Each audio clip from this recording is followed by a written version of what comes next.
Good morning, everybody, and thank you so much for joining us on Escape to Nature.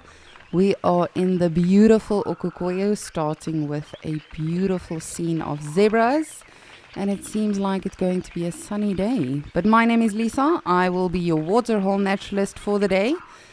And yes, I'm very excited for today. Hopefully, we get to see some good interactions, awesome dynamics, and behaviors.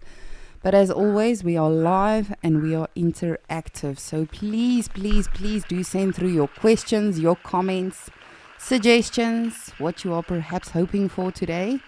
Of course, if you are watching on the app or on our website, you can always just register to send those through. And if you are following us on YouTube, you can subscribe and we will keep you posted with what else you might be expecting.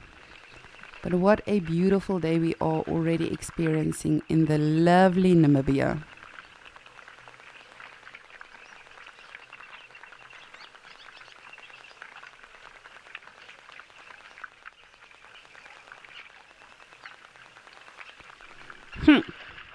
So, as you can see, it is a beautiful open blue day. And hopefully it stays that way for today. But let's take a look at today's weather forecast.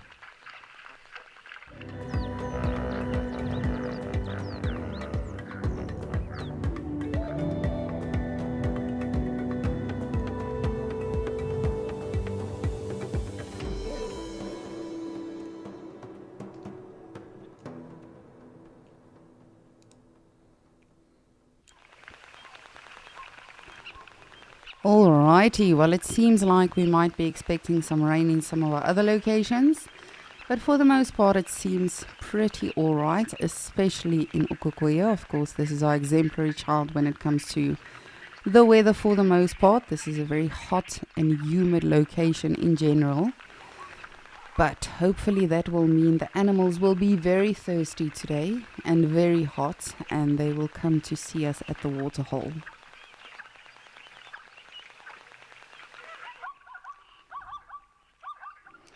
But I think today we should do a little bit of quizzing as well.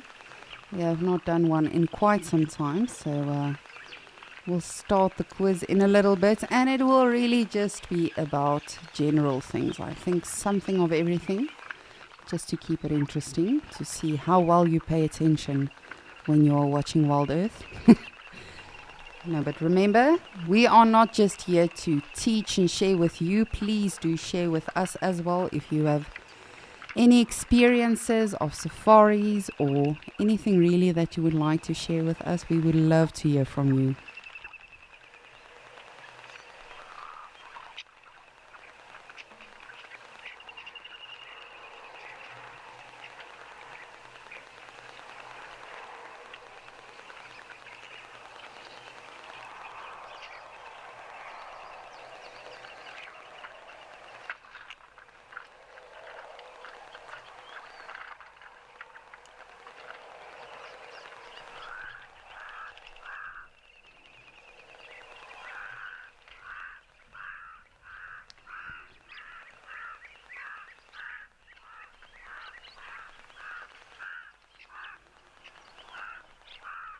Don't go, zebras. Oh, that's all right. We'll see a lot today, and I'm sure we will hear them a lot today as well. It is fairly calm for now. And that is why I'm going to send you over to Mr. Rolf to say good morning.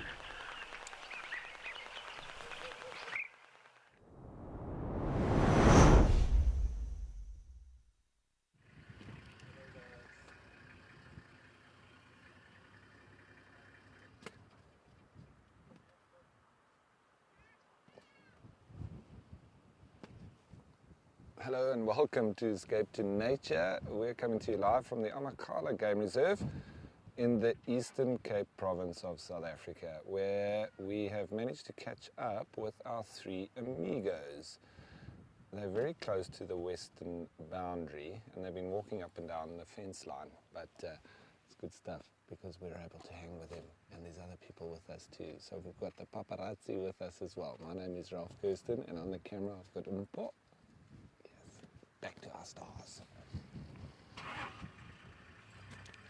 So they have been walking up and down this fence line. They seem to do it a lot, and they've also been marking a lot as well. And that's just generally what cats do. They like to sort of work out their boundaries, and whether it's natural, which would sort of come into play with other cats, or if it's, you know, it could be a river, it could be a mountain range, and in this particular instance, it's the fence line. They generally do work that boundary line and mark it a lot, and so that's exactly what these cheetah have been doing, and that's why we find them up in this corner quite regularly as well. But doesn't always make for the best viewing because of that fence line as well. But like I've said before, you often find that in national parks, in private reserves, the cats will do that as well, and you often find cats even going and watching cars go past. They seem to find that as a nice pastime. It's a bit like watching tennis, I suppose. But now they've just disappeared off behind that bush there. So I'm going to try and just ease us forward.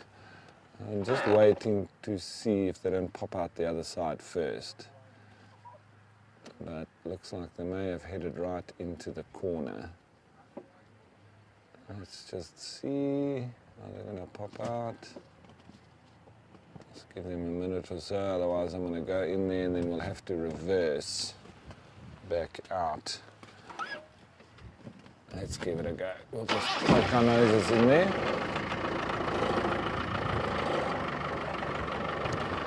So just be aware there are a couple of other vehicles here as well. If you do see the game viewers, they are here on their Sunrise Safari. And they're also just watching the cheetah, who are now busy playing.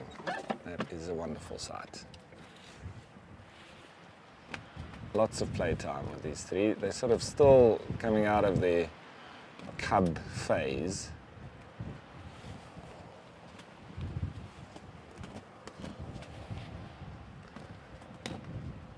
So there can be lots of playtime, and they're not too serious.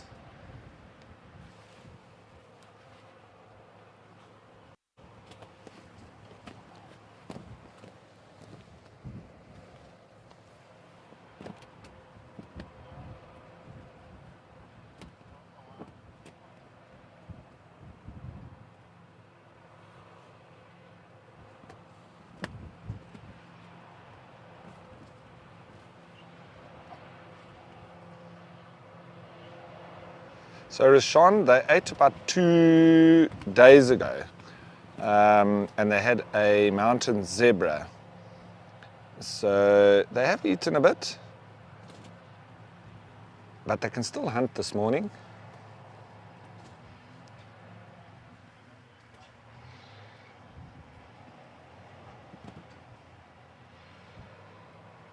So there's always good excitement.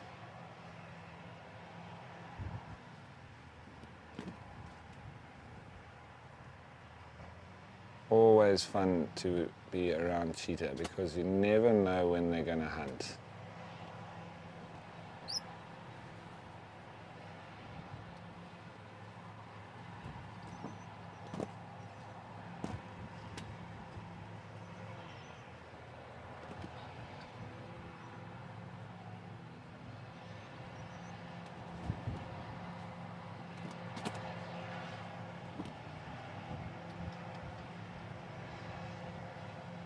So I'm just going to see what these guys do up and down this fence line, but while we see, I think they're going to come straight towards us, so let's head you off to Lisa.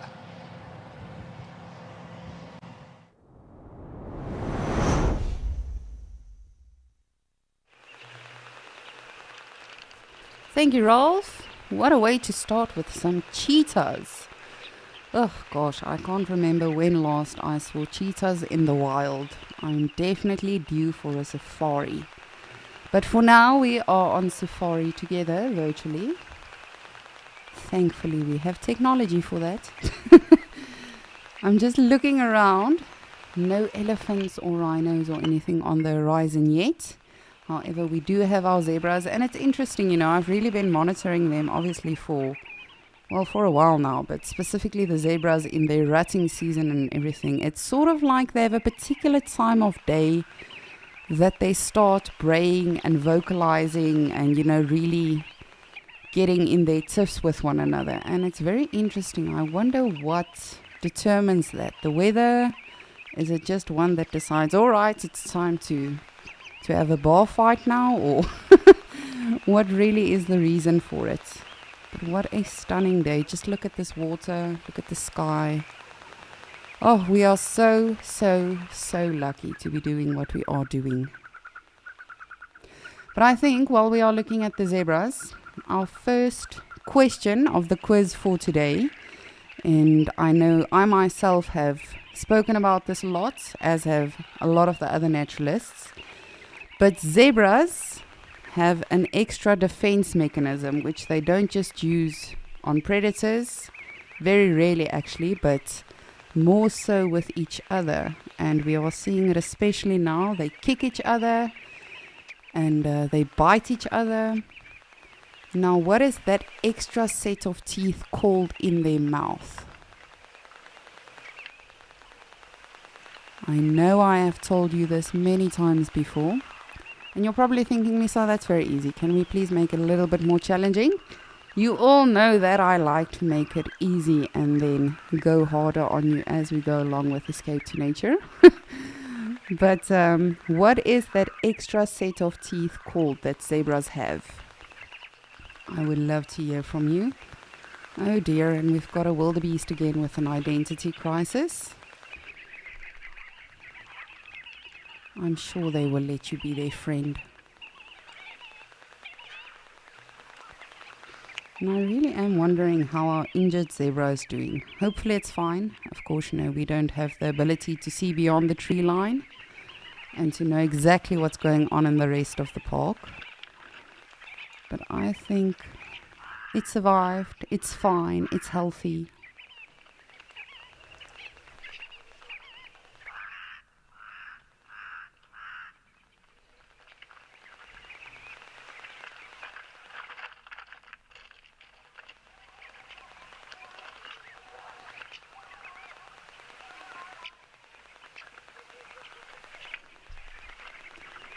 Morning, Michelle. You are saying you've got your coffee, you're ready for the quiz. I hope you're doing well, and I hope you are all ready for the quiz. And yes, as I say, that's just really a fun little time for us to have during Escape to Nature. We can't obviously always predict what's going to come to the various waterholes, but I think it's always just good to sort of keep our knowledge intact. We tend to hear a lot of things on Escape to Nature and on safaris, but as I always say, out of sight, out of mind. You tend to forget things when you are not constantly talking about it or looking at it. So tell me, what is that set of teeth that you find in a zebra's mouth? They are very sharp. They use it to bite each other. And I've actually only seen it once in my life in terms of the actual skull of a zebra. We were on a bushwalk. We were actually creating a new road behind our lodge, and it got very hot and we got very tired, so we were just mucking about in the bush, and we came across a zebra skull, and it was so interesting to actually see that on the skull and to realize what that must take for a zebra, if they do bite each other, how much pain they must actually endure. And we do also, on this side of the waterhole, we've got an Abdom stork wondering, am I too late or too early for the meeting? I don't know what happened. Why is no one here?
Oh, we've got kudus coming to say hello as well.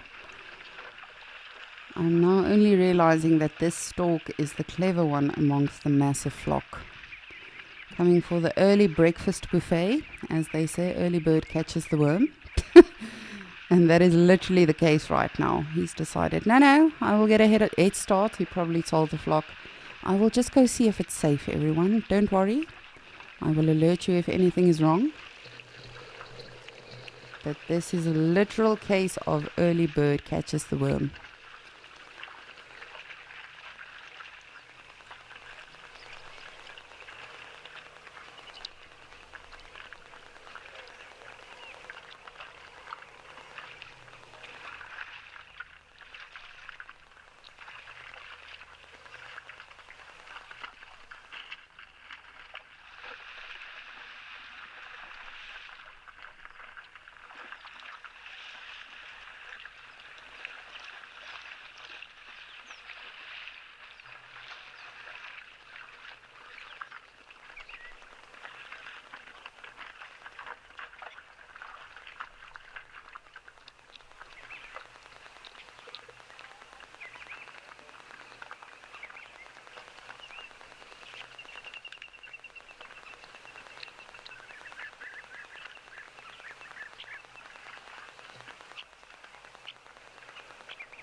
Very clever stork. Very clever indeed, but we've got some kudus. I got very excited earlier on. Before we started Escape to Nature, I was of course looking around, seeing what is approaching the waterhole. And from afar, I saw some kudu and I got very excited. I nearly thought it might be eland. But alas, it was kudus, which we love, of course. I just have not seen eland in quite some time. At this waterhole particularly, I've actually only seen them twice. And I know in a lot of our other locations like Amakhala and Kariga, we've got elands and we see them quite frequently. But for myself, it is definitely a very special animal to observe. I find them very fascinating. But enough about the eland. We shall look at the zebras and the kudu and the one lone wildebeest.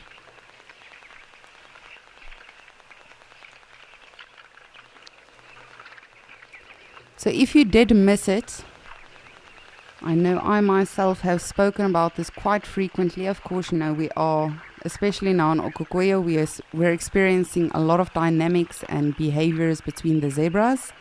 They are in rutting season. The stallions are ferociously kicking each other and biting each other. And sometimes you'll even find the mares doing that to establish hierarchy as well within a harem. But my question to all of you wonderful viewers was, those zebras have an extra set of teeth in their mouth that are very sharp and that they actually use to bite each other. What do we call those specific teeth? It starts with a T for toothpaste. Speaking of teeth.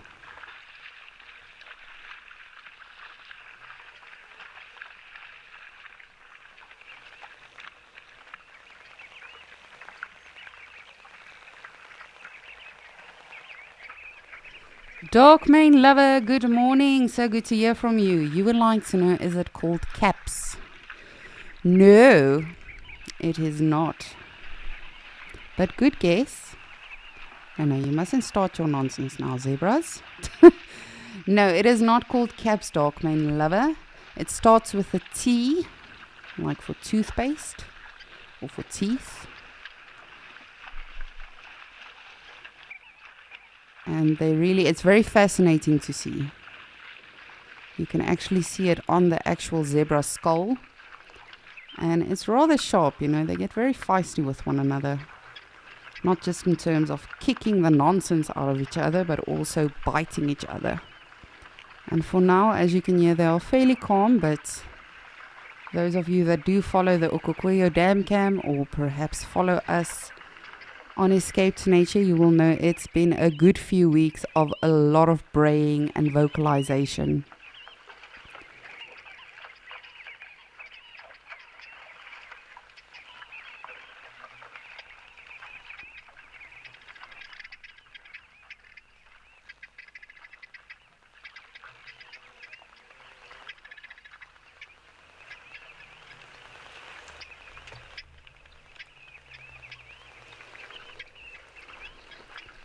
And of course, as always, we can hear our guinea fowl. And it's been very interesting in terms of the bird activity as well. You know, of course, we are seeing the large movement of the Abdom storks, which is that massive flock of blackbirds that come a little later on. But in terms of the Egyptian geese, the guinea fowl, you don't see them as active as we did 2 months or so ago. And that is, of course, you know, there's not a lot of seeds and things around for them to feed on. The Egyptian geese, however, are very, very resourceful. They make a plan and they'll sort of maneuver around, as they do have a family now to feed. But the guinea fowl specifically, we used to see them quite a lot and in abundance at this specific waterhole, up close and personal, whereas now they are sort of more venturing outwards, where there is still a little bit vegetation and of course seeds available for them.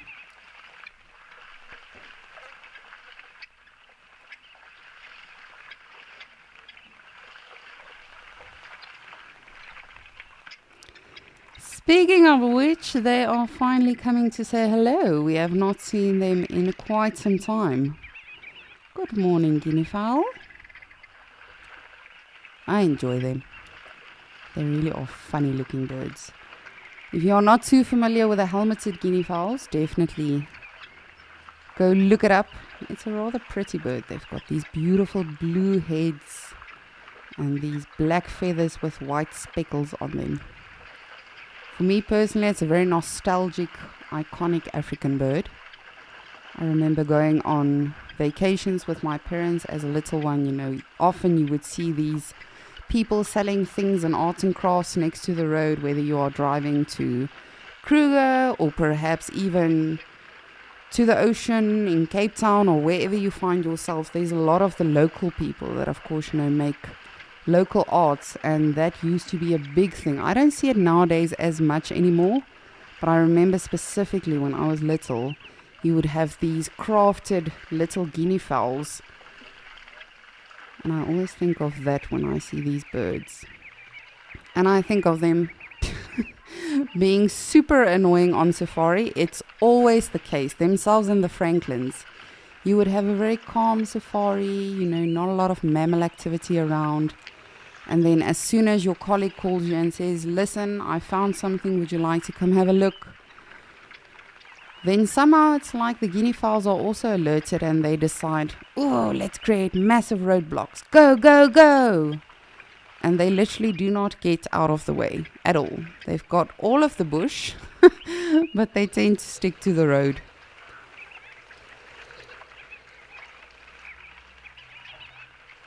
And guinea fowls are also, those of you that use Lion King for a reference, guinea fowls are also those birds that in the intro of the film, you know, all of the animals are of course going to Pride Rock, and then you've got the elephants moving towards Pride Rock, and one of the elephants almost steps on the bird, and those are the guinea fowls, like quack, quack, quack, quack, quack, quack. Very dramatic.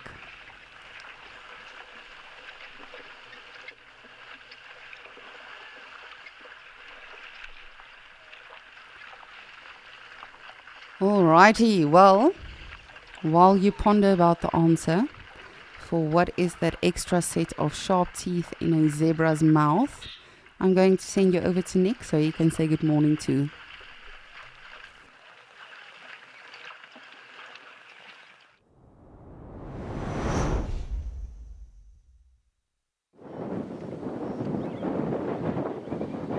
Good morning from Kariega Game Reserve,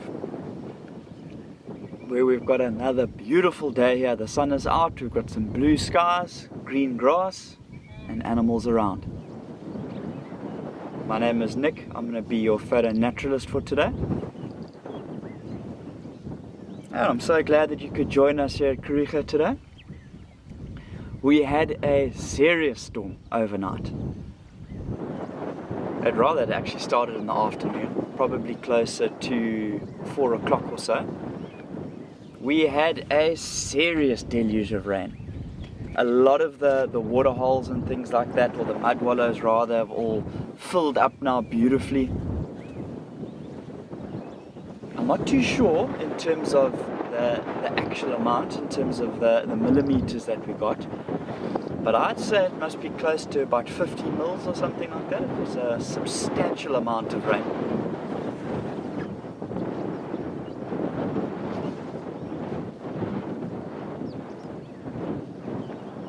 Obviously now we've got the sun out and about, helping just to dry things up a little bit. But I definitely plan on trying to show you a few of the different mud wallows in the area and how they have filled up so nicely. So we have started our day here off close to Scotia Dam, just on the clearings, and it is definitely quite breezy this morning. The wind is definitely out and about doing its thing. But I guess a strong wind like this is definitely going to help to dry up all of the saturated grasses and things like that. You know, hopefully by now a lot of the rain has kind of infiltrated into the ground. But this stiff breeze is definitely going to help to dry things up a lot. Just looking around, I can still see a lot of the grasses are looking quite wet. I mean, we're only at sort of 8:30, 9 o'clock in the morning or so, so we'll give it a little bit of time. But it was a proper storm. We had lightning, we had thunder. I saw one or two of the game drive vehicles with a few of the guests on coming flying back to the lodge. I mean, it was proper. But I am a fan of a good storm when I've got a roof over my head, when I'm undercover. So I'm sure a lot of our frog species are a bunch of happy campers today.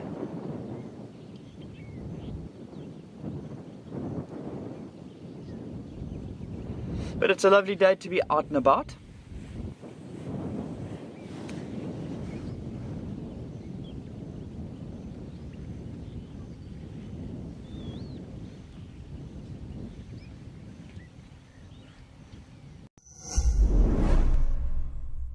We hope that when you watch Wild Earth, you will fall in love with nature. We know that our explorers share a passion for nature and want to make a difference. Wild Earth Schools is back. Sign up to be an explorer and your subscription will help us reach the future conservationists of our planet.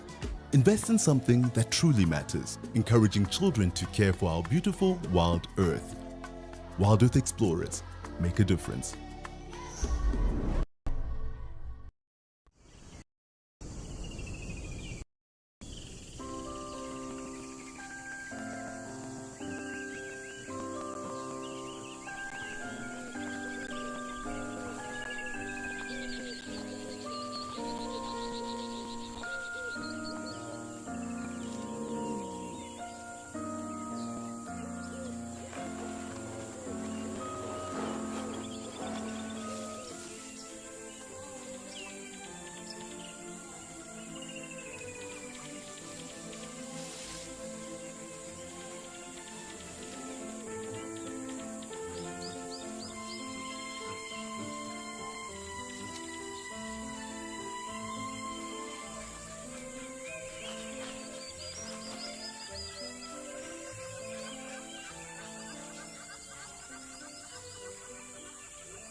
But I think we're going to have a hot day here in the Eastern Cape today. And obviously we mentioned the wind is up and about.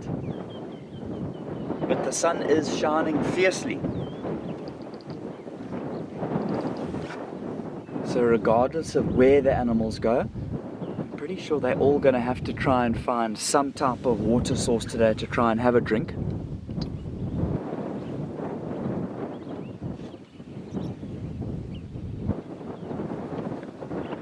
So I'll have a look and see in terms of the plan for the day. I'm definitely going to stick around Scotia Dam here a little bit.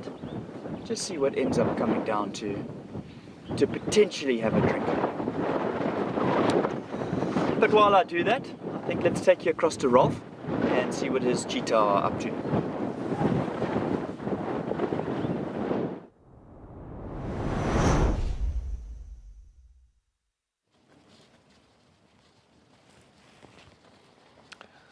So, one of my favorite things in the world to do, be on cheetah stakeout. That's exactly what we're doing now. These guys have moved off a little bit from the boundary and they've moved into a nice area where we can view them. And with this grass blowing in the wind, with the oncoming system, it is just making for beautiful pictures. Picturesque, we would say. Beautiful. So these guys have kept us really busy because they hunt almost every second day. Depends on how much they actually feed on the carcass that they've, or the animal that they've taken down. But we didn't get to see 2 nights ago, but the report is that they did in fact kill a baby mountain zebra, which we can see off in the distance there. I think it's mountain zebra that they're just having a look at. They're running around in circles, not sure why. Yeah, there's mountain zebra there, but there's also that one resident bull, black wildebeest, who's looking a bit confused as to why the zebra are running around in circles. But they often do that with the stallion, maybe just rounding up his ladies. But any movement from game, and you always see the interest that follows from the cheetah. These guys have, I think they're still working out exactly what they can hunt, because they go for pretty much anything that moves. And then at other times, they don't go for things that are presented to them within striking distance, like we sat watching black wildebeest walking right up to them, just about. They were within about 30 meters, and they weren't interested. And suddenly, they were, but by which stage the black wildebeest had worked out that they were there. So, opportunistic, but sometimes not knowing exactly when to go. But they've still been very successful. So, and I do still believe that they're hunting and having more success in the hours of darkness, or at least very low light. I think that's when they're having more success, because we're always finding them on a kill in the early morning, and whether it was totally dark or just getting light, I'm not quite sure, but definitely overnight and into the morning is when they've made the most kills.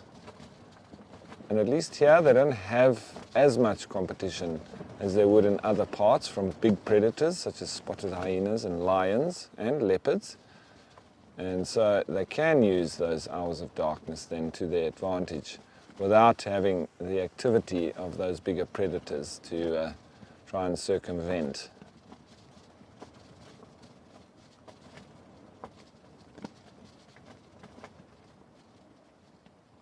A little bit of playtime. Bath. Now it's a bit of a wrestle.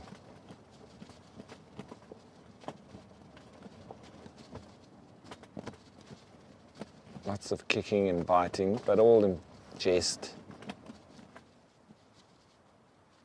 We have seen these 3 chasing each other around in play as well. It's been wonderful to watch.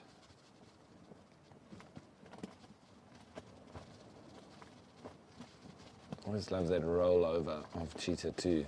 And they've got a very particular way of lying down from when they're standing. They just literally throw themselves on the ground. And it's quite similar when they sit down as well. It's a very quick sort of motion. They're walking and then they're sitting. Doof.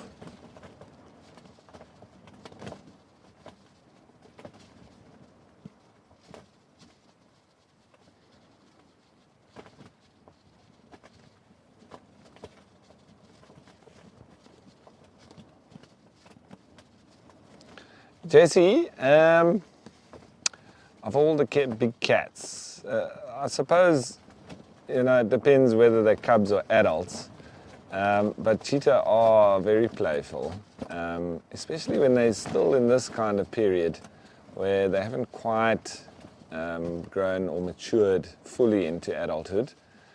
But it's a tough one to call. But I think cheetah are probably, one of the more playful. You often see them chasing each other around, and it's at speed. So they cover massive distances. And we saw them the other day actually chasing each other into the reeds, where there's sort of an old flay or little shallow pan, and then they sort of disappeared. And you could just see from the tops of the reeds moving that they were in fact chasing each other around.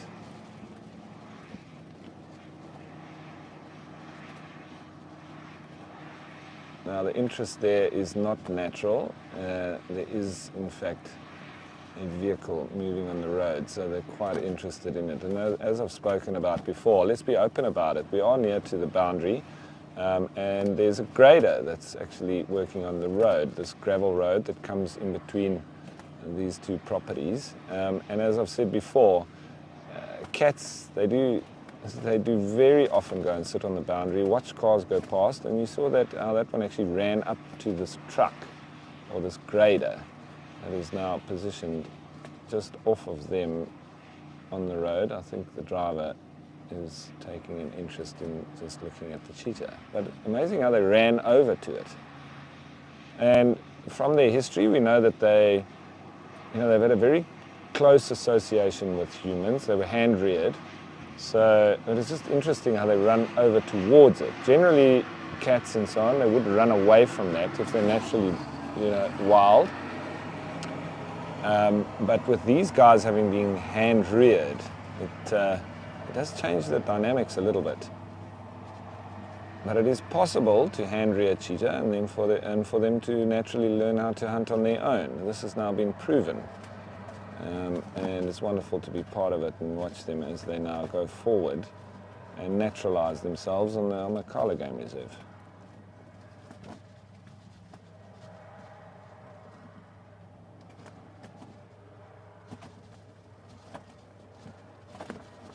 Strange, because wild-born cheetah, I've never seen them take that kind of interest in a mechanical vehicle like that. But with these guys, obviously with the difference in upbringing, they actually run towards it. Crazy.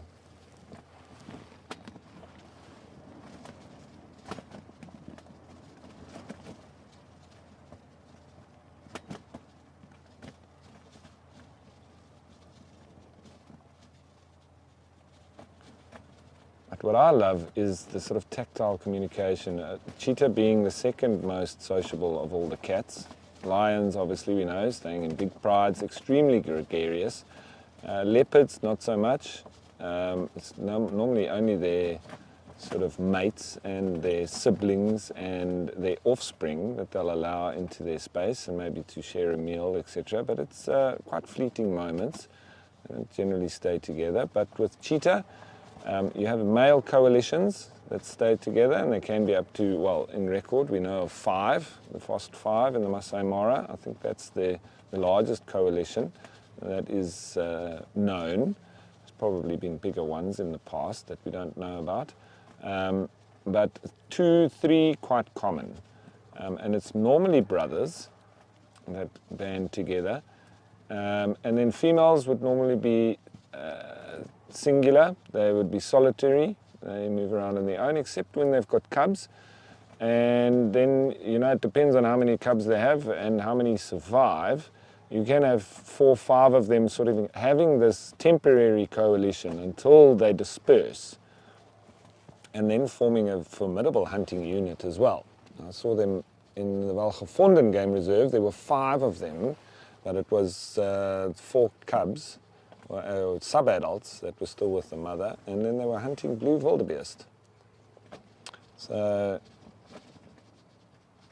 yeah, quite, you know, sort of in the interim, or in the middle are the cheetah, between solitary and gregarious or sociable cats.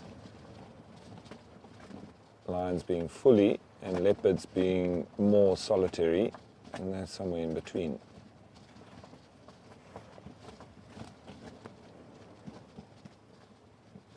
So lots of tactile communication, lots of playtime, and it's also good when they do play. It's good for learning the skills of chasing, especially when you're chasing another cheetah. It sort of pushes you further to be faster and to be able to, you know, tackle your mate.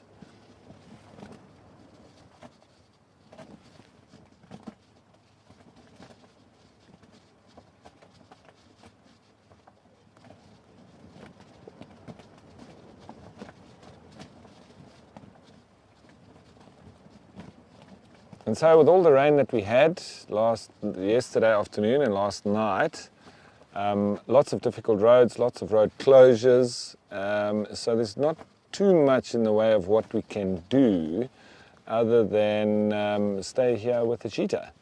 So we'll see exactly what they get up to. With them being out in the open like this, if the rain doesn't come soon, they might head for shelter. They might head, and while they're heading for that shelter, they might spot something that pops out the bush. If it's a duiker, or if they see something in the distance, they may hunt. So it's always worthwhile hanging around. And so that's probably what we're just going to do for the next while at least. And we'll also be watching the weather, because I don't want to get caught again. I don't have another pair of shoes that can take the battering that we had yesterday. Slowly but surely drying out, but yeah, I think there's probably even more rain on the way than there was yesterday.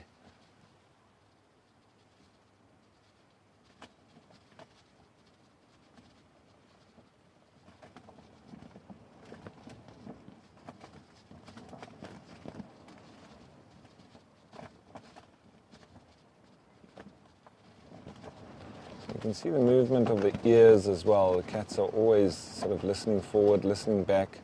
They might be listening to us, but then they move the ears forward, they listen forward. So constantly listening in different directions, but you can also tell a bit of the mood by the movements of the ears. When you look at cats, the ears and the tail are very good indicators of their current mood. They get irritated or angry or about to hunt, etc. The ears sort of get pushed back, and lots of tail flicks. It's very easy to see with a domestic cat if you ruffle it or try and play with it a little bit, and then they get into that playful, irritable mode. Ears go flat and the tail starts swishing around and flicking up and down. And it does indicate very clearly the mood that they're in. So looking at cats' body language, as you do with all the other animals, especially if you're out on foot, very important. But those are the things that we look out for. If it's lions, same thing, a tail swishing side to side. If you're in close proximity with a lion, it means that it's irritated with your presence, so probably a good idea to back off away from that. But keeping eye contact, because if you turn around, it's like pulling a piece of string for a little kitty cat. They're very tempted to then pounce. But the ultimate thing to look out for with a lion in an imminent charge or pounce is that when the tail changes from moving side to up and down. Once that up and down comes, it means it's making ready for the pounce. So you can watch that with cats as well. Pull a piece of string and let it sort of get ready for the pounce and watch its behavior and its body language, and you'll see these different things playing out even in domestic cats and with playtime. So obviously for us as trails guides out in the bush, we want to be very aware of those kind of mood changes, because then we need to either back away or be ready to defend ourselves. Obviously best to avoid that kind of confrontation. So when you get your chance, you do then back away, and you can then de-escalate the problem at hand. Sometimes you need to stand your ground, however, and try and shout the animal down. Females are a lot more dangerous than males. Males like to put on a show, whereas females are, if they do charge, a lot more inclined to go through with the charge, whereas males will just make a sort of a kind of scary show for you that you will then move off. But with females, a lot more dangerous, I would say.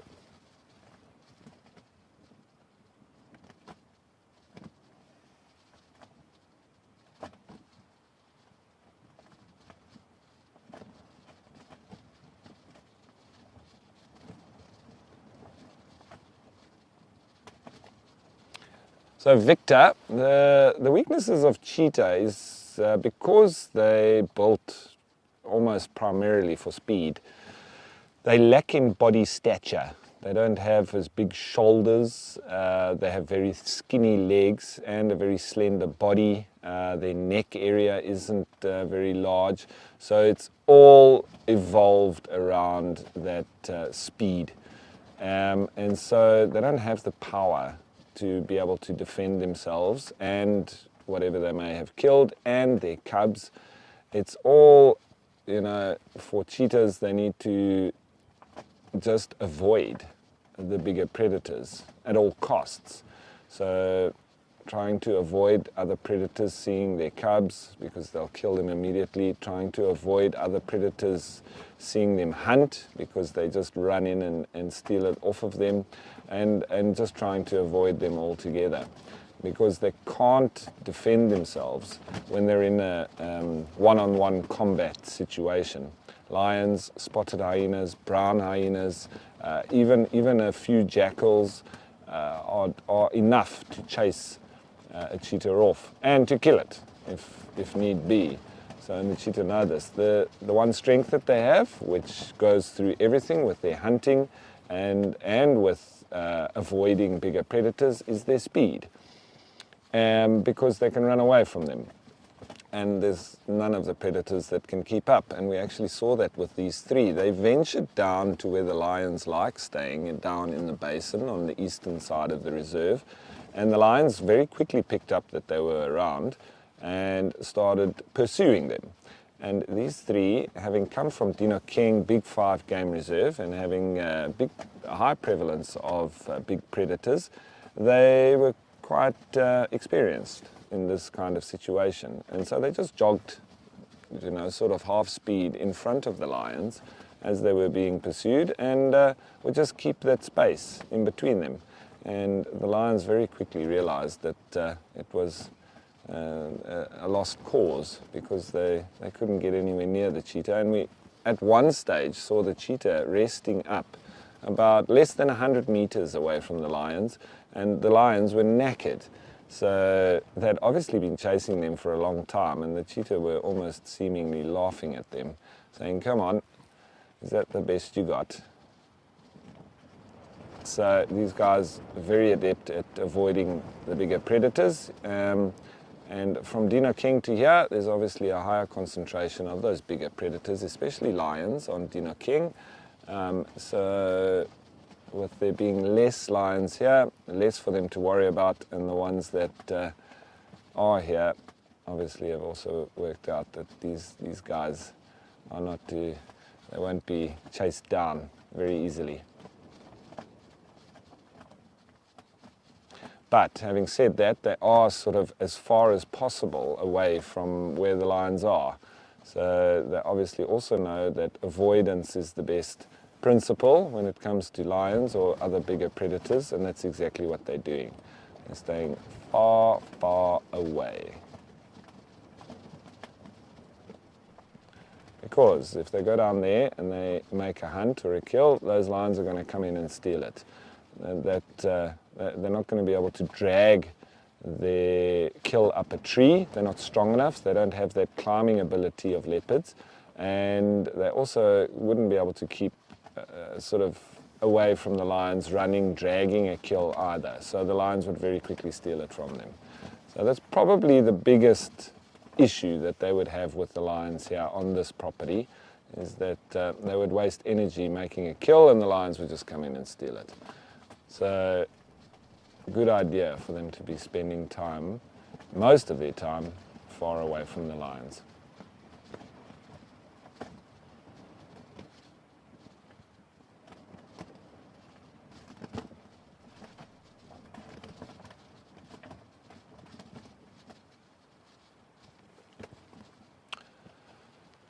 Righty, so they say that in South Africa there's around about 1,500 cheetah left. Wonderful conservation that's going on here in Amakhala, and a small proportion of that number is now with us. And they say that in Namibia there's quite a few more, around 2,500. But quite difficult to spot, but who knows, maybe we'll see some in Etosha.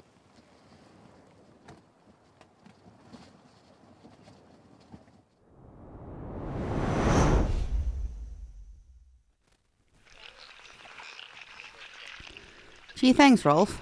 No pressure there. Yes, we do know that they are here. However, we are yet to see cheetah at this beautiful waterhole. But as you say, they do occur here in Etosha as well as Namibia. Right now we've still got some general game.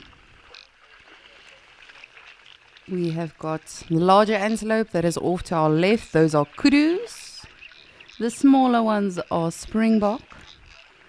The black animals are blue wildebeests. And then of course the zebras. Hopefully we'll get some giraffes today as well. I always enjoy looking at a giraffe.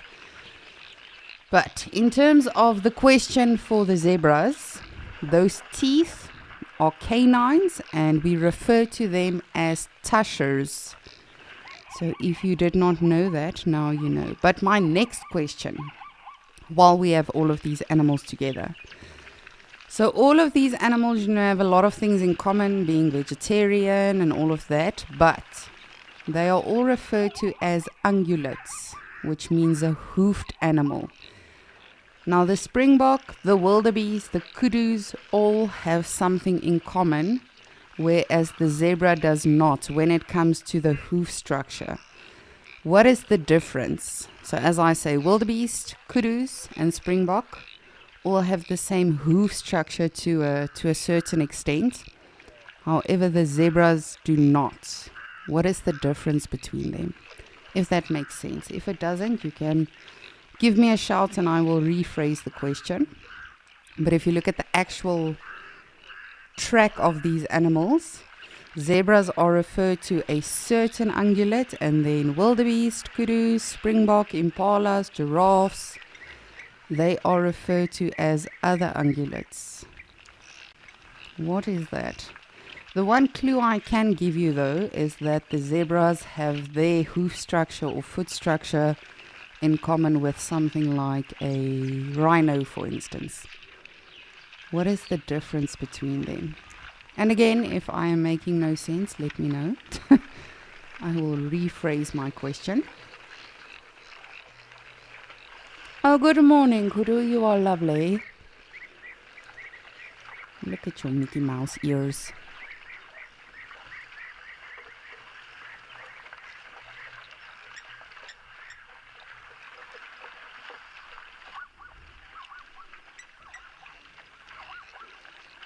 Oh, I really do enjoy kudus.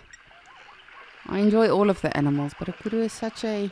I don't know, for me they are the absolute definition of elegance. Of course, antelope refers to beautiful eyes, And when you look at a lot of the antelopes, not all of them, but most of them, they really are these dainty and elegant animals.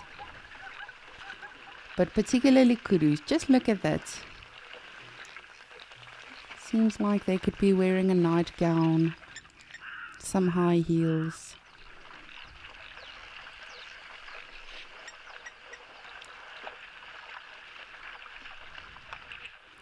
Oh, what is wagging its tail over here? Tis a springbok. I don't know what you are eating, but that does not look appetizing.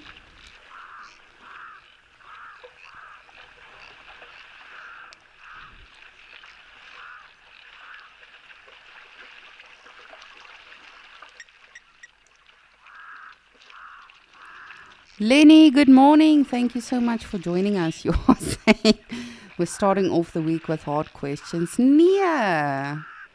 No, Lenny, that's not difficult. All of these animals are ungulates, right?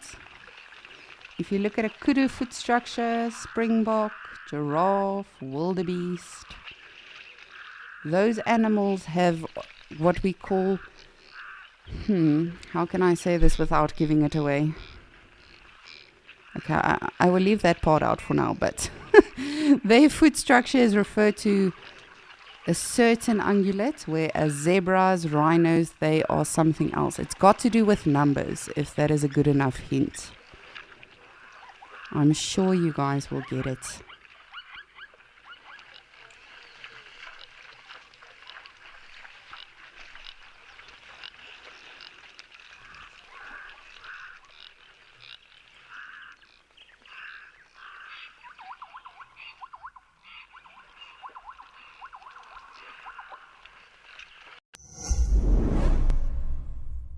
Wild Earth's mission is an expensive one, but we know that our live experience is important to so many people that cannot afford to pay for it. We have added a donate button to our website. By donating, you are directly helping us share our free nature experiences with the world. We want Wild Earth to reach children, budding conservationists, and the less fortunate. A little money goes a long way. You can make a difference to someone today.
The stalk we are seeing here is literally the definition.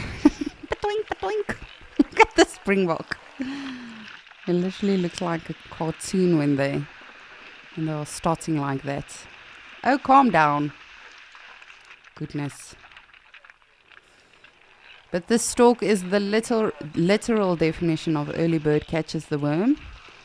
Later on we will see that massive flock arriving as well, and of course they are all insectivores, but this one is getting the little bit of creepy crawlies that might be in the soil.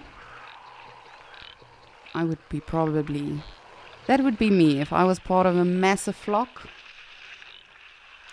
I would tell them, don't worry, I'm just going to go check out the waterhole, see if it's safe, no lions around, that will all be okay. I will take one for the team. And then I'll just be getting the early buffet.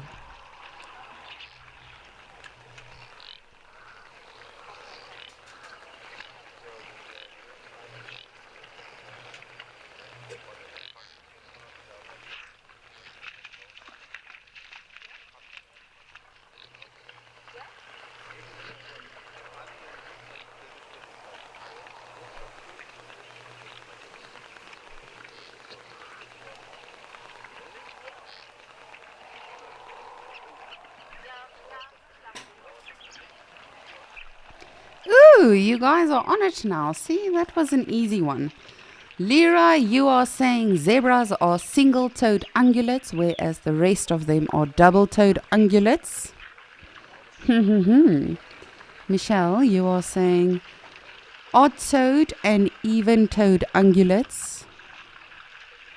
Picasso, you are saying zebras are perissodactyla, odd-toed ungulates. Indeed, you are all correct. So zebras, rhinos, they are referred to as odd-toed ungulates, whereas the springbok, the wildebeest, the kudu, they have a slit in between their actual hoofs, if that makes sense. Therefore, they have two pieces in the actual track and, of course, on their hooves as well. So it's even-toed and odd-toed ungulates. See, that wasn't a difficult one. You guys are too clever for all of this.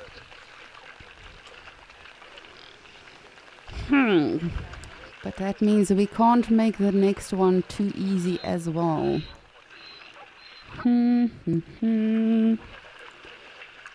What shall we ask next? The animals that just came, or well, the one that just joined the waterhole as well, and of course now they are leaving. But these beautiful antelope that we see with the very, very, very long horns, those are of course oryxes. Now yesterday I spoke about this a little bit. They are the national animal of what country? Remember, the springbok, the smaller antelopes, are also the national animal of South Africa. But right now we are not in South Africa. So the oryxes, the beautiful antelope with the long horns, the fluffy tails, what country's national animal are they?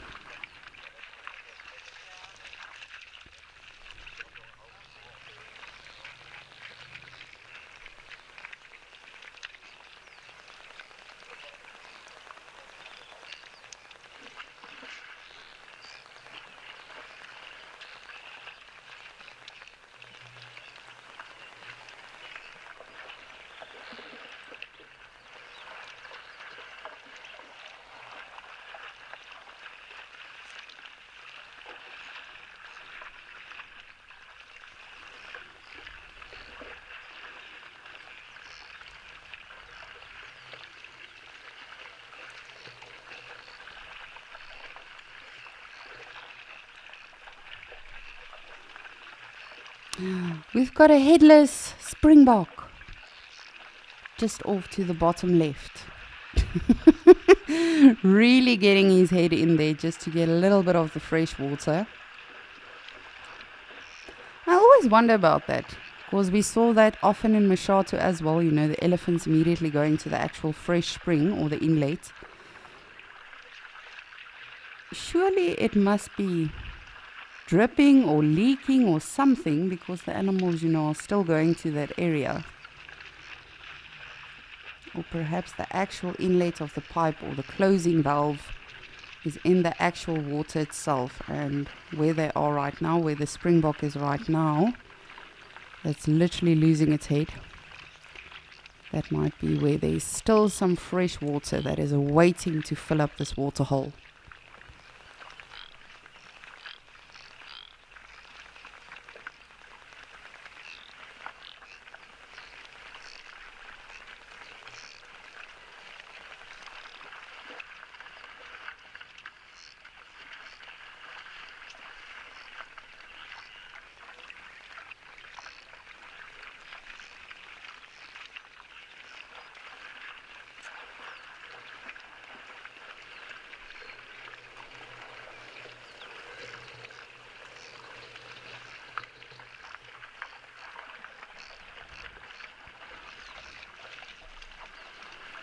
This is very interesting. It's probably something I should know, but I honestly did not know this. The national animal for Botswana is a zebra. I don't know if any of you knew that. Again, it's probably something I should know, but it's I thought it would be much more complicated. That is very, very interesting. You learn something new every day. But of course, my question to all of you, this beautiful, glorious animal that we have in frame right now, just off center a little bit, with the beautiful long pointy horns, which is referred to as an oryx or a gemsbok. From what country are they representative in terms of being the national animal?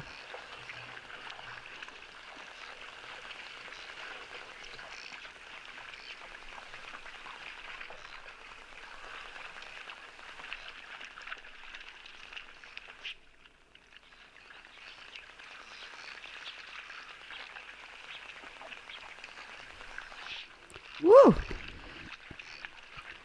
You are all on top of it again. Lorraine, Lyra, Michelle, you guys are saying that it is the national animal of Namibia. Well done! Woohoo! You get a lollipop. You get a lollipop. Everybody gets a lollipop. Now, I honestly wish I could give you guys something. I can give you animals virtually, but I can still give them to you. Yes, these two beautiful animals, the oryx, they are the national animal of this country that we are currently at the dam cam at, Namibia. They really are stunning, stunning animals. I've actually been in Namibia, but sadly it was such a quick trip. I honestly didn't get to go on safari or really do any scenic tours or anything, because we were on a trip for a friend of mine to take vehicles up to the Congo. And we literally just, when we did enter a country, it was just sleep there and head off again the next day. But beautiful nonetheless. Namibia is, the little bit that I saw, is such a phenomenal place. And again, whilst working at Disney, I got to work with a lot of people from all over Africa. And one of my very good friends, Mongana, she's actually now married and staying in the United States, but she had such a mad love for Namibia. You could just see it beaming out of her whenever she spoke about her home country.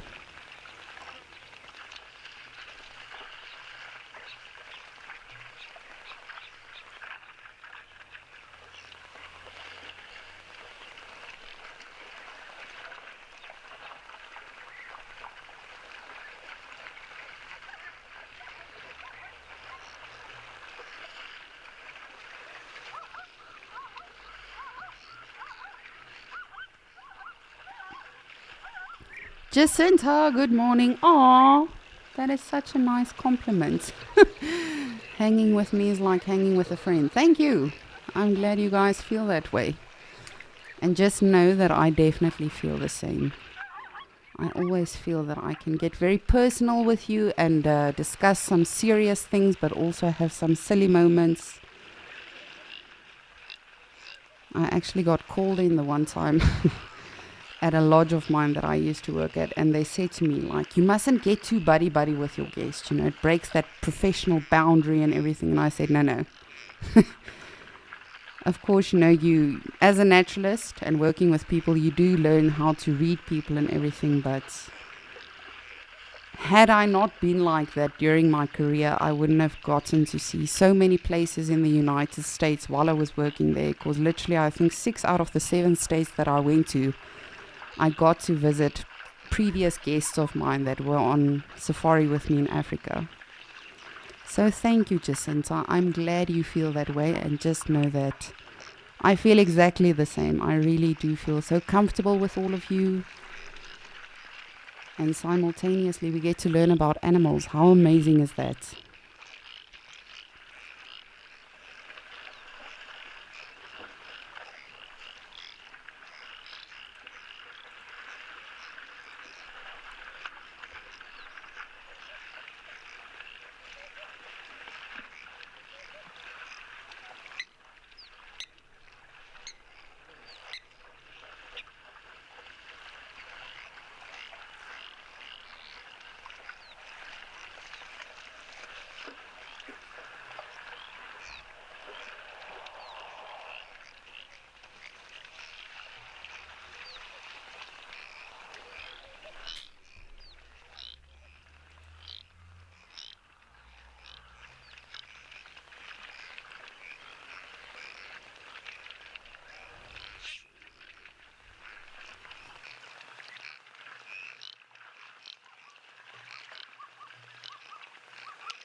I wonder if these animals ever talk to each other in terms of, you know, of course, their alarm call when there's danger around, and when they've misplaced one another. Oh, goodness.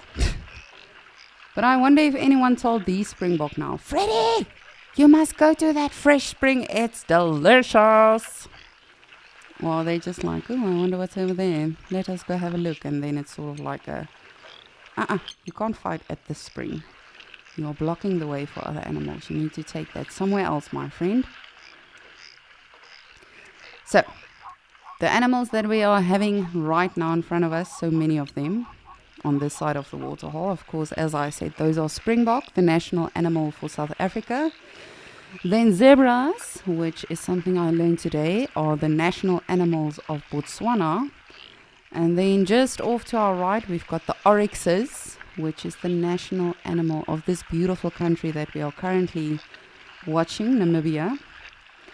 But while we still also have the oryxes, and I know I've definitely told you guys about this a few times. So oryxes are made for these sort of arid, hot, humid regions and climates. Now, to prevent them from actually overheating, they've got a very special set of veins in their nasal region, or in their, well, yes, in their face, or in their nose. But what is that called? It's two words. The first part starts with a C and the second part starts with an R. And I know I've definitely told you guys about this. The oryxes, the big antelope in the middle of the waterhole, they've got a special set of veins in their nasal region to actually help them with the hot and humid climates, so they do not overheat. But what is that special set of veins called? Again, if it's too tricky, if it's too complicated, give me a shout. I will reword it. But it should be fairly easy to get this one.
I really wish we all had a camping chair right now and was just able to sit around this waterhole and enjoy it together.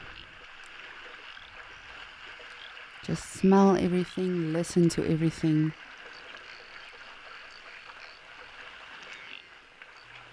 Of course, we are doing the next best thing and enjoying it together virtually. But just imagine, I wonder what we would smell.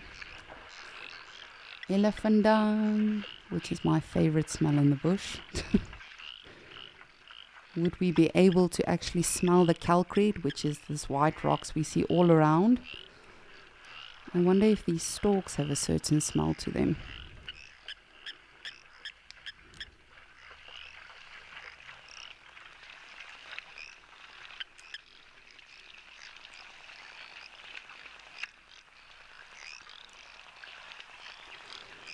Dark Mane Lover, you would like to know where are all the predators. If they just come here, they would have food for days. I know, right? And believe me, Dark Mane Lover, it's not a lack of trying. I promise you, I send them an email every day with screenshots showing them the whole menu. And I don't know if they're in an area perhaps where there's no Wi-Fi or signal or what is happening. But I know, I agree with you. I think this every single day. And of course, you know, animals move as food and water moves. So all of these animals have been coming here again because there's still water left here. They are able to get, you'll see specifically with the springbok, they are still able to get some nutrition out of the grass that is apparently still here. I don't know what they are seeing. But, you know, if the vegetarians move, so do the predators, of course, you know, because they are the food for the predators, as you say. But I don't know, Dark Mane Lover. I don't know if there's a conference somewhere else in Etosha right now that we have not been informed on. But I promise you, every evening I do email them with a lot of screenshots, you know, from the oryxes to the zebras to the springboks. I even explain to them that there are various sizes. Woo! Alrighty, wildebeest. I don't know if you got nervous or excited there. You need to calm down. We're talking about predators. But yes, I try dark mane, and hopefully one of these days we'll get to see predators, because dark mane lover, we are yet to see cheetahs, we are yet to see the bat-eared fox and leopard. I've actually never in my life seen a bat-eared fox, so that would be glorious. But I don't know, you never know. I remember the first time I actually saw lions at this waterhole. It was sunset safari, and I was of course just looking around the waterhole, and I saw something. It was already dark, and saw something coming to the waterhole. And initially I thought it's like a warthog or something, because I was completely zoomed out. As I say, the light was horrible, and as I zoomed in, I literally saw a female lion drinking water. It was the best thing. And then not too long after that, we actually saw the Umbika Pride, literally just at the start of Escape to Nature. I don't know who of you remember that. I had everyone deaf that day, including myself.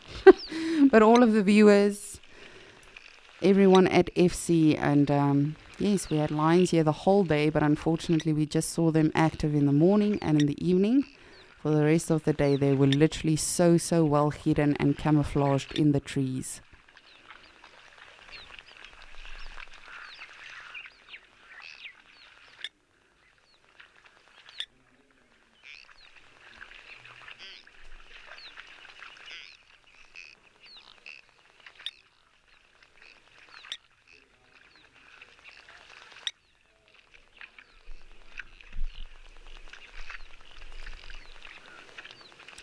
Lorraine and Michelle, you guys have it right.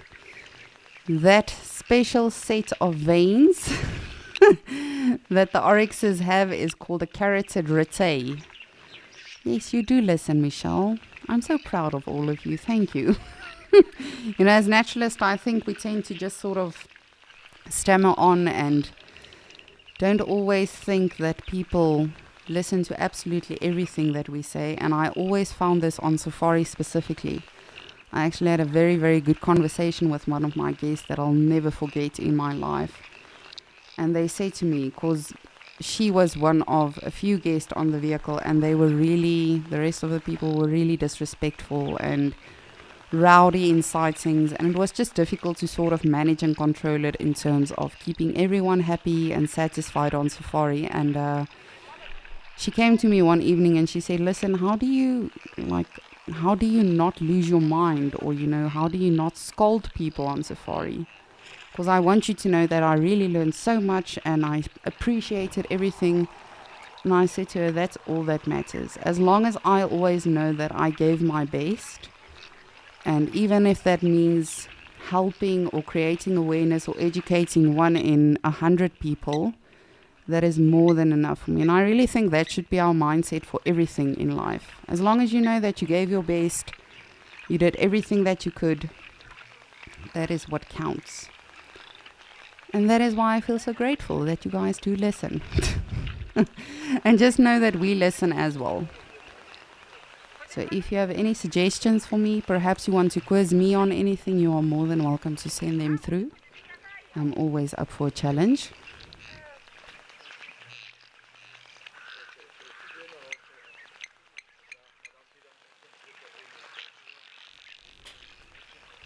Alrighty, well, I'm going to think what can the next question of the quiz be. But for now, I shall send you over to Mr. Rolf and Mpho in Amakhala so we can see what they are up to.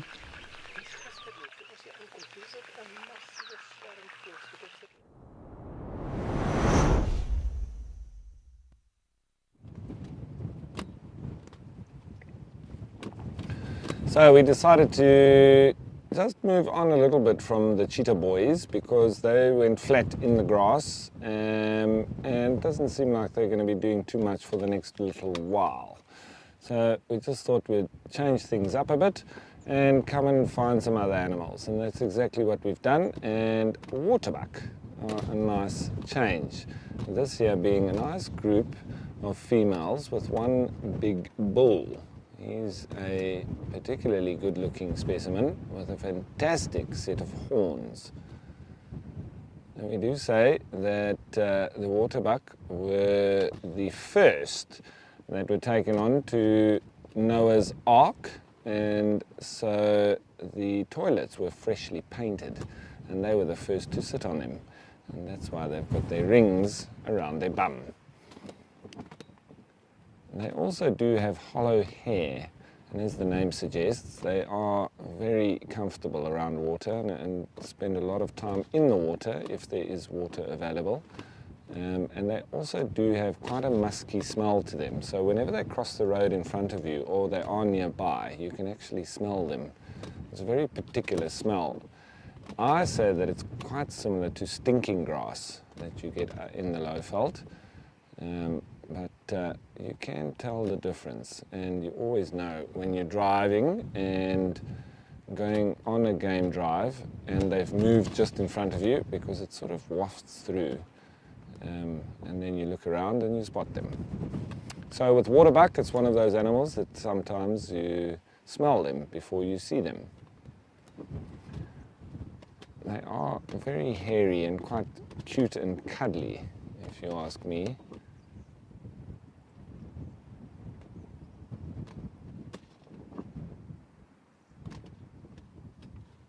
But contrary to common belief, their meat is not bad to eat. It is a very good tasting meat. Not that we're going to be eating these, but there's a lot of glands that when they skin them, you just need to be careful of bursting those glands, because then it can tarnish the meat.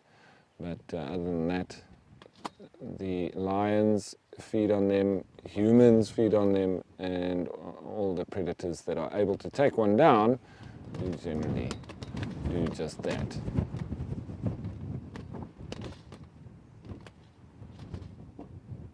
But they are very well known for when they are pursued by predators, running in the water or running towards and into the water, and they're very good runners in the water, so they sort of evade predators in this tactic of heading to the water.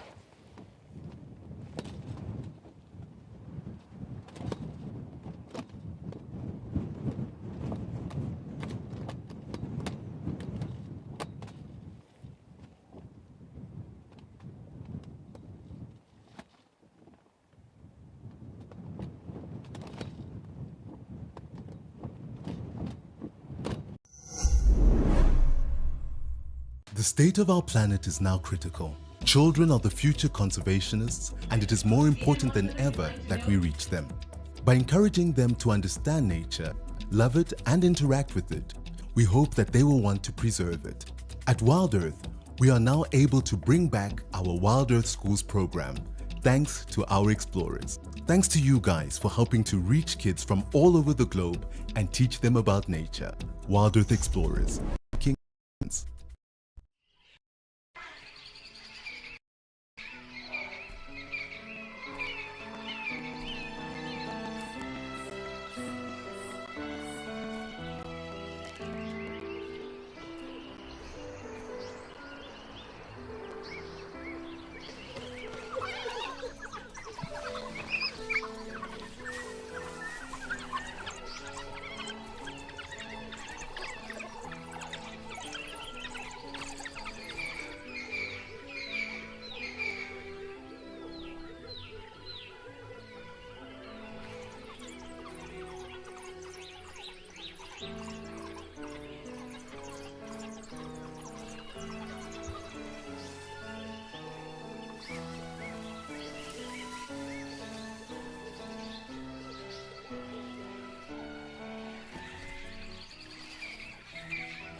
So these guys are also lying just protected on the leeward side of the bushes, out of the southwesterly wind that's coming through now, bringing this system towards us.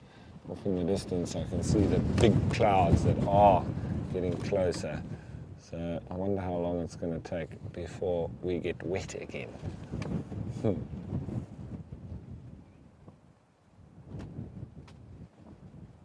Yesterday we didn't just get wet, we got soaked.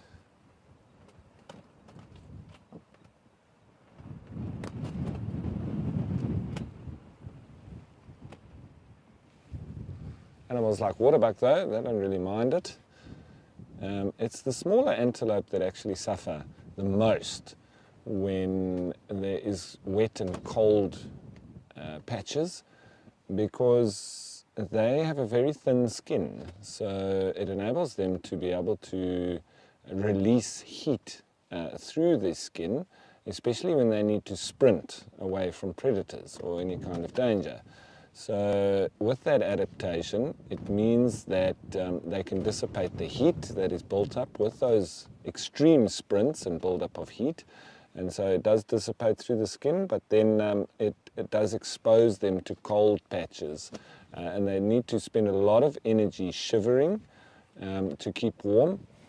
But if it is an extended cold patch, you can have mortalities of the smaller antelope. So with a bigger antelope, it's not such a problem because they've got a lot thicker skin.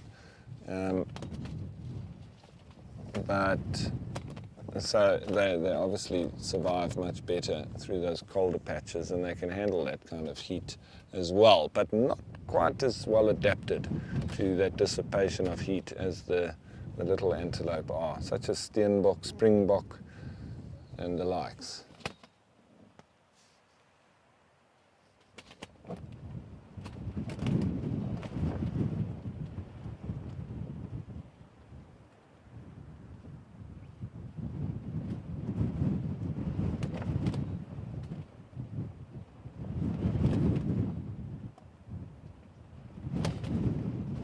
Really gives you the picture of like the pin the tail on the donkey. A game that we used to play when we were young.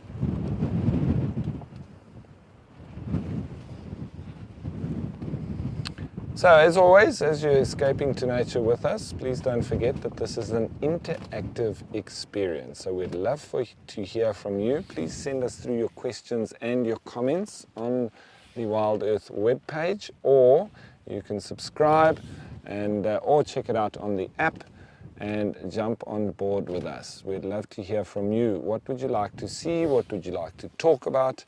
We'd love for more and more people to be on board with the Wild Earth crew.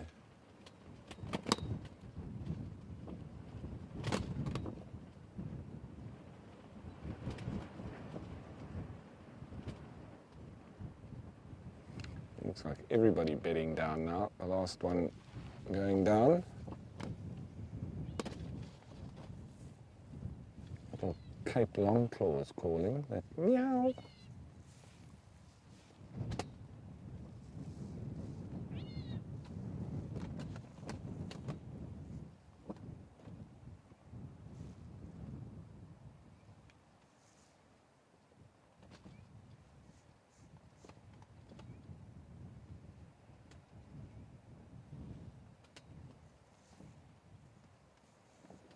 I would have to say that my most extreme sighting of waterbuck was a little baby waterbuck that was being swallowed by an African rock python, which was absolutely incredible because their babies are rather large, and you must imagine the size of the python that would have been able to swallow it. It only got it halfway, however, and I think it was disturbed by a potential predator, or even potentially us from a distance, as it was doing it on the road. It had killed the baby waterbuck, and it was busy in the process of swallowing it. But it got over the shoulders, and then it rejected it. But it's also important for those python, because if they do get a big kill like that down and they swallow it, they pretty much immobile. They won't be able to move very far or very fast, and so they're very prone to predation at that time. And if a predator does get them, well, he gets two in one. You get the python and whatever it's eaten. But if it gets through that digestion, then it could actually survive for about a year. So a long, long time that it could survive on just one kill. So it is actually worth the risk. Anyway, here we have waterbuck, and we're probably going to mission on down the road and see what else we can find. But I'm going to mission you on down the road to Kariega.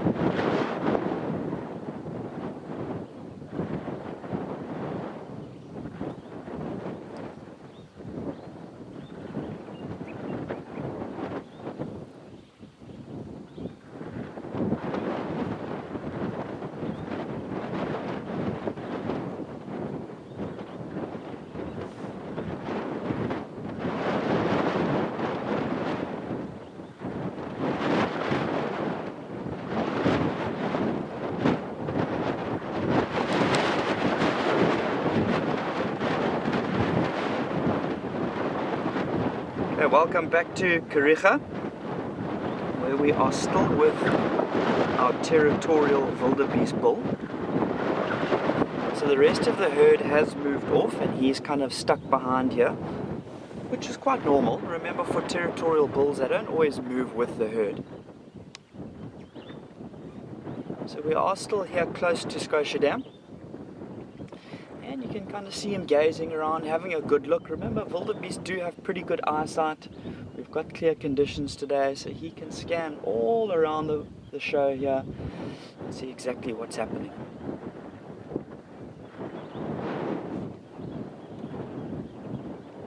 And remember, something like the prominent Scotia tree that we do have at Scotia Dam, that would be potentially a good spot for him to go and scent mark. Remember, he's got the two main different sort of scent glands. He's got, there we go, he knows we're talking about him. He's got that one scent gland just beneath the eye, known as the preorbital gland. And then he does have another one kind of by his hooves, like we were talking about earlier.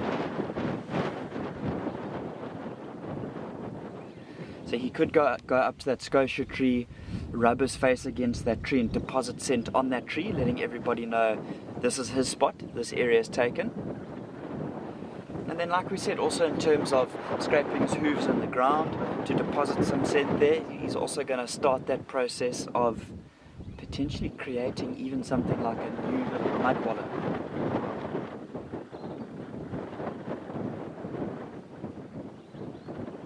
See where he's looking is in the distance in terms of the direction of where the herd has moved off to. But I think he looks pretty happy here. He looks pretty content in terms of the exact spot of where he is.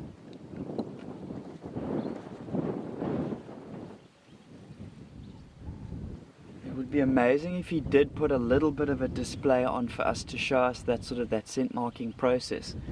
Often in terms of some of the areas of where they will do that, you may see sort of slightly more open areas starting to develop.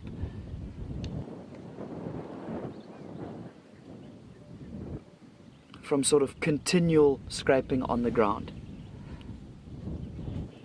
I think he's potentially looking to just kind of weave his way all the way around back to the rest of the herd. I'm going to show you what else we've got.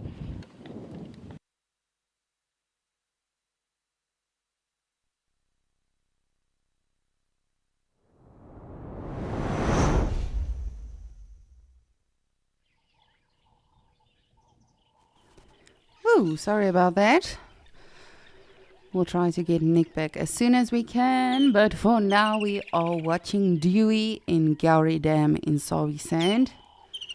You can see he is just taking it super slow and chill today, which I don't blame him for. It's a fairly overcast day. You never know. Hopefully the sun will come out a little bit more. But in terms of mammal activity here, we have not had a lot. We did have a waterbuck around, and we also did have some vervets alarm calling, and I've been looking around to see if I can see anything, but not yet. So you never know what today might actually have in store for us here at Gowrie Dam. It is going to be a surprise for all of us, I'm sure.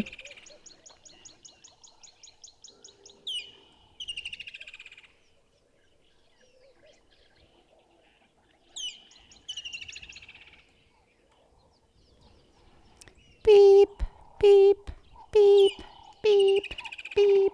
It's most probably just repositioning himself, or he wants to sort of get his bum elevated so he can defecate.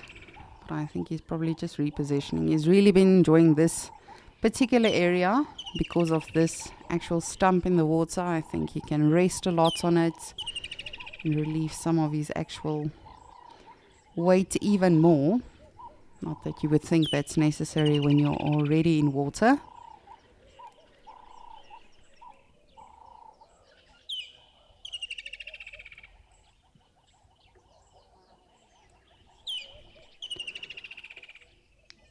Oops.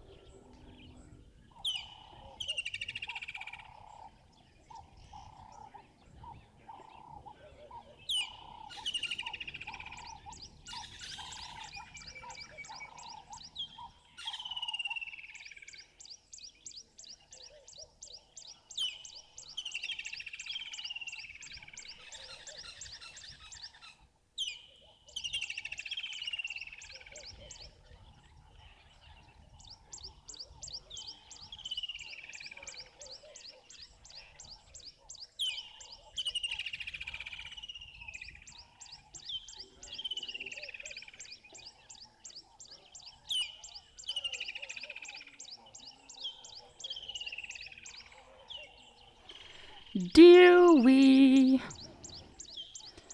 come out, wherever you are. I know where you are, but I'm just pretending I don't. Apparently you think this is a game.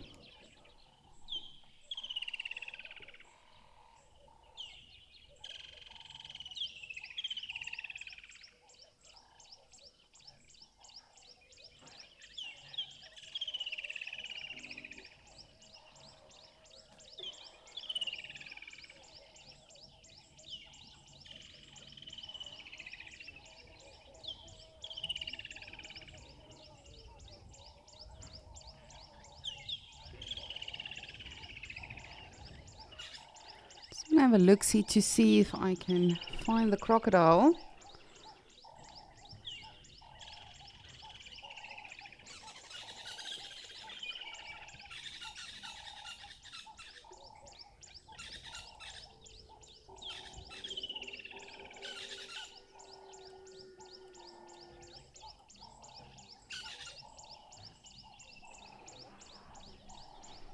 Is that the crocodilia or is that a rock? What are we looking at?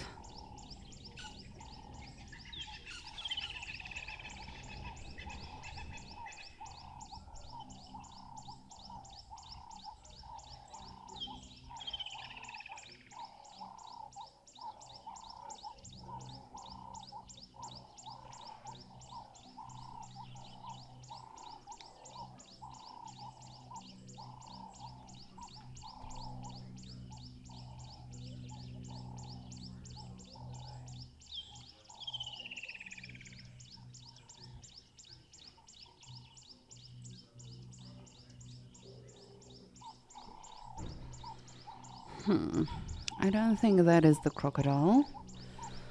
We shall gander around and see perhaps we can spot anything that might be lurking about.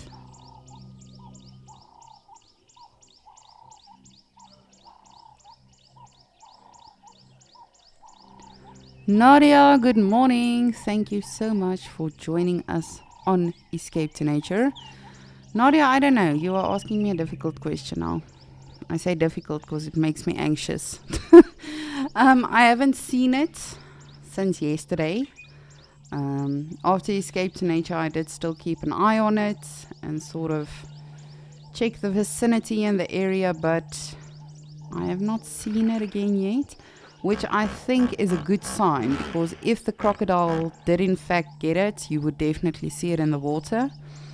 Crocodiles actually need to come up and, constantly eat at the kill. It's not like they can actually feast underwater. They do drown the animals, and they will actually keep their prey in the water, so the flesh and everything and the skin becomes softer for them to actually get through. Ooh, that escalated. But no, I haven't seen the baby waterbuck again yet, and as I say, hopefully that's a good sign. However, we do have a male waterbuck that is just enjoying the calmness at Djuma today. A little bit of regurgitation going on, and of course it's not that hot, so the animals don't constantly have to sort of stay in the shade and, save their energy as much as they can. But even out here in the open, it's a massive animal, and the fact that it is this well disguised amongst the long grass is really, truly impressive.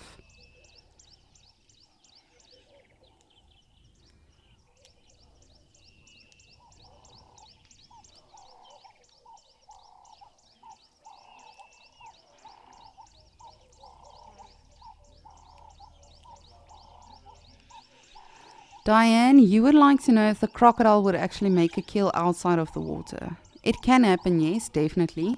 However, crocodiles use the water not only as the safety net, but also to disguise themselves. I'm sure many of you have seen actual footage, of the crocodiles that sort of ambush and sneak up on the animals. I remember last year I did a blog on a crocodile that caught a zebra, but the zebra was actually so strong and persistent that it dragged the whole crocodile outside of the water, and it was horrific. The pictures were brilliant, but painfully horrific. And the crocodile had the zebra by the nostrils, and this zebra just persisted and actually dragged the whole crocodile outside of the waterhole, and eventually the crocodile retreated. He let go of the zebra, and the zebra actually got away. So they can hunt on land, yes. However, with water, it makes them feel safe. And of course, that gives them the element of surprise. But never say never. Animals will do whatever they need to with regards to their circumstances. And that's not just, with whether it's an aquatic animal or land mammal, whatever the case is, it really is so many things that influence that. Just like we've seen a lot of the leopards on safari, as soon as the actual impala or vervet monkey or whatever is around has alarm called, they will immediately sort of go into normal posture, normal behavior, and then carry on, because everything has an influence with these animals.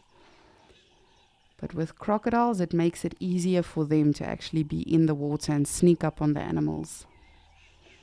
And that way, as I say, they can also drag their prey into water, and a lot of the times they'll just sort of leave it for the flesh, the skin and everything to almost become rotten, so that it's softer and it's easier for them to actually feast off of. Again, depending how big the animal is, of course.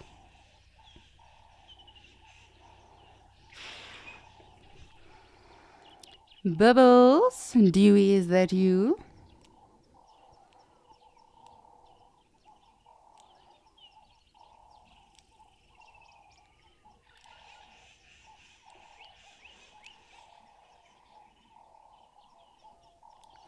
But speaking of crocodiles, I think it's time for another quiz question.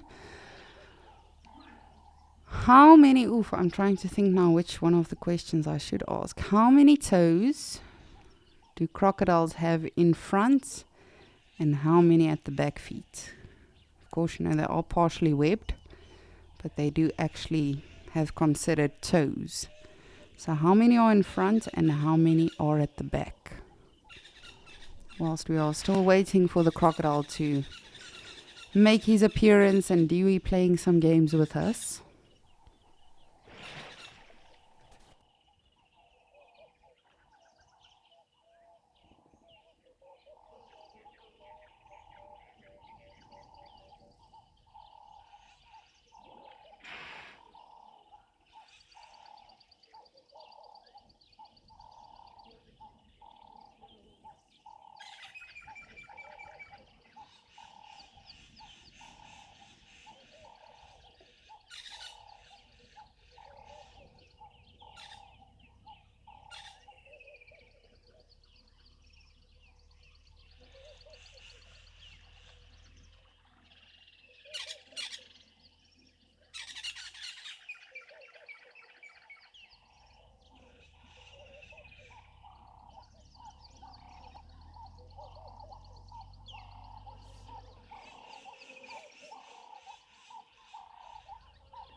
Yvette, you are saying something so peaceful about a waterhole.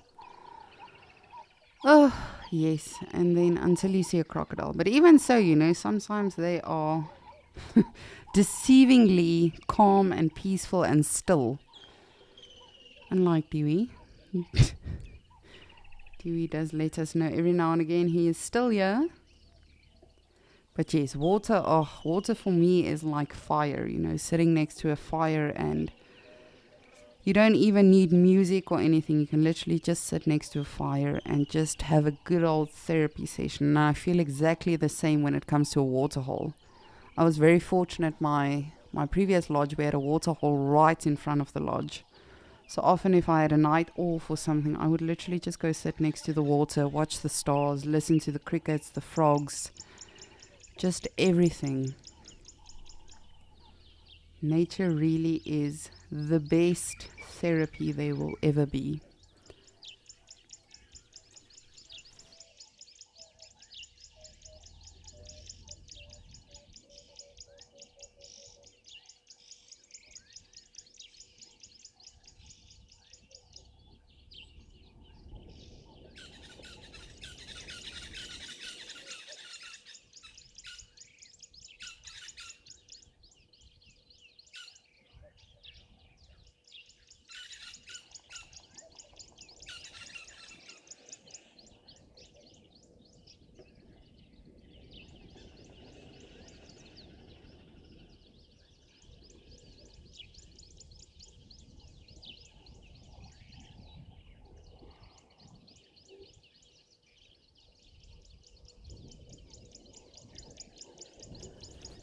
Ooh, Dewey, are you? No, you're probably just repositioning yourself for a good nap. I don't blame you. It was so adorable yesterday. We had some lapwings here and it seemed like they were having either a meeting or Dewey was getting scolded by them or preached to by them.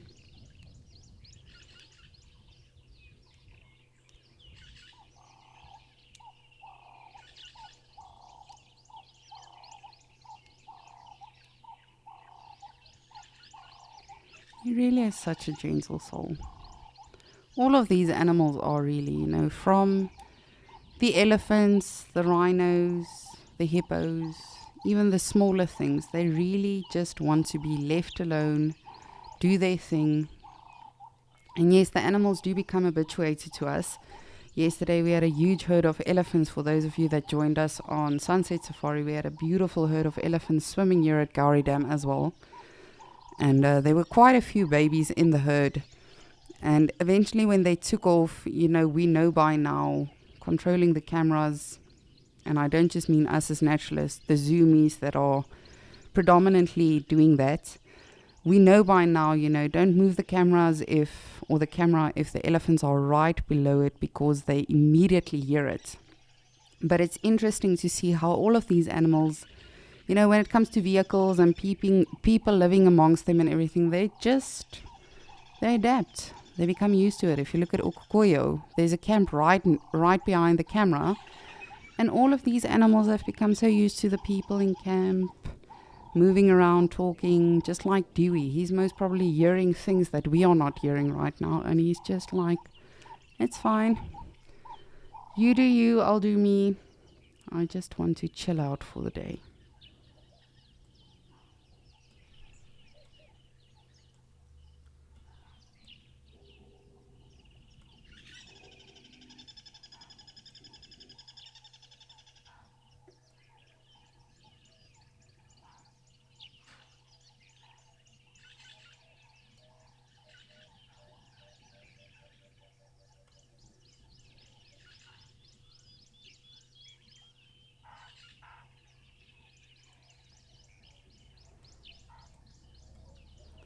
Definitely hear some impala's alarm calling. Just want to have a look around. It's not too close by from what I can hear though. I don't know if anyone else hears that. That pa pa.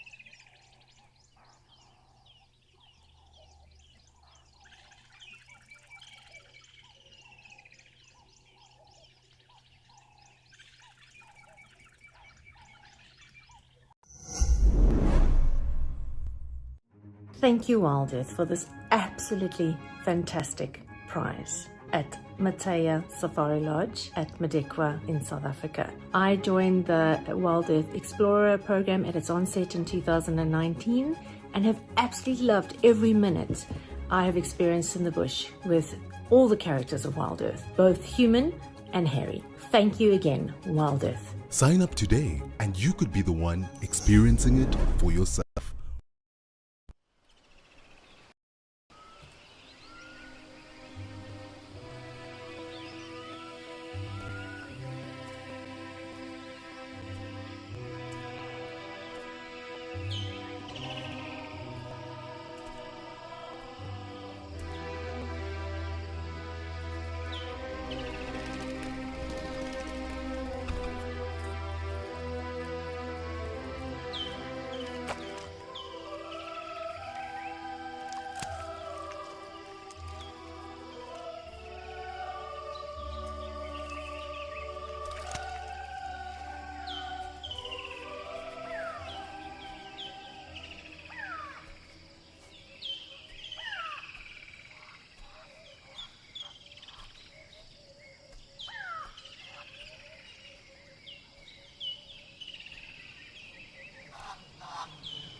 What's the scary thing?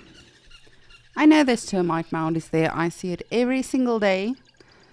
And every single time, particularly, you know, now that there's been some alarm calling and everything, just look at that. if you look from far away and you look very quickly, it looks like a lion's ear that is sort of just popping out and the lion is lying down there. But as I say, I know that termite mound is there. I know it's been there always, but somehow I always second guess myself. But rather make sure than be sorry and wonder the whole safari long. That's what I always say to guests. You know, even if it turns out you stopping me 500 times on a safari, rather make sure as opposed to wandering, getting back to the lodge. And then telling me, oh, I think I saw a pangolin with a pup on its back. I nearly had a heart attack that day.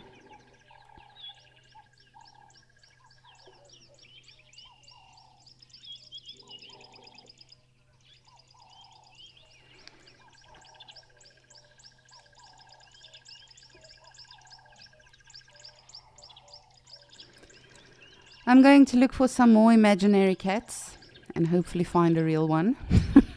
But for now, I'm going to send you over to Ralph, who's in Amakhala.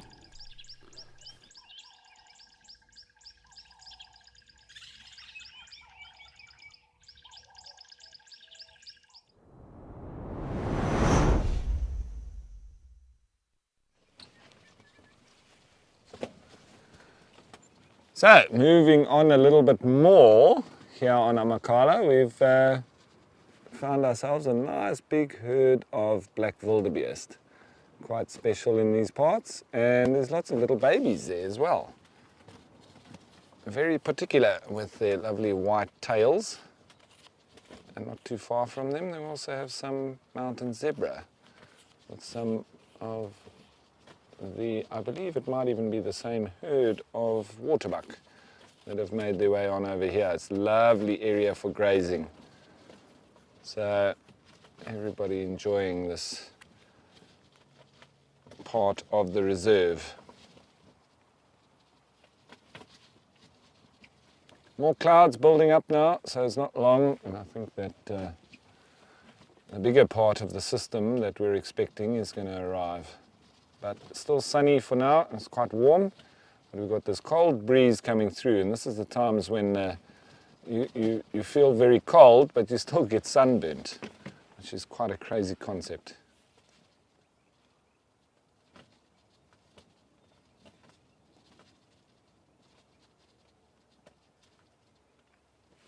When it is cool in the early mornings, you often find the black wildebeest running around chasing each other. As with a lot of the antelope, in the early mornings they can be quite active, but the wildebeest have got a particular way of doing that, and they can be referred to as the clowns of the bush because they sort of run around haphazardly doing all sorts. It looks rather strange.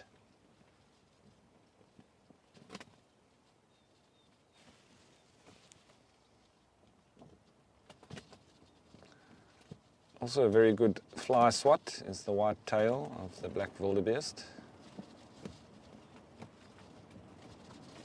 And the babies a lot more sort of lighter in colour than the adults.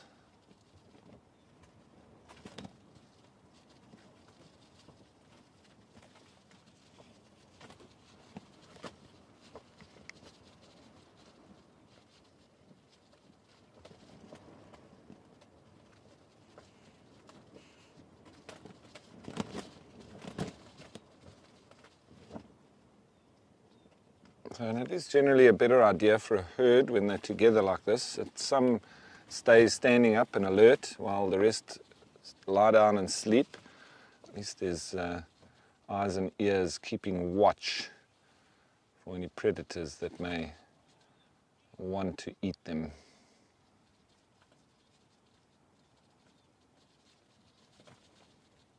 I'm wondering where the giraffe is that likes to hang around with the eland, because it seems like he's got a bit of a mistaken identity. We find him with them a lot. Just one giraffe in amongst the herd of eland. Maybe he just enjoys the company.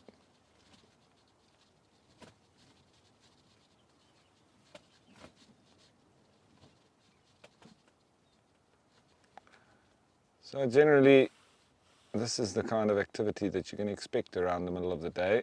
A bit of grazing happening, but otherwise they do try to reserve their energy.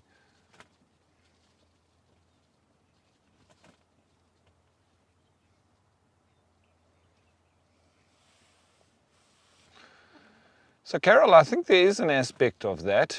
I do think that there's individuals that are a little bit more skittish or a little bit more alert than others. So I don't know if it's a taking turn type thing. I think it's just in terms of the herd itself and the different individuals within it. Some prefer to stay standing up and alert, and generally you would probably think that those individuals would survive longer than the ones that are more relaxed. You do find the younger ones though, they need to sleep more, and the older they get, the more time they spend on their feet. So through evolution and so on, I think it's generally that the older they get, the more they stay alert. And then once they get into their latter years as well, a bit of old age, then they also get more tired, so then they lie down. And those two groupings of youngsters and older are the ones that get predated on more often. And so the law of averages then do point to that their numbers, or predators also, go for those ones that are less alert. So the ones that are more alert are the ones that survive. And so those are then the genes that pass through into the next generation.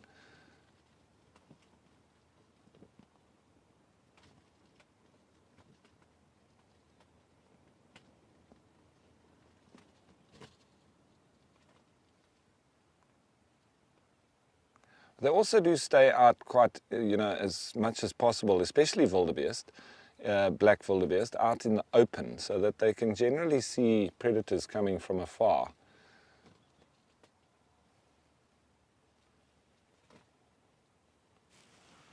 Speak of the devil, the giraffe that I was talking about that hangs around with the eland. We just see the eland start making their way through here, and the giraffe up in the distance is following.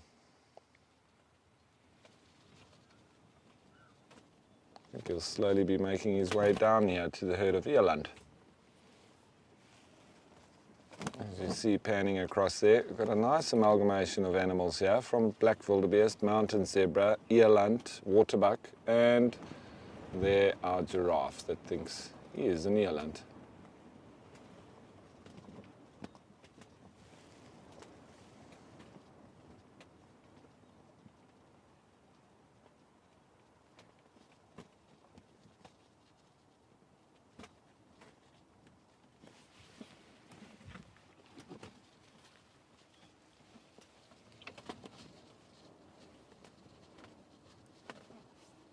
Easy to spot this individual as well, because he's got one shorter or broken ossicone as the other. So we definitely know it's him. Battle axe.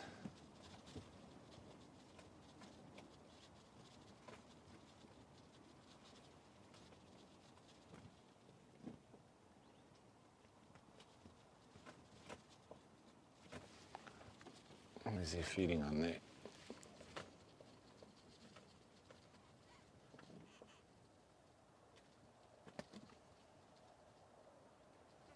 It might be a guarri. It's a bit far to see. There might be a bit of scotia in there as well, or the boerbien, a small bush.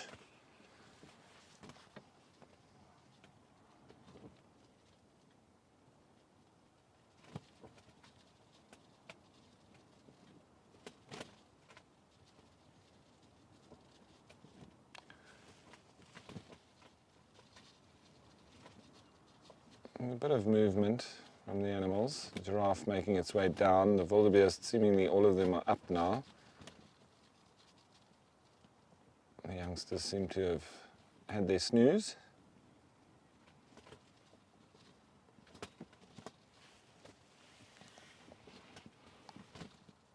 And then of course the eland, and I think there's actually one eland in here somewhere that's also only got one horn. Yeah, there it is.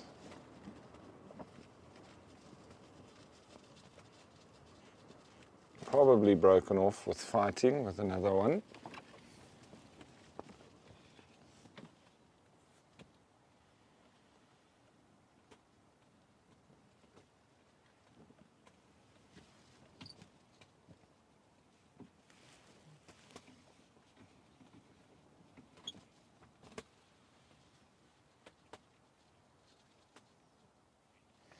So Maureen, generally when there's not too much wind, you might find it doesn't really affect them too much, but as soon as it starts howling, which it can do here a lot, they do try to go and find shelter. As we saw with the waterbuck a little bit earlier, they sort of rest up just in the leeward side of the bush, and so a little bit out of the wind.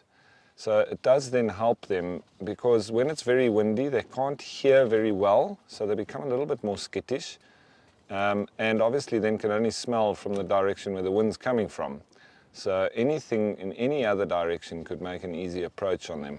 So it does affect their, I think, sort of well-being. They're a lot more alert when there's lots of wind. And they do move into different areas accordingly.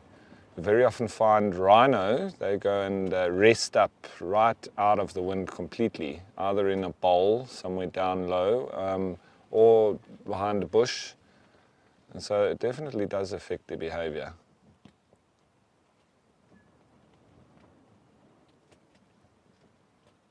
This is quite an average wind that we're having now. This we get pretty much on a daily basis, especially around the middle of the day. And early mornings can be quite calm, and late afternoon as well. But in the middle of the day, in these parts, we generally have lots of wind. And not too far from here is Port Elizabeth, or now called Gqeberha. And it's not called the Windy City for nothing. So you can imagine, we're very close to the coast. And so we're affected by a lot of temperature changes and fluctuations, and the wind obviously coming as a result of that.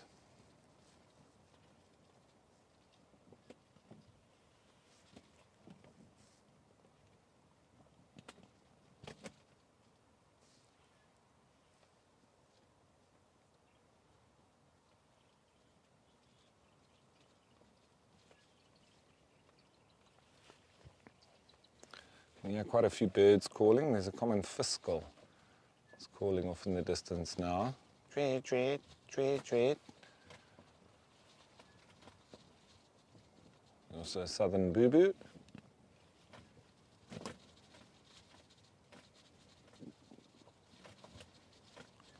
What a lovely scene this.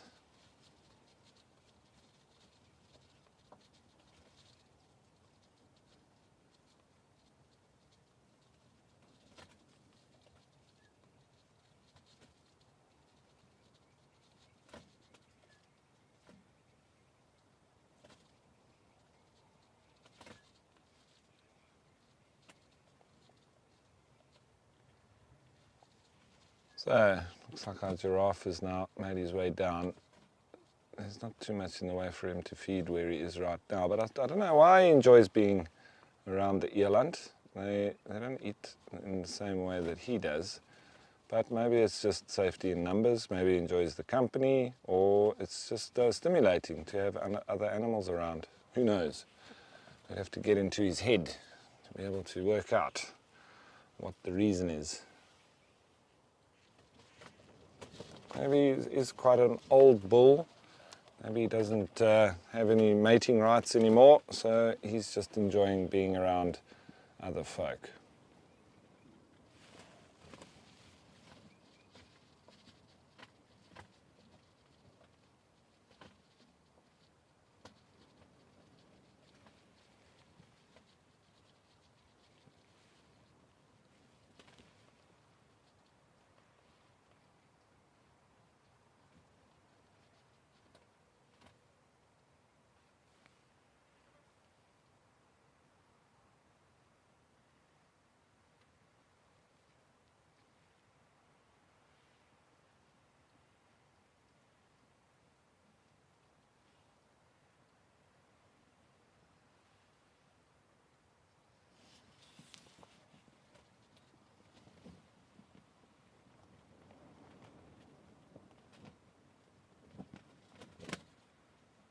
So all the grazers together with one browser, being the giraffe.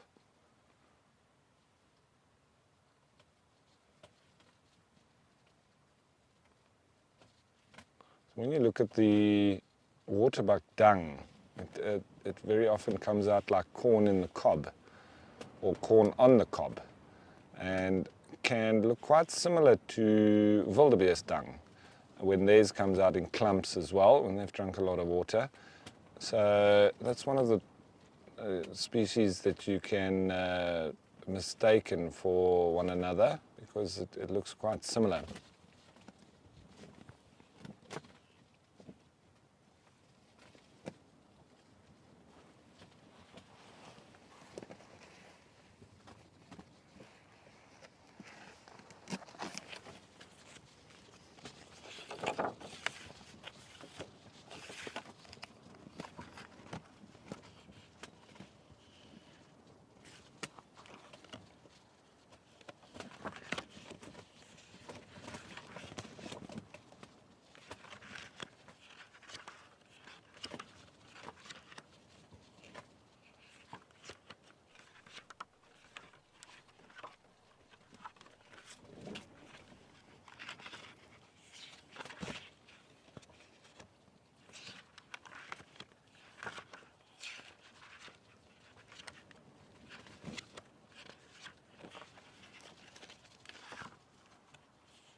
So I wonder if we can just have a look here at my tracks that I always like working on. And if we look here, this is a blue wildebeest track, and this is all to scale as well. So blue wildebeest, a very big track. The black wildebeest is quite similar, obviously quite a bit smaller. But what we notice with the blue wildebeest, very rounded or almost square in the front. And you see that with both the front and the back foot. And when we look at the waterbuck, it's a lot straighter or much finer on the sides and a bit more pointy in the front. And at the back, it makes a very clear sort of heart shape, which you won't really see in the track of a wildebeest. So a little bit of the difference there that we may see when we're looking at tracks and signs. We obviously look at the footprints, but then we're also looking at the dung, which can be confusing between the wildebeest and the waterbuck. So also using the tracks, which you will find next to the dung, we can then look at the differences. So, and obviously if you just put that next to any of the other Nyala, Impala, Springbok, Bushbuck, Mountain Rebuck and Cape Erebok, you can obviously see the real big difference in size and then the different shapes that go with them. So those are a lot more of the smaller antelope, and you can see what I'm talking about in just the real pointiness to the front of the track that you'll get more so in the waterbuck. And if we just look a little bit closer on a couple of others that we also find in these parts, the kudu and the nyala, they're both also very similar in their tracks, and you can often confuse the two of them as well.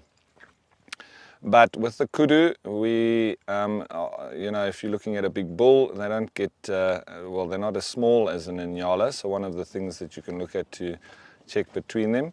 And we do find that we look at where in the track it is its widest. And with an Inyala, it's pretty much sort of almost all the way to the back, whereas with a kudu, it's pretty much halfway. So just some small little intricacies that we do look at once you start tracking and trying to work out the differences between the animals themselves. Anyway, I don't have those ones enlarged of black wildebeest, and the waterbuck, so I'm not able to put those ones up here now and in real size. But anyway, that's a little bit of the antelope tracks and the differences between them. Very easy, obviously, with the zebra having only one toe, and very donkey-like or horse-like in their track, with that frog that we talk about in the back of the track, this sort of impression of the pads in the back of the track. But very difficult to tell between a mountain zebra and a plain zebra, although mountain zebra would be a little bit smaller. So that's a nice little scene that we've had here, and a nice grouping of animals and different ones, especially the giraffe, who's totally different to the rest. Anyway, I wonder if there's any real amazing things going on with Lisa.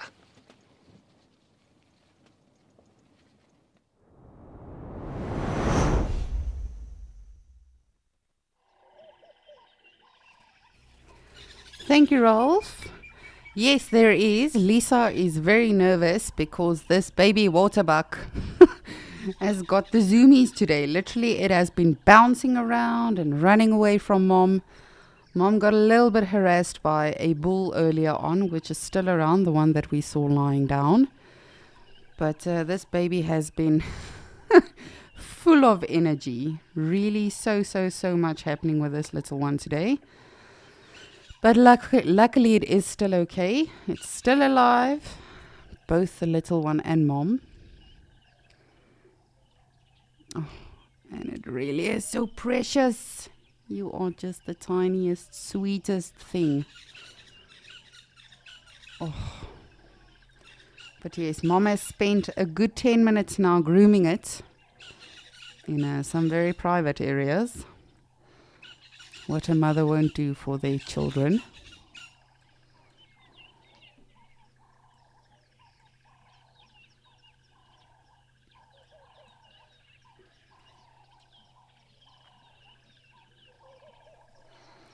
Woo! Sorry for the quick movements. I'm just trying to keep up with Mom and the little one. You should have seen it earlier. It was bizarre with the little one. It was all over the place. I was literally shouting at it, saying it must not attract so much attention to it. But Michelle, you've got to answer for our previous question. How many toes does a crocodile have front and back? 5 in front and 4 in the back. You are correct. Much like an elephant as well. See, that was a fairly easy one, I think. I don't know. How do you guys feel about the quiz? Should I perhaps make it a little bit more challenging? Is it challenging enough? Perhaps we shall ask a fairly easy one while we are looking at this adorable little thing. How long did Mom carry this little one for? So in other words, how long do waterbuck gestate? Or are they pregnant for? And again, it's a fairly easy one, I think. Something we do talk about quite frequently.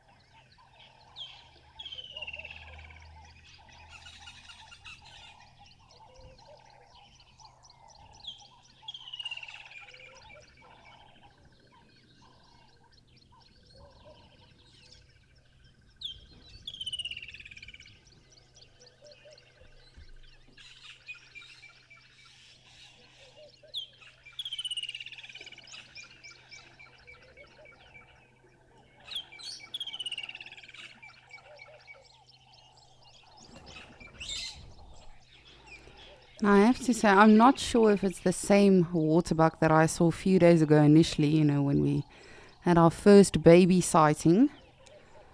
But I have to say, it's already becoming much more independent. Of course, there's still a very close bond, and they will still be for a good few months. But you can see this baby is becoming very comfortable within the environment already. Still very naive, thinking that there can't really be anything dangerous around. Little do you know, young one.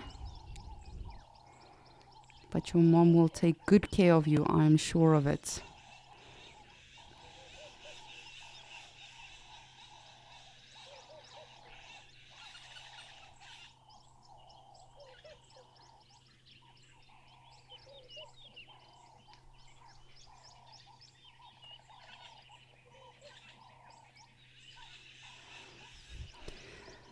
And while we are looking, just look at that, at this beautiful bond they share.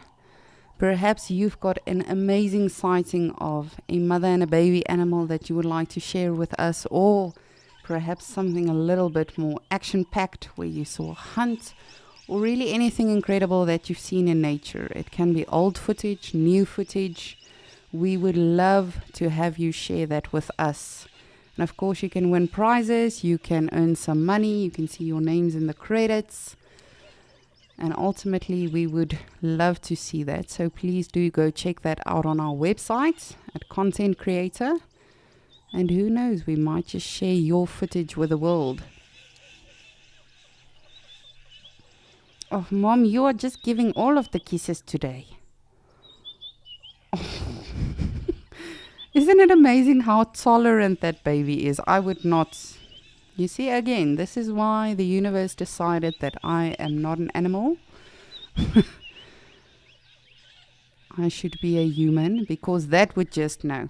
No. You are getting too much now. Get out of my space, woman. It's like that part in Lion King where Simba is also getting groomed by his mother, and he's like, Mom.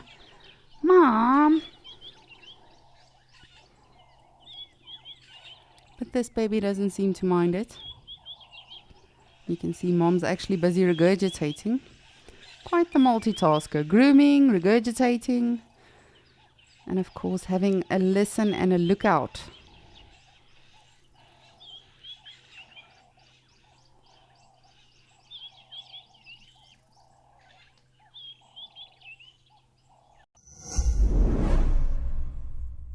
Amakhala, a wonderland of natural beauty. Now you can experience it for yourself at the Amakhala Safari Lodge, the perfect safari getaway where luxury meets nature seamlessly. Enjoy poolside peacefulness and exhilarating safari drives by day, and fine dining with fireside coziness by night. Sign up to be an explorer and you could stand a chance to win a 3-night stay for 2 at the Amakhala Safari Lodge.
Oh, Mom, you are just full of kisses today. All of the kisses in the world. Is that incredible?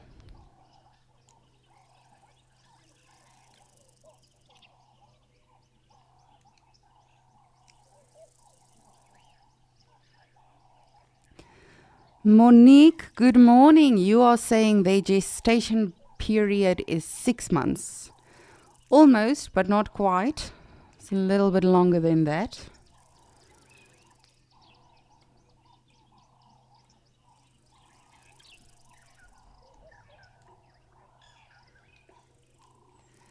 Black Hammer, you are saying 5 months. A little bit longer.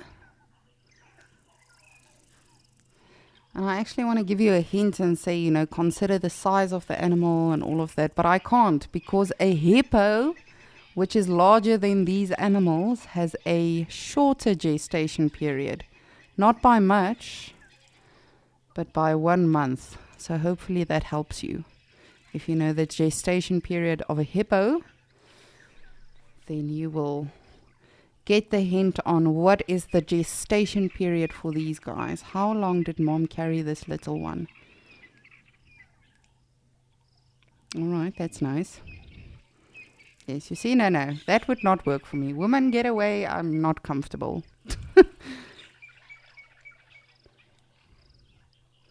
I'm a very lovey-dovey person, but jeez, that's a bit too close for comfort, Mom. The baby should be doing that, not you. And I was talking about this yesterday as well, but we see this a lot with a lot of the animals, you know, not just the antelope, but also giraffes, zebras. They tend to, even after they've given birth, for a couple of days, they tend to still clean the baby. So is that just a pure form of bonding? Or could it perhaps be that that female can still smell a faint scent of afterbirth? And she's just ensuring that she gets that little one clean completely. Because predators are phenomenal. They can smell the afterbirth.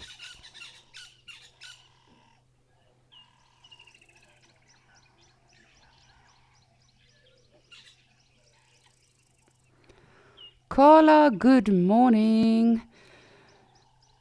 That's a good question. With ticks, I've actually never thought about it like that. I would assume so. That's a very interesting thing. I will definitely go look for an article or two on that. That's very interesting. That's a good hypothesis to have.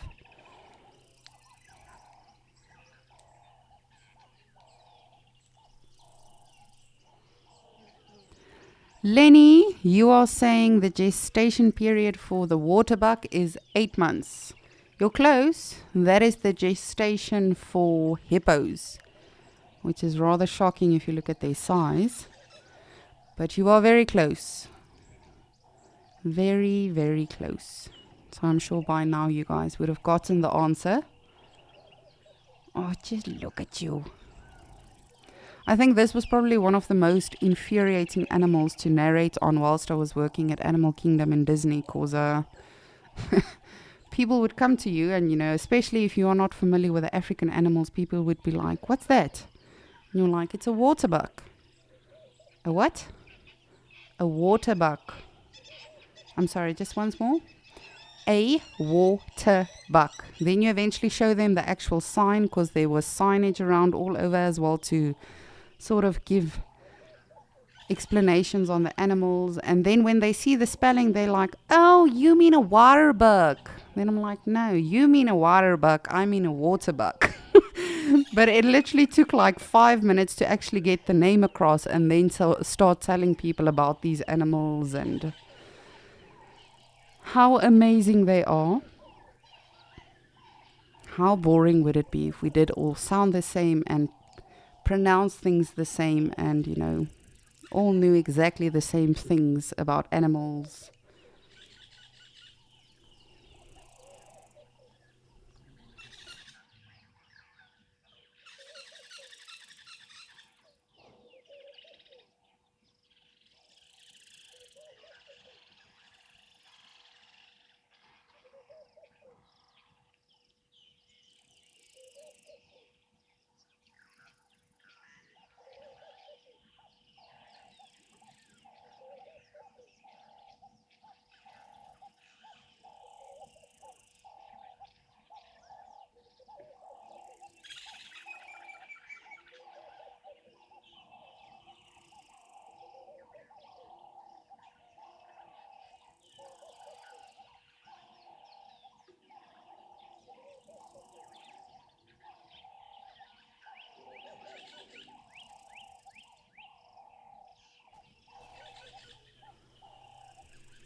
We'll just wait to see if they are actually going to come back to the water or if they are going to venture more deeply into the bush. However, I suspect Mom will probably bring it back.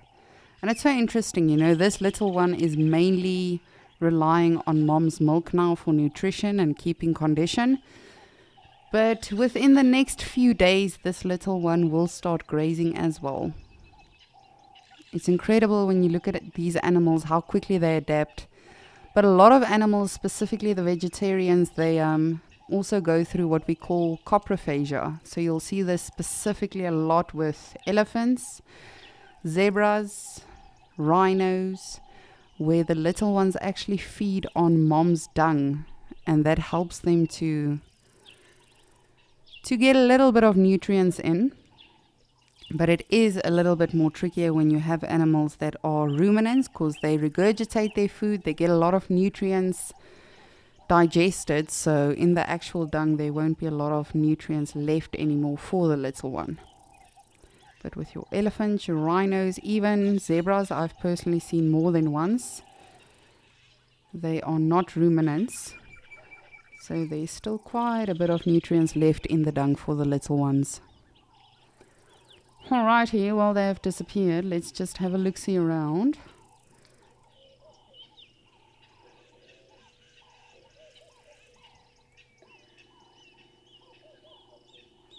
Lenny, you would like to know when will the youngsters start grazing?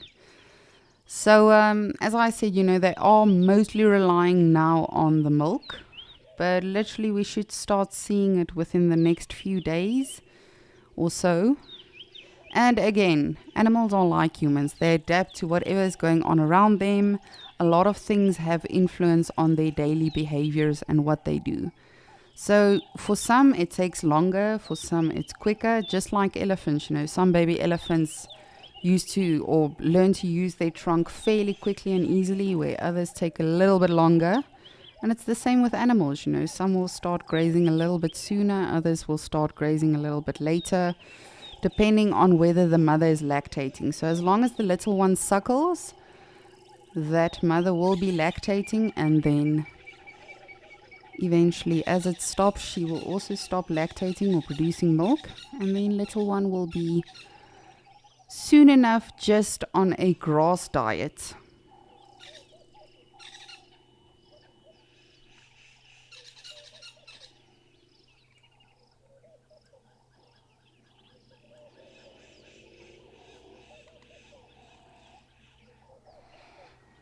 You see, there's the male that was pestering Mom, insisting on getting her number, not respecting the fact that she has to take her little one to daycare.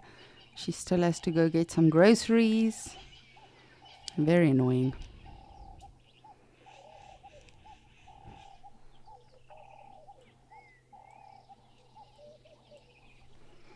She actually seems a little bit worried, like, oh, I thought I got around the creepy guy.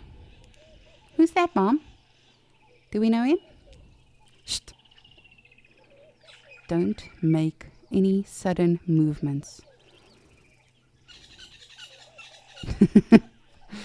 This little one really is full of energy today. I think this is the most active I've seen it.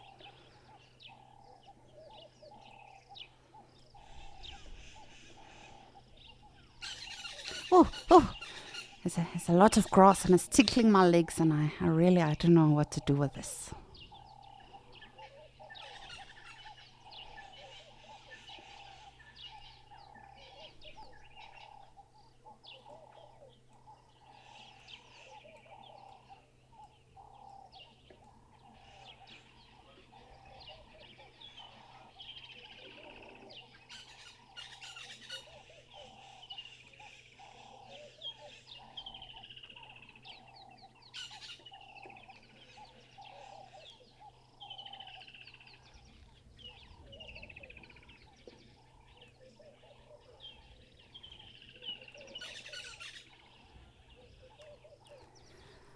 Michelle, you are saying the gestation period is 270 days, and now you're forcing me to do some math. Well, of course, that amounts to 9 months, and you are correct in saying that. Waterbucks are pregnant for 9 months. And an easy way to remember it is actually to think of humans. You know, we are also very water dependent. Well, supposed to be. And drink a lot of water. And we have the same gestation period as the waterbuck. He literally just ran into his own mother almost. This mother's face, though, is just like, oh, what time is it? Is the day almost over? Can I just get one babysitter? I just want to have a wee nap.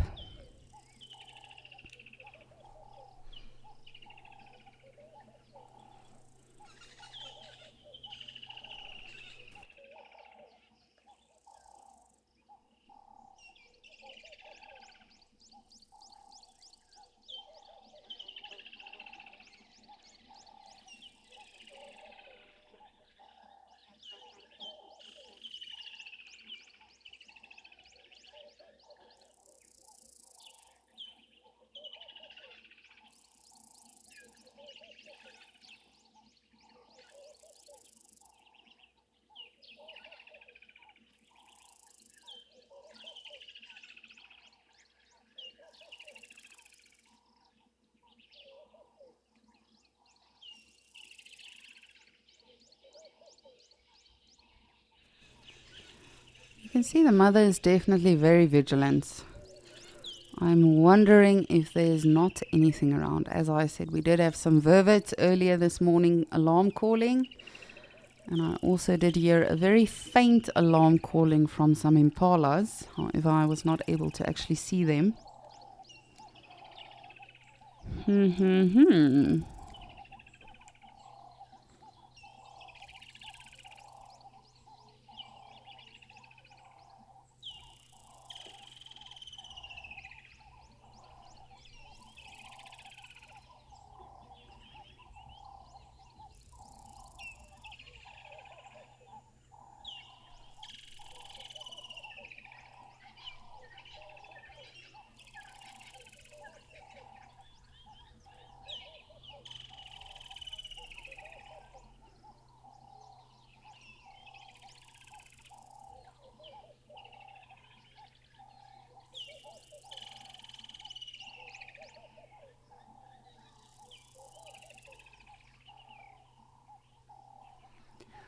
Mom, where's that friend of mine that was here yesterday? He's got a very big face, very small eyes. He seems to like the water. I'm not too sure where Dewey is right now.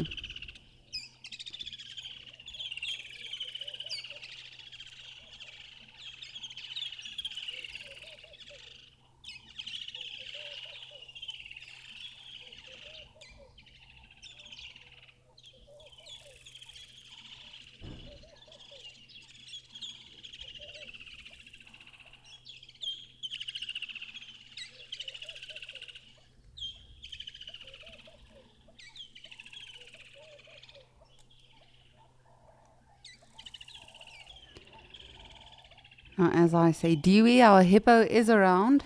I have no idea where the crocodile is. Hopefully not too close by. But I personally haven't seen it this morning. Not too sure of our zoomies. But Mom is definitely on alert. I know Marips was around here this morning. And you never know, he might still be around. For those of you that don't know, Marips is one of our resident leopards, not hippos, leopards, in Juma. And I think he might still be not necessarily right at Gowrie Dam, but he's definitely still in the vicinity because Mom has been very vigilant. We did have some vervets alarm calling earlier and some faint alarm calling from impalas. But that being said, I mean, Marips is probably one of the most sneakiest leopards, in my personal opinion, when it comes to being right out in the open, in your face, and camouflaging so well that we just might miss him. But you never know, he might actually be around. And I know it's the circle of life, and I know I shouldn't get attached to the animals, but this little one, we've really invested. Myself, Morgan, Mel. I feel like we are its fairy godmothers by now. But everything in nature happens for a reason. And at the end of the day, it is all about survival of the fittest, which is a horrible thing, but hopefully Mom can keep it safe.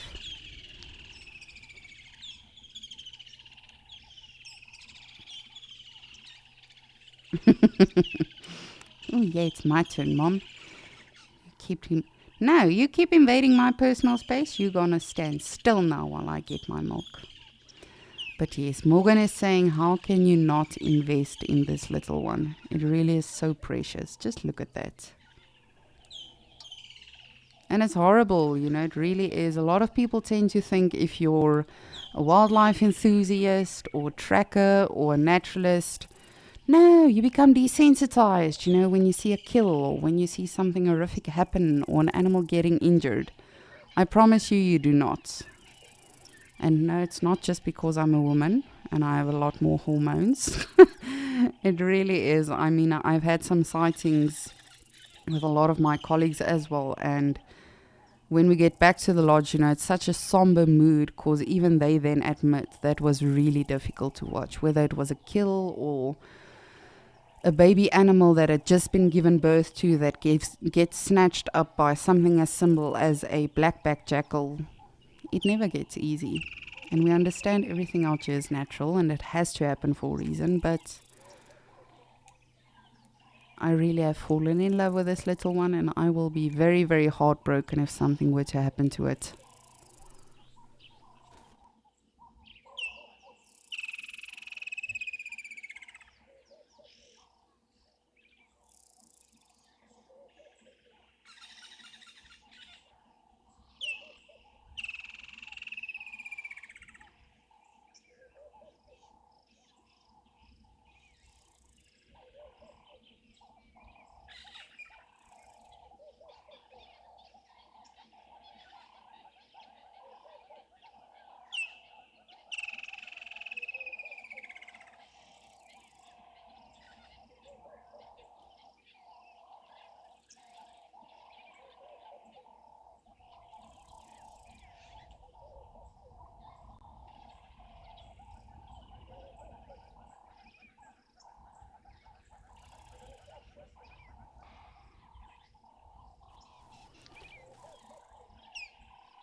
Leopard lover, you are asking if Snapple the crocodile is around. I know you guys on the Juma chat have have decided it's going to be Snapple.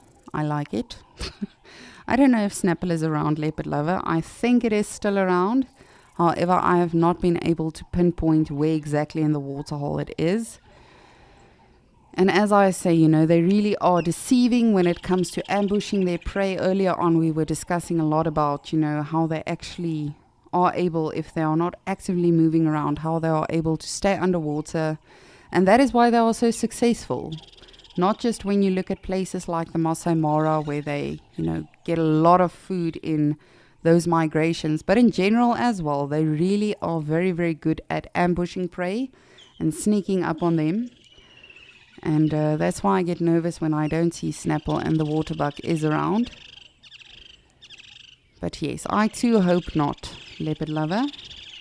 I know Dewey is around, that much I can tell you, but Snapple I have not seen with my own two eyes today.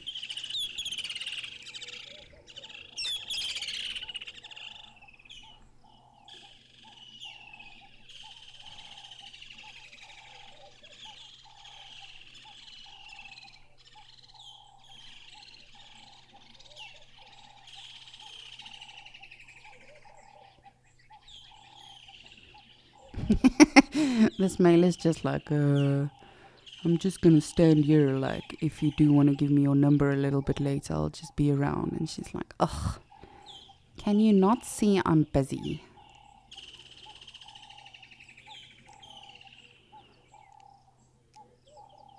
This little one is like, are you my dad?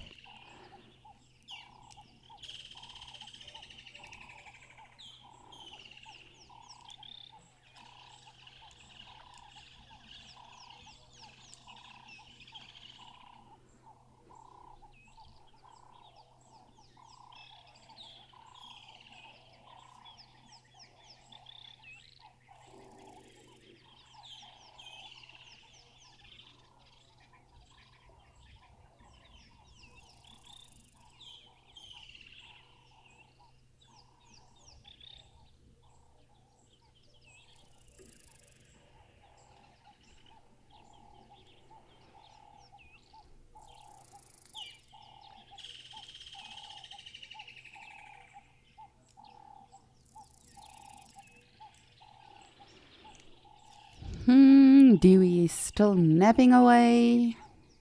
All right, we will continue watching the beautiful Gowrie Dam, of course, with the help of our wonderful Zoomies. For now, though, I'm going to send you back to Rolf, who's in Amakhala.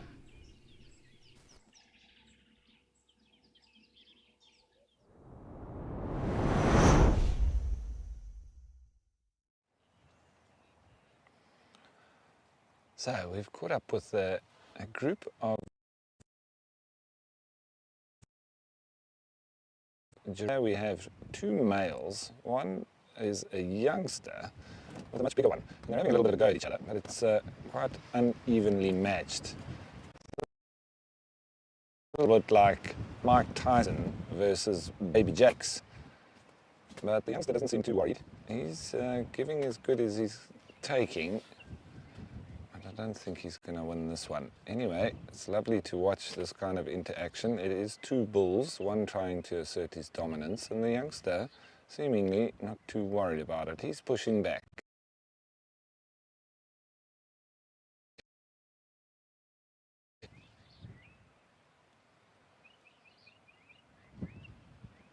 Right between his legs, look at that.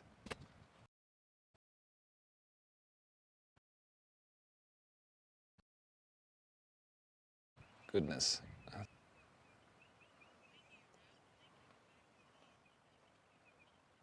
Okay, well, we're going to carry on seeing what plays out here with these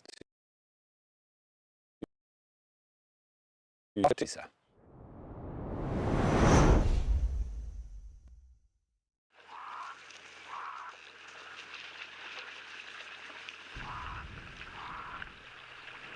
That was beautiful, Rolf. Your little giraffe, they really are adorable. I've had some fascinating sightings with giraffe calves. They are very, very funny to look at.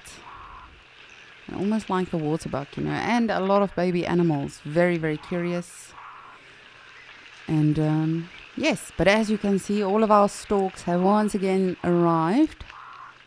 As I told you, those ones from this morning were definitely the clever ones. Early birds that caught the worms.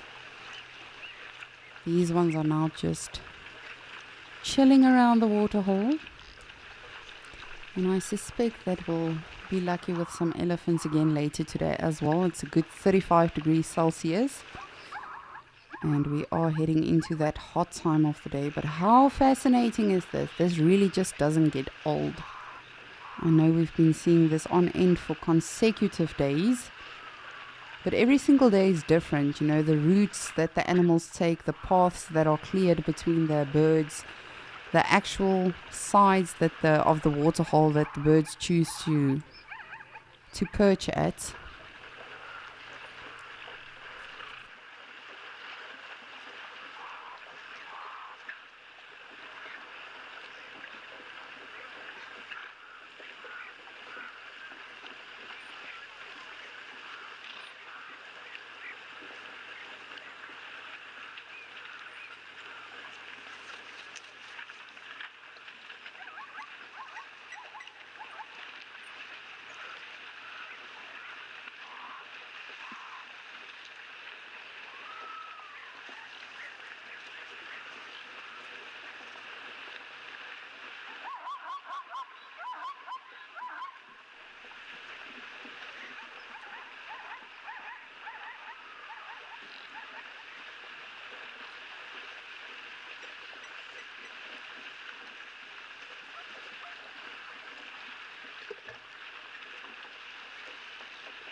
It really looks like one of those very, very old African paintings that you see.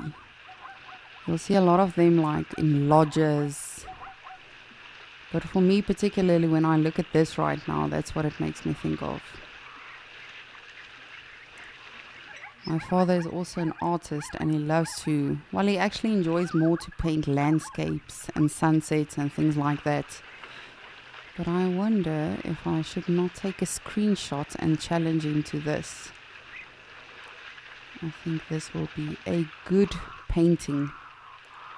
And how lucky are we to be part of this? Without the animals knowing or realizing that we are even here, we get to just embrace all of their behaviors, their dynamics.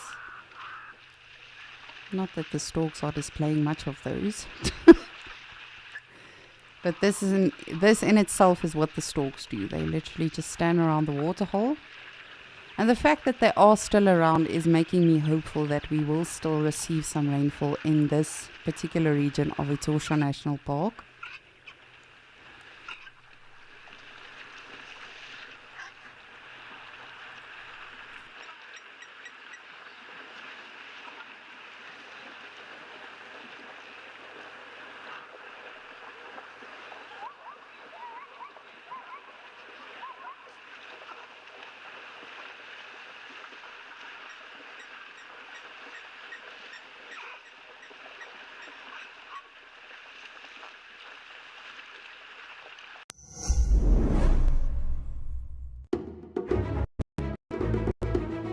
Can you imagine a world without the magic of nature?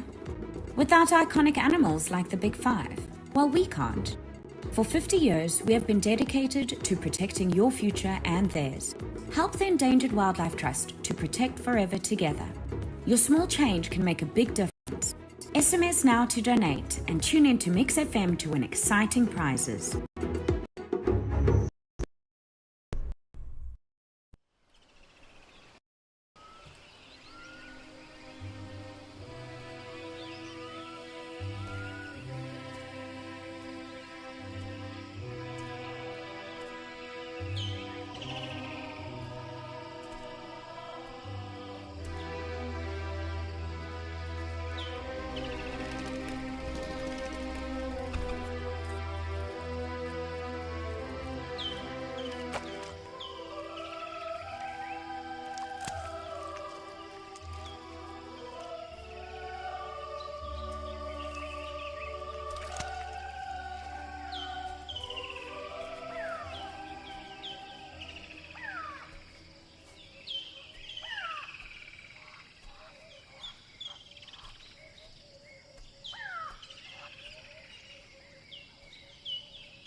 I was waiting for that.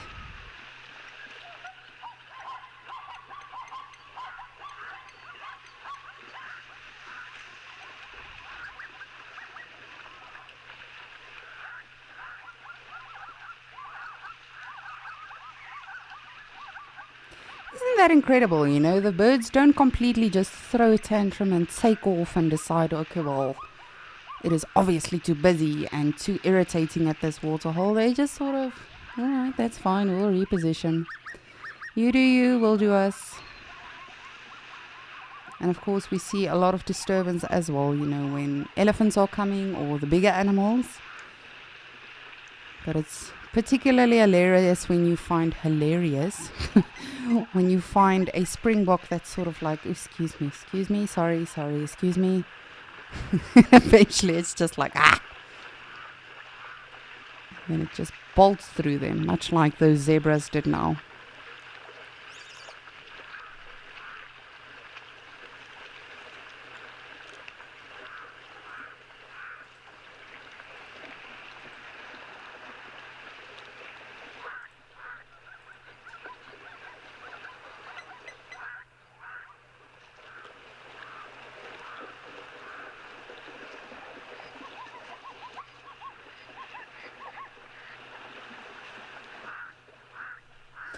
Oh, I think I've got a question for you for our quiz. What do we call this right now? When various species gather temporarily and, they sort of just tolerate and coexist peacefully. What is this called? There is a fancy word for it in terms of wildlife terminology. But I know you guys will get this one quickly.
Oh, I don't even want to start to guess how many animals are actually at this waterhole right now.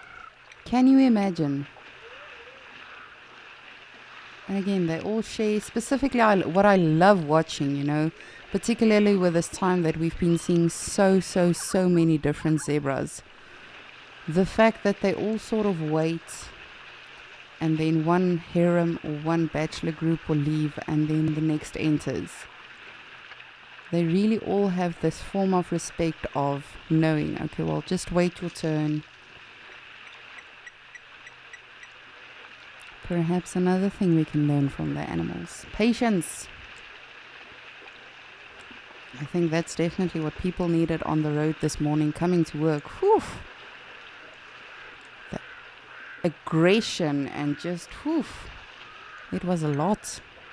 I literally just looked at people like, we've all got a destination. Calm down, you'll get there. We should be more like these animals and just be patient. You will get your turn. We all have things to do. All of these animals have water they want to drink. They want to cool off a little bit. But they know, let me just wait a little bit.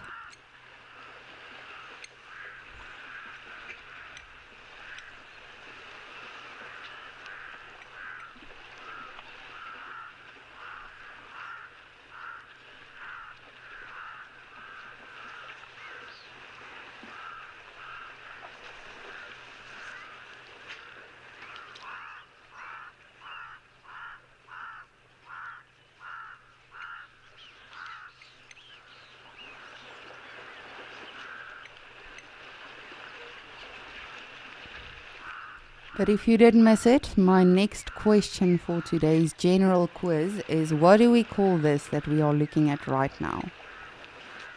This meeting that the animals are all having when you have so many different species in one particular place, and often you will see this at a waterhole, but sometimes you can see it on the general plains as well.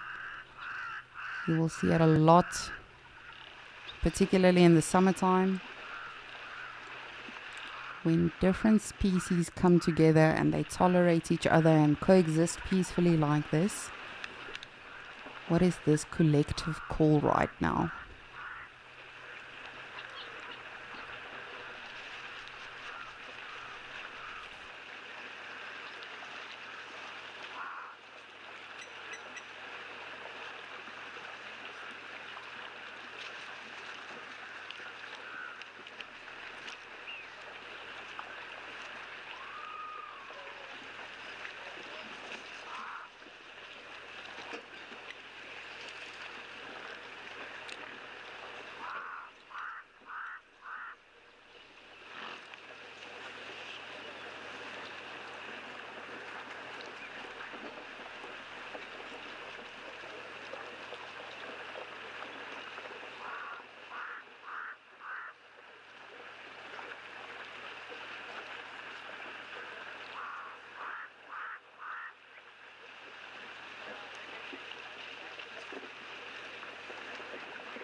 I do apologize for the silent moments every now and again. I think sometimes it's just so crucial for us to just listen and observe, because I think when you have silence around you, you tend to focus on more things as well.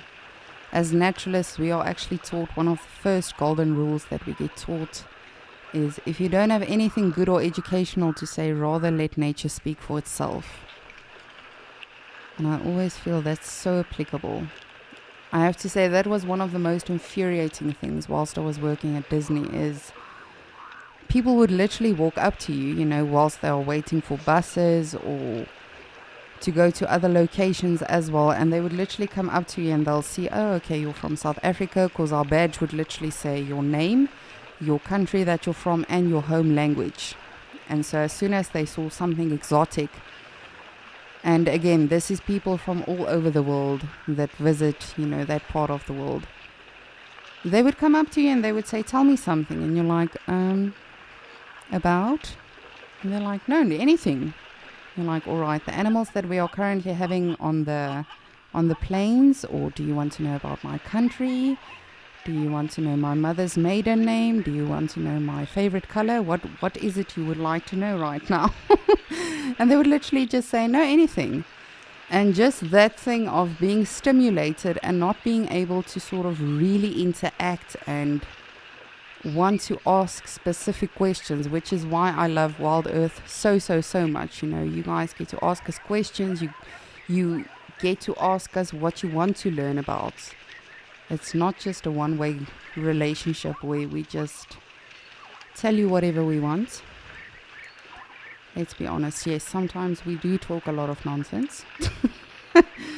But no, I really do love being able, and I think personally for me, this is how we're getting educated, sometimes just taking a moment of silence and just watching as everything unravels right in front of our eyes.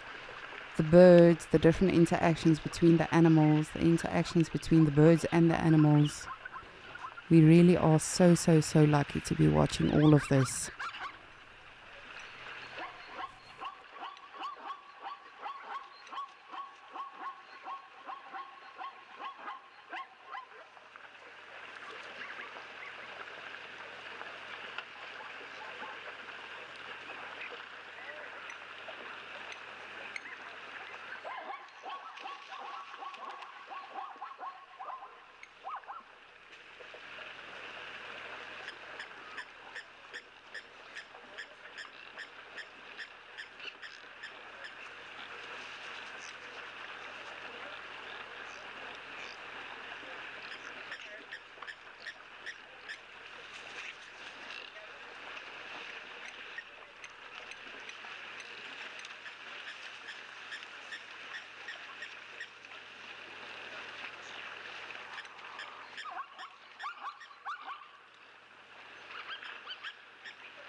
Monique, you are saying this is called a pool party.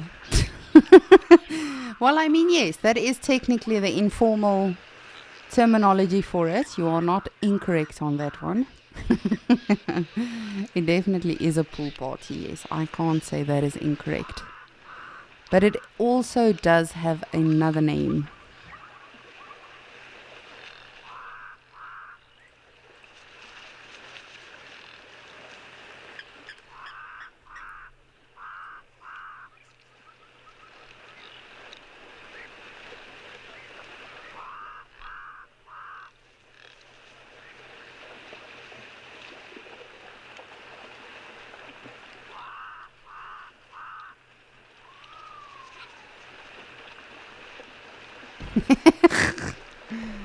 Morgan is saying if she were to host a pool party, she would not have this many attendants.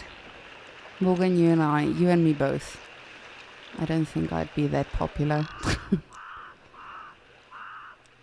Perhaps if you find yourself in a very, very dry and arid region and you are the only one with a pool, perhaps you'll be a little bit more popular. Maybe we should try that.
Springbok, what could you possibly be feeding on right now? Please tell me.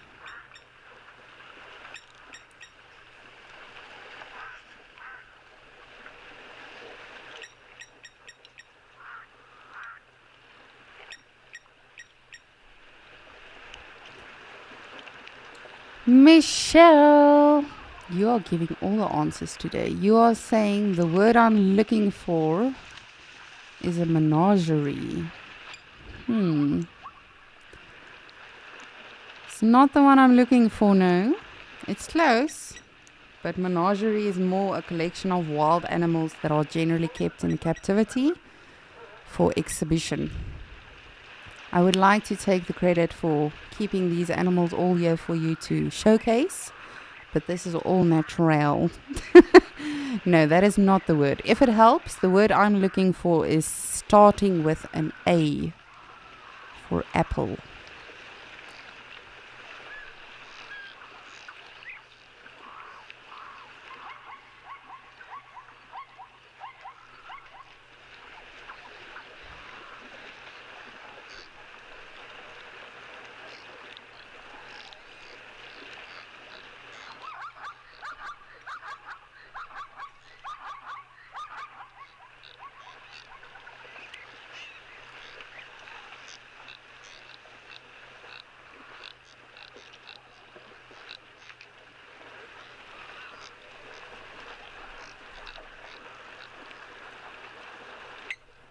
Come on, I know you guys can get it. What do we call all of these animals that are purposely,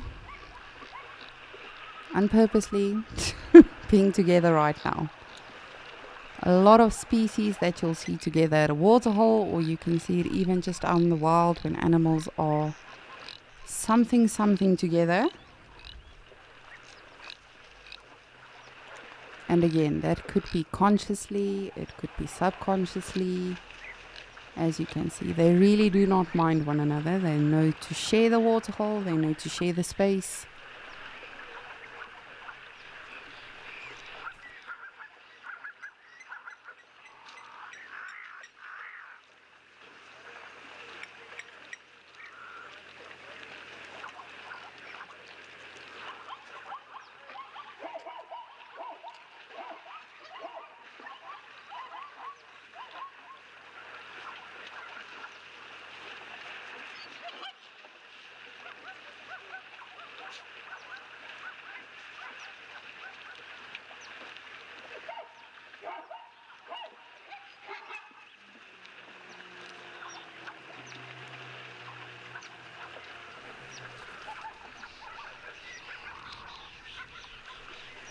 I just wish the animals would This is a very selfish thing to say, but I wish the animals would stop going so deep into the water, like that oryx right now.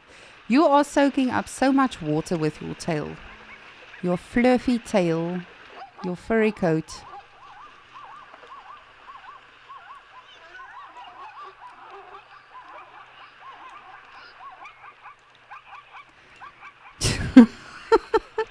Jacinta, you are saying this is called an interspecies rave. Oh dear, you people are silly today. If it were a rave, ooh. Okay, we'll get to the correct answer now. But if this were a rave, what music should we have? That's an interesting one. What music do you think would fit the scene right now? Would it be typical African music?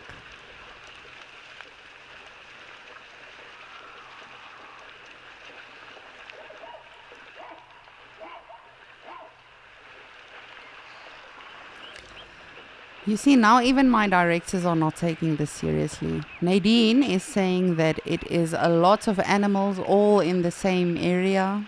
Apparently that has a lot of A's, so that is what she now says is the correct answer. Alright, this is called, everyone listen up, including FC, take notes. This is called an aggregation. Aggregation.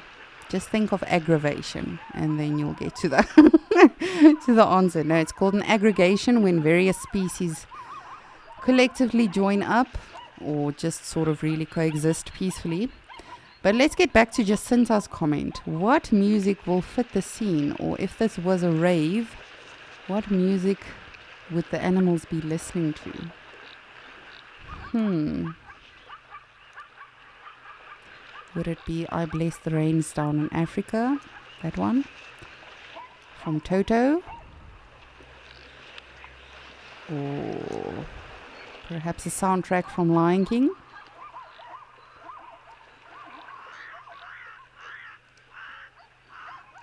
My brain is literally getting frazzled now with so many suggestions. But I would love to hear from you. What do you think? What music would the animals be listening to right now at this pool party or this interspecies rave?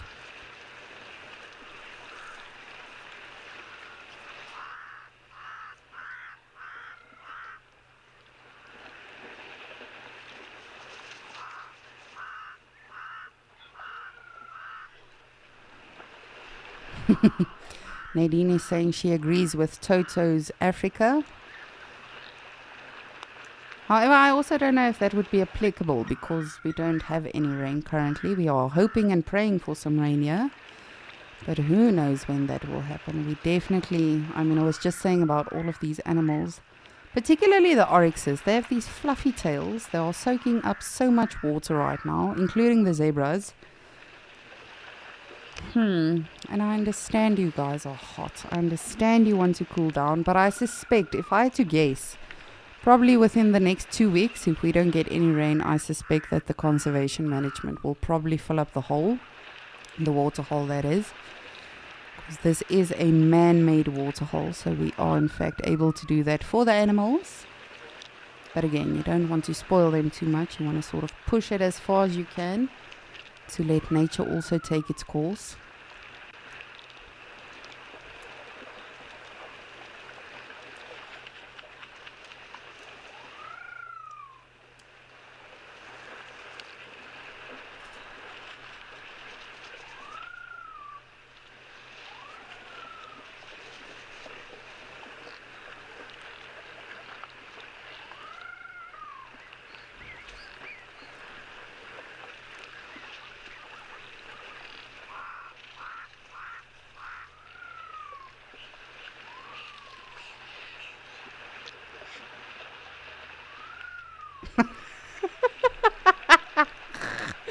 I just saw a lot of video clips in my mind, Morgan. Morgan is saying Air Tonight from Phil Collins, that doo doo doo doo doo doo. Na na na na na na na na na na. I don't know the lyrics, sorry. Yes, that's a good one. I'm sure many of you have seen on social media that people use that song for a lot of fails when animals fall or when human beings fall. That is a good one, yes. What else? What else would be a good one?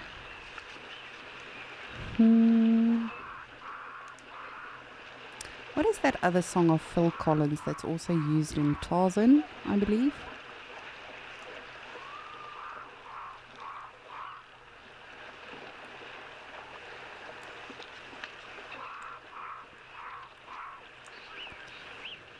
Monique, you are saying Hakuna Matata. Yes. These animals have no worries. For now. But you never know, that might change at any moment. With lions coming, leopards, cheetahs. Lisa's wishfully thinking out loud. I don't suspect we'll see them midday like this with all of this heat. But I mean, look at this. It's like a massive all-you-can-eat buffet. Even if they just catch a stork, that would be like a McNugget, but it's something. What other songs? Jacinta, what do you think for your interspecies rave, as you call it?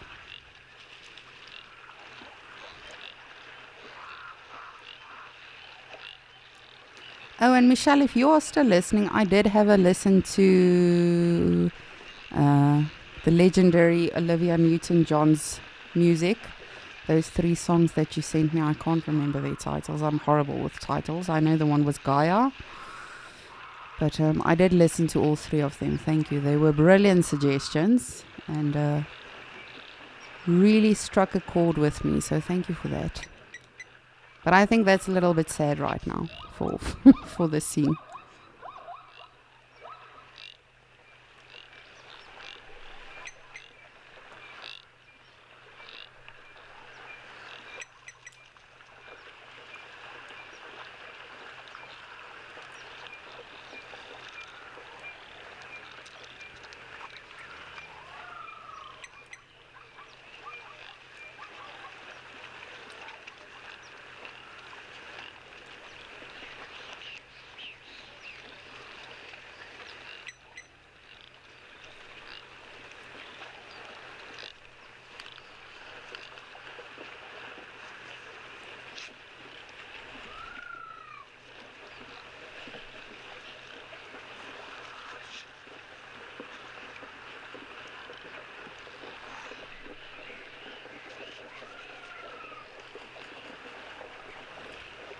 Lenny, you are saying low reeds walk on the wild side.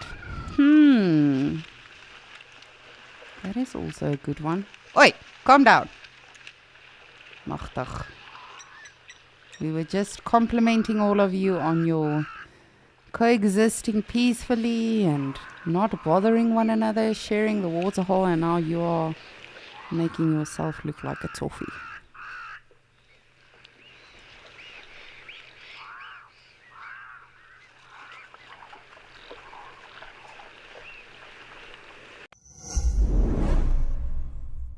In aid of International Women's Day on the 8th of March, Wild Earth is hosting Safari Sisters. Join us for a day of female fun in the wild, featuring some of our best female naturalists. I did not think I would ever face my fears like this. Focusing on the incredible role that female animals play in nature. Join us in celebrating the wonderful wild woman of Wild Earth.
I mean, I know it wouldn't be applicable to these animals, but what about Eye of the Tiger?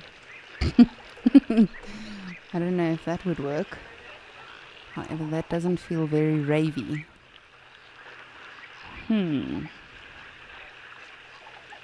Which one? Which one? We'll get the right one, I'm sure. You know, of course, then I'll have to talk to all of the animals first, see if they agree, if they are fine with it.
Jerry, you are saying you've never seen so many animals in one space. It's incredible, right? And sometimes we've got even more, you know. Sometimes the waterhole is filled all around, you know, in terms of the stalks. As you can see today, they are a little bit more off to the right. But when all of the animals are actively in the water and around the water, and then you've got elephants as well and a rhino in the mix as well, it really is incredible, and it's amazing to think that we get to be a part of this without realizing we are part of making history in wildlife right now. Not by doing anything, just by observing these animals in their natural habitat and getting to spend some time with them.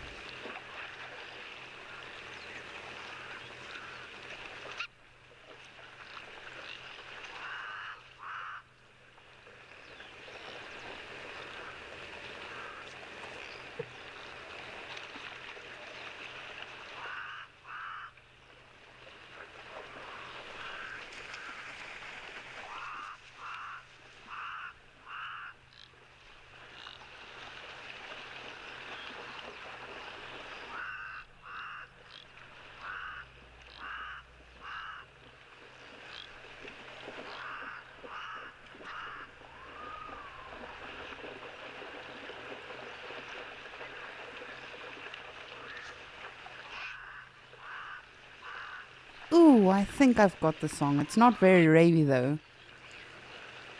I don't know who the artist is. I know I should know it because it's a very legendary song. But what about that one? What a wonderful world. Don't you think of that when you see this? Man, who sings that? I'm terrible when it comes to actual song titles and artists.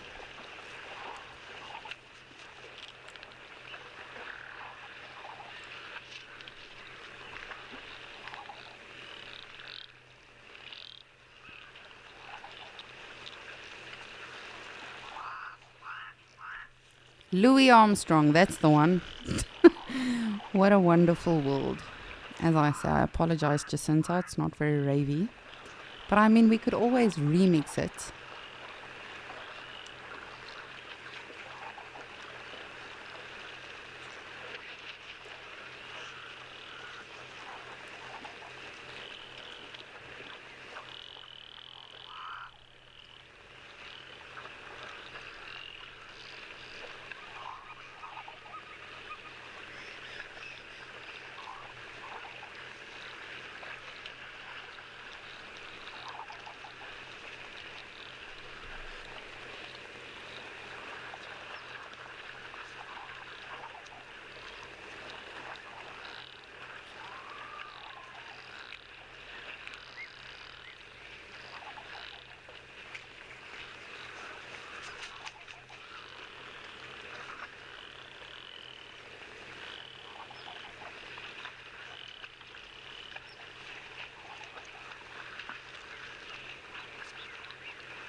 The more I listen to all of the natural sounds and everything happening, the more I think,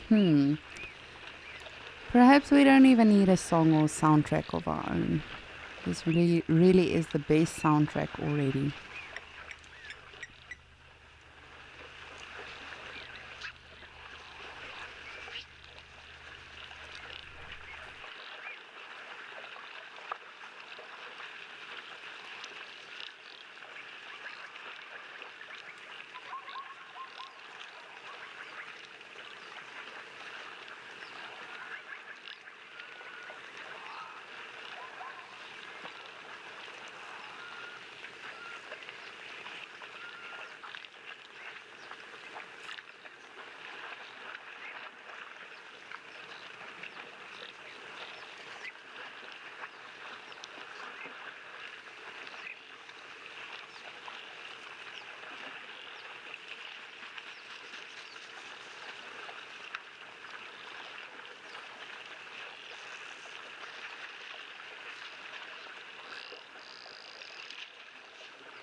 Jacinta, you are saying you agree. Nature truly is the best soundtrack. I mean, let's be honest, all of those songs would have been brilliant. And I think if we could throw in a it would be very entertaining for us. But yes, this really is the best way to experience it all. With all of the natural sounds coming from the birds, the animals. Really just everything that is unraveling right in front of our eyes. It's just, we must just let it happen organically and naturally.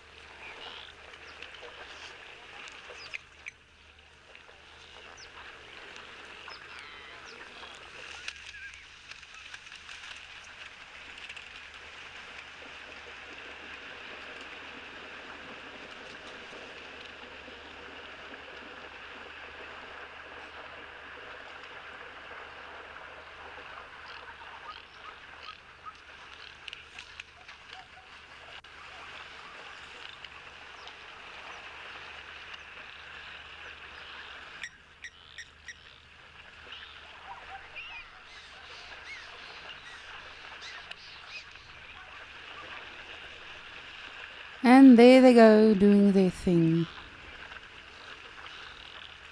They make it look so eerie when they sort of circle around like that. Like they are looking for a carcass or something. But I think let's go to Djuma and see what's happening over there.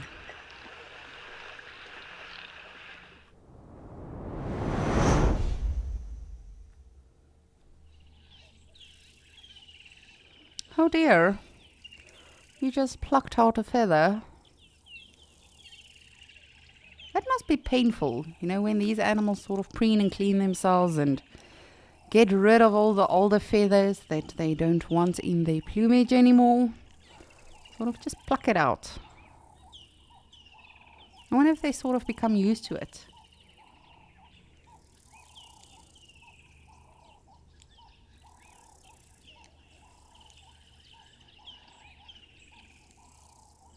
Surely they must. It's like women, you know, when I pluck my eyebrows, I don't even feel it anymore. Whereas if my beta half has a really long one that I just want to get rid of, he tears up and feels like he's in pain for days. Surely the birds must just get used to it.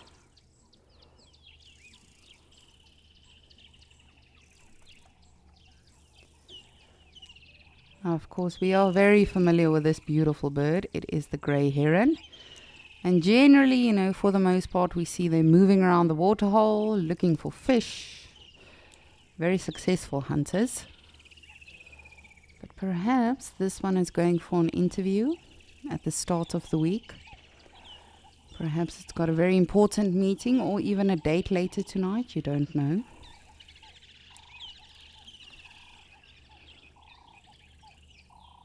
Yes, you.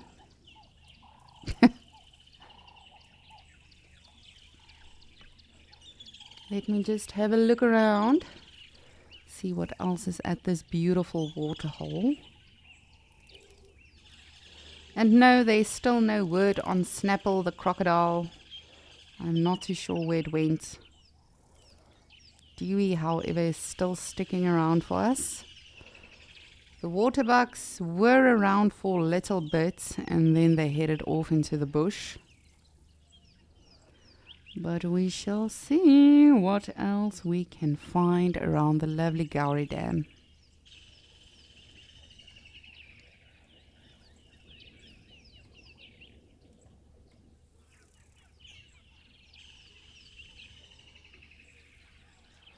Oh, I think perhaps another one for the quiz can be about the dams that we have in Djuma.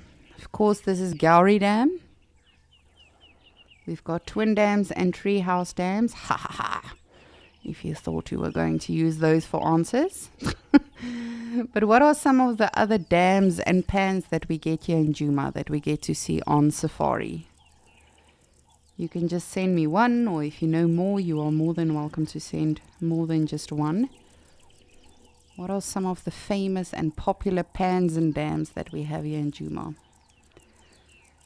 And Dewey, of course, sometimes he's here in Gowrie Dam, sometimes he's in twin dams or in treehouse dams, and they could traverse further than that even.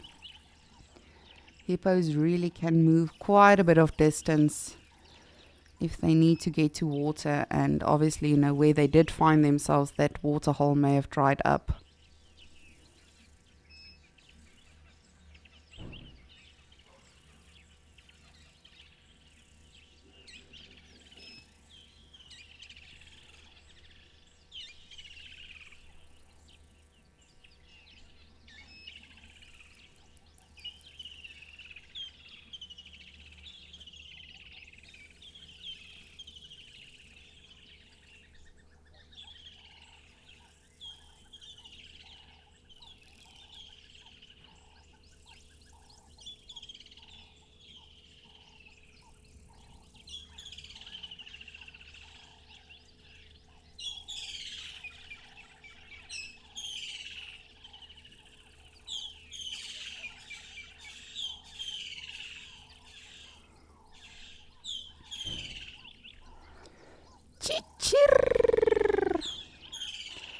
Dewey, you look like how I feel.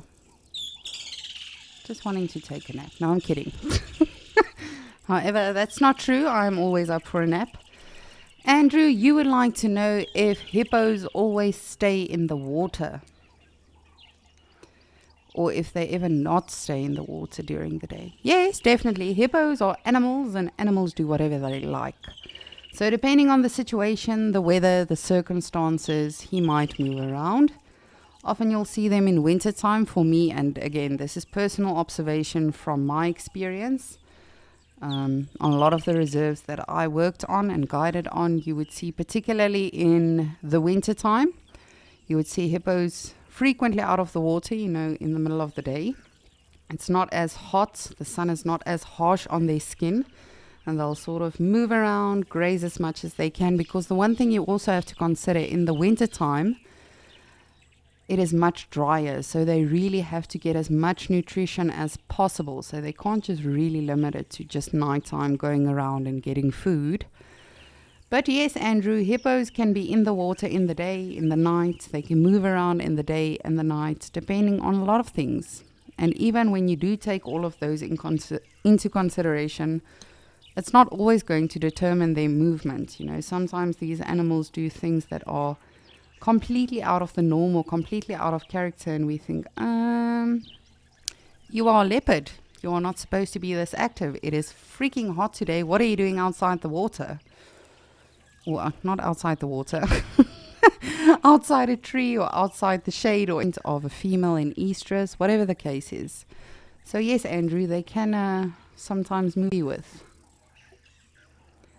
But as we are currently at Gowrie Dam on the Djuma Dam Cam, my question to all of you, besides Treehouse Dam, Twin Dams, Gowrie Dam, what other waterholes do we have on Djuma that we see quite frequently on safari? Ooh, what is that? 'Tis the lesser spotted log.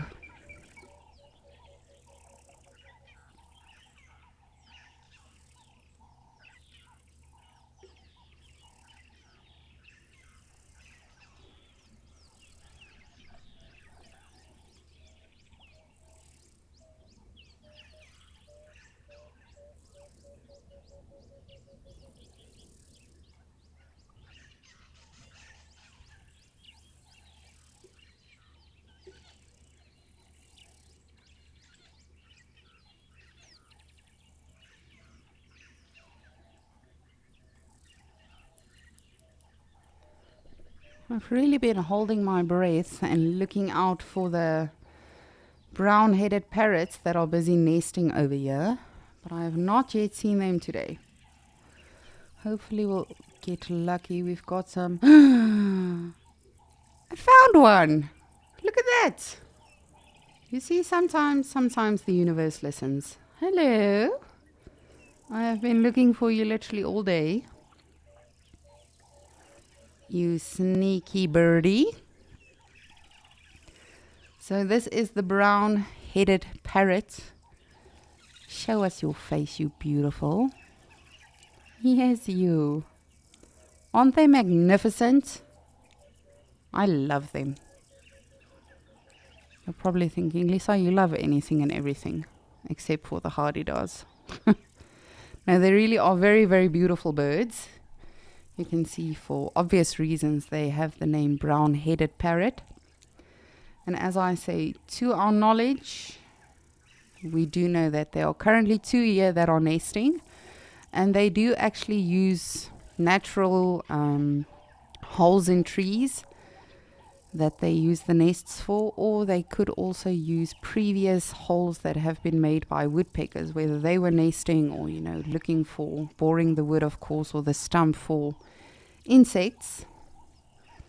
And again, that just goes to show nothing, absolutely nothing goes to waste out here in nature. Oh dear, it lost its head. We've seen a headless springbok today. Now we are seeing a headless parrot.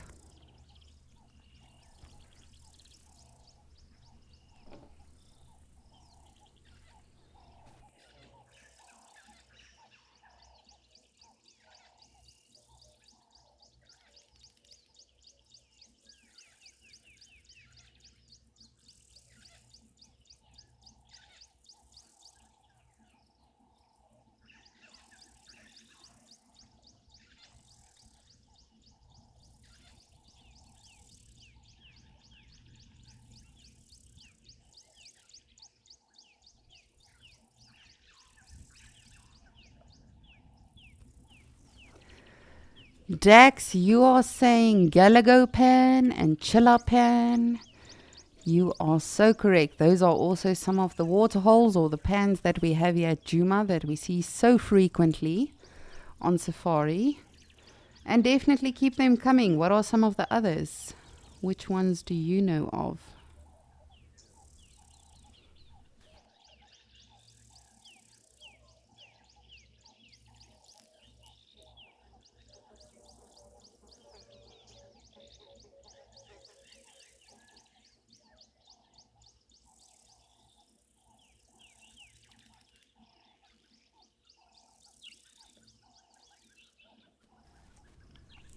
This one is also very set on preening and cleaning. Just look at those beautiful yellow feathers that we have on the inside. It's always so nice when the sun comes out a little bit and it hits the birds just in the right spot, especially if you've got this sort of grey cloudy background. And you've got a beautiful parrot like this one. Now, for the most part, when they do lay their eggs, because they are monogamous birds, and they lay generally 2 to 4. The incubation is anything from 25 to 30 days. And the chicks, I always say the easy way to remember it, for the most part, birds that are nested high up in trees or in very elevated areas, generally for the most part they will be helpless and what we call artificial. These birds that hatch on the ground or very close to the ground, for the most part they will be precocial, which means they have their feathers, they are not helpless when they hatch. And let's be honest, they're not as ugly when they hatch. I say that with the greatest respect. I think some of the artificial chicks are not really something that is very pleasing to the eye.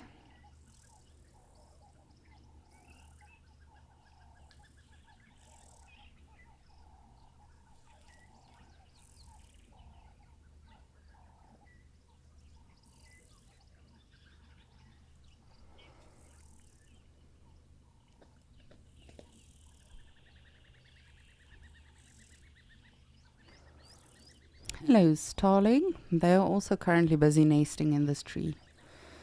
Michelle, you are saying you're going with Buffelshoek Dam. Thank you for the quiz. Thank you. Thank you all for playing along, as always.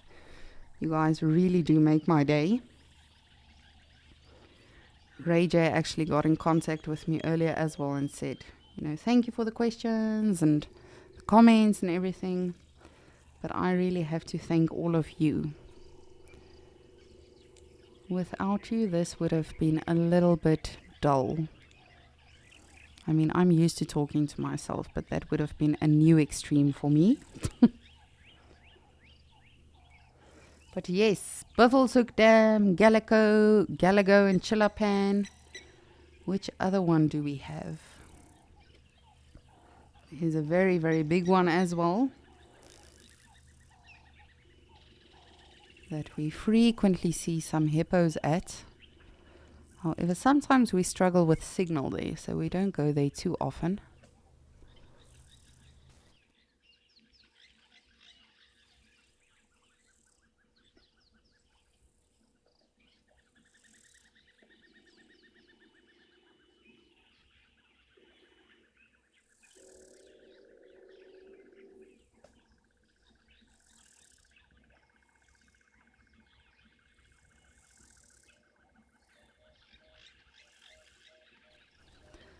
Bookies! We've still also got our grey heron around. Where is your ram and why is he not taking care of you ladies? Is he still on his way? I wonder if these are the impalas that I heard alarm calling earlier on. As I said, it was very faint. It seemed not too close by. But I'm wondering if it was them.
Very, very vigilant, as you should be. I have no idea where Snapple the crocodile is. So if you spot him, let me know, Impalas. Hopefully you spot him before he spots you.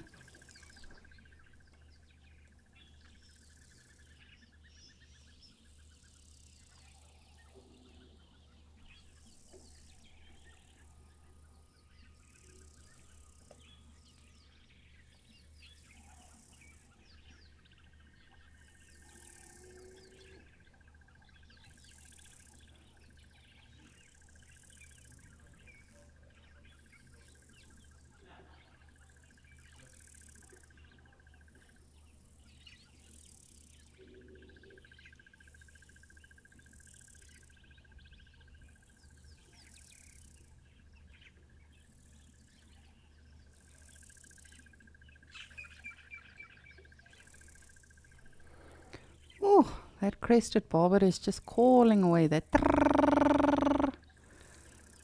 is the call of the beautiful crested barbet.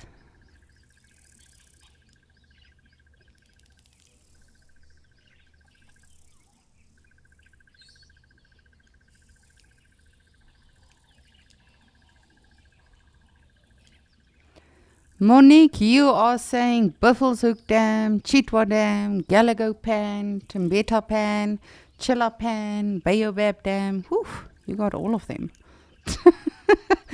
Thank you for that one, Monique. You guys are really, either you've got a map of Djuma or you pay really close attention on Safari. And it's interesting how quickly, you get used to it. I particularly love it when, viewers ask, where did you see Marebs or where did you see Tlalamba? Because it's very fascinating in terms of tracking the animals as well. Us as a naturalist and as the Wild Earth team, we try to keep up with as many of the sightings in terms of logging it as we can. But I'm always so amazed, when you guys all send us the IDs of the animals and you know exactly which animals were seen in which area last. It is very impressive. So thank you, Monique, Dax, Michelle, everyone that sent their answers. I appreciate all of you so much. I would appreciate if I knew where the crocodile was, but alas, I do not.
So peaceful, right?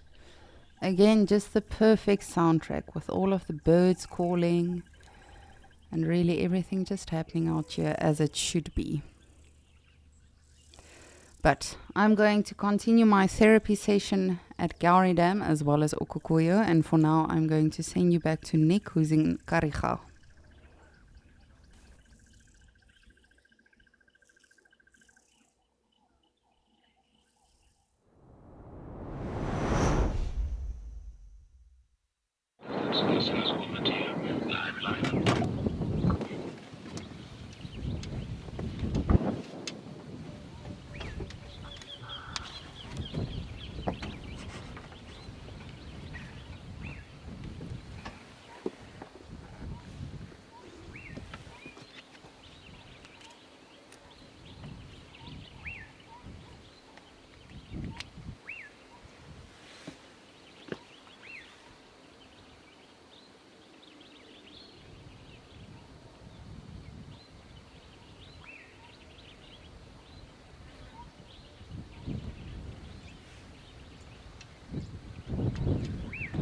Yeah, welcome back to where we have managed to find ourselves a nice herd of buffaloes.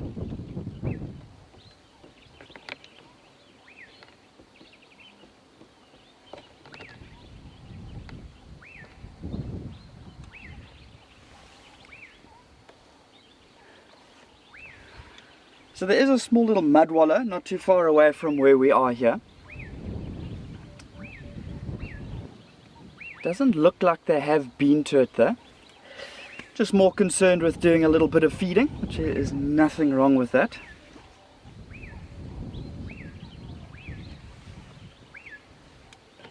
They kind of just popped out of nowhere. You know, maybe they'd been taking a little bit of refuge in some of the thickets.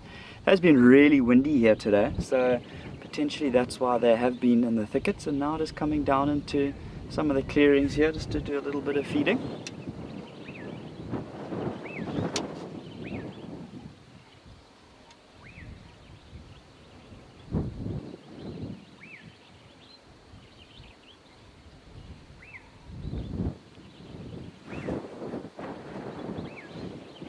But still a nice little peaceful scene there. Buffaloes doing their thing here. There are actually a few warthogs as well, which I want to show you.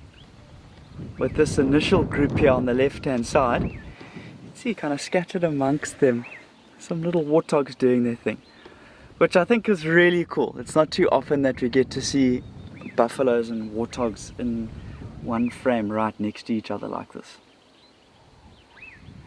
So we should start to get a few more of the buffaloes kind of coming into the frame here. They're obviously moving quite slowly, but generally they've been moving in an easterly direction. So kind of in the frame here, going from right to left. And I did see a yellowbill kite flying around earlier, which I'm very, very stoked about. So we kind of started to touch on migratory bird species and things the other day, and it's just great to see that our yellowbill kites are still around. I haven't seen any amur falcons, and yesterday when I went looking for those male lions, which we were lucky enough to see, I was keeping a good eye out on any potential amur falcons, because some of the areas that I did drive past have been pretty productive in the past for finding those falcons.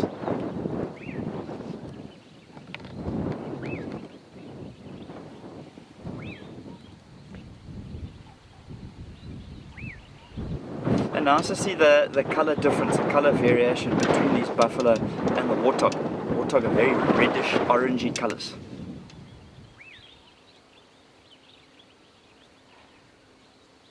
Candace, 100%, yeah. I think the animals are absolutely loving life after all of the rain that we've had. I mean, why not? You can't blame them.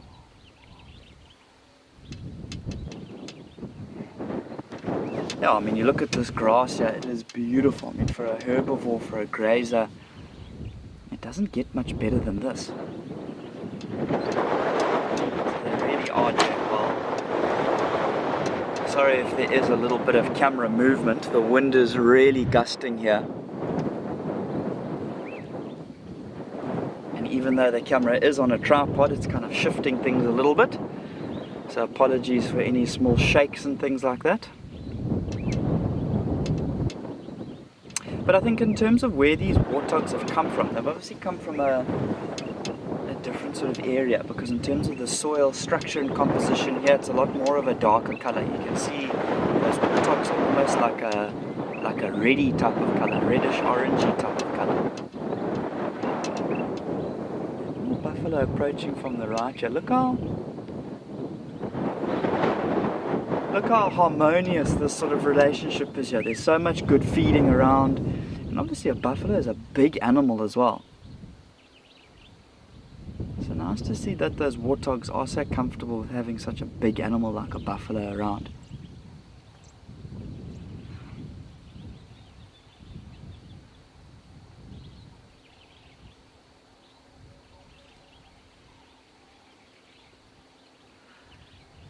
So we are still here by the Scotia Dam clearings, but kind of a little bit of a distance away from the actual dam itself.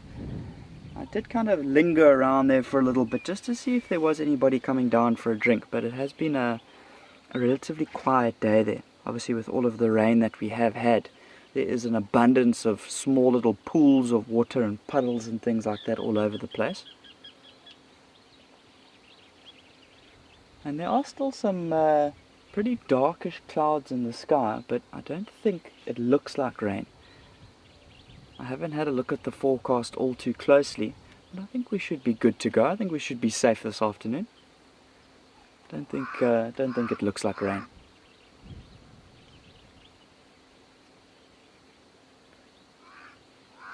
So remember, all of our territorial animal species will have to start to move out and about to kind of relay their scent on all of the boundary of their territories. You know, for something like these buffalo that we're having a look at, they're not going to be too stressed. Remember, they're not territorial animals, so they're fine.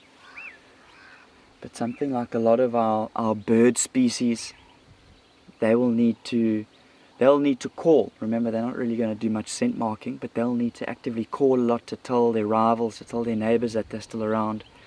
Those 2 male lions that we saw yesterday, they will more than likely have to do a bit of a scent marking patrol. Remember, they had spent quite a bit of time up in the northern parts of the reserve. They haven't been down to the sort of the southern areas for quite a while now, for quite a few days, close on a week or so. Obviously that big hard rain that we had, that's going to wash away any type of scent that was previously there. So they'll need to do a little bit of a marching session.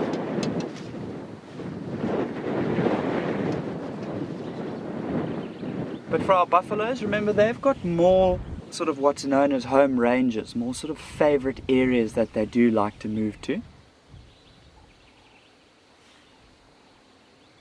And there will always be a little bit of challenging amongst rival males, maybe for the rights to mate with the female.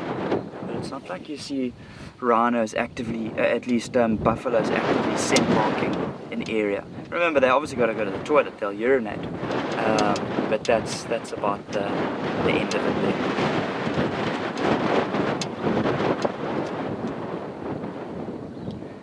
I'm just having a look within this buffalo herd. It looks like all the youngsters, all of the calves are a relatively similar age. Remember, with the zebra that we saw yesterday, there was one very late born zebra, but it looks like all our buffalo are a similar age here. But while our buffalo continue to graze in this beautiful grassland area here, we're going to take you across to Lisa at Okukuyo.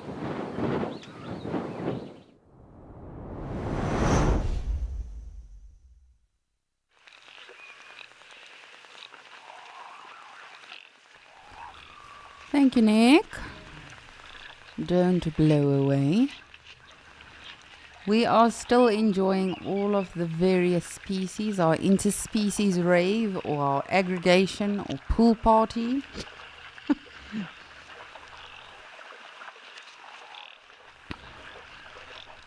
And they are just loving this.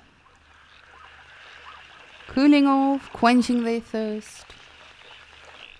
And we are, of course, enjoying this with all of them. Things have calmed down a little bit in Djuma. However, my eyes are glued to the dam cam as well.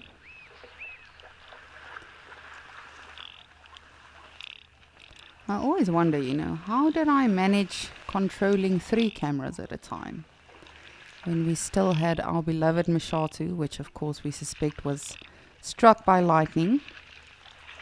But how did I do that? And sometimes it would be busy at all of the waterholes. Mshatu, Okukuyo, Gowrie Dam. I do just want to correct myself on the previous question, with regards to the pans in the dams. I apologize. If I say Djuma, I'm referring to all of the Sabi sand areas that we are allowed to traverse. I do realize that some of the pans are not necessarily, or the dams even, like Chitwa's, not necessarily on Djuma. But you catch my drift. I know you all know what I meant. But I do apologize. I did misspeak there. Just trying to think, what shall we do for the last quiz?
Ooh, it seems like we have some visitors in Djuma, which I personally have not seen in quite some time.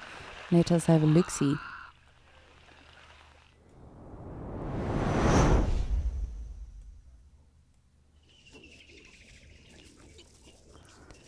Just look at them. Hakuna Matata indeed.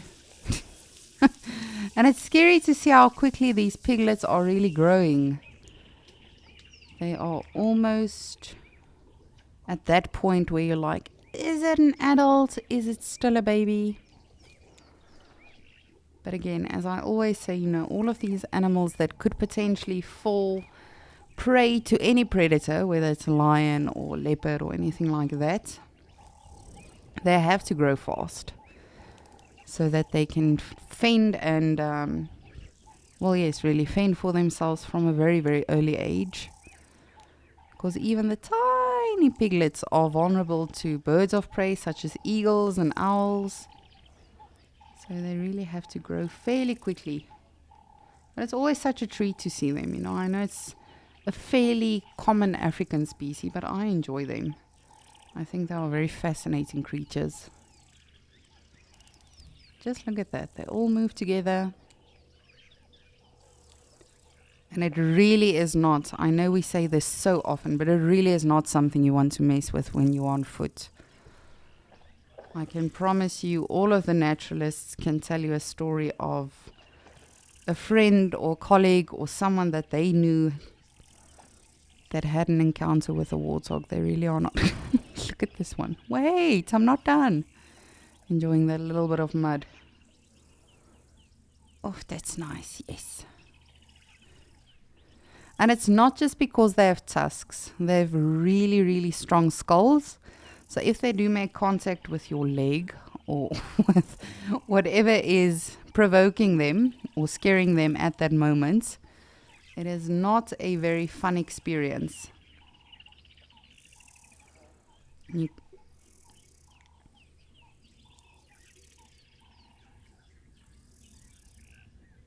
they really are just on a fun family outing afternoon stroll.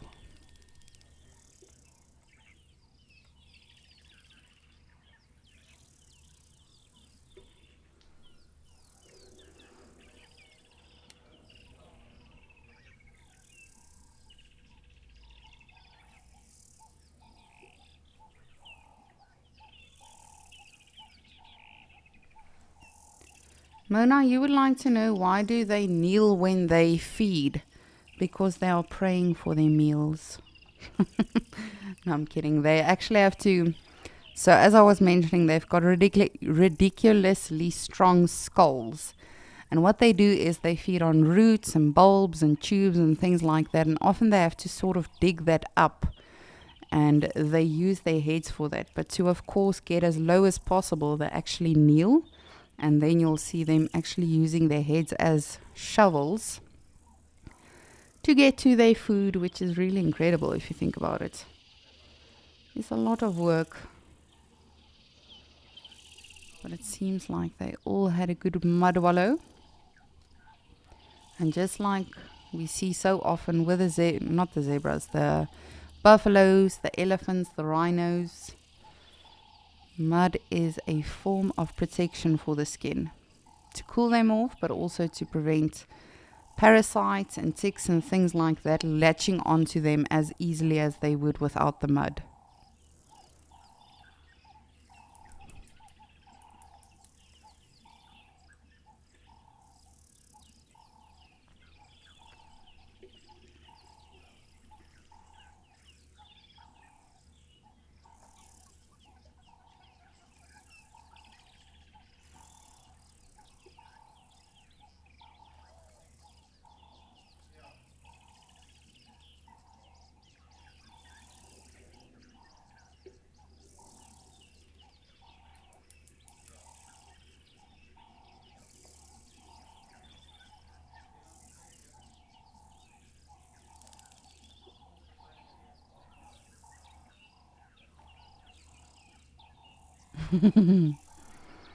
I love when they stop and listen like that.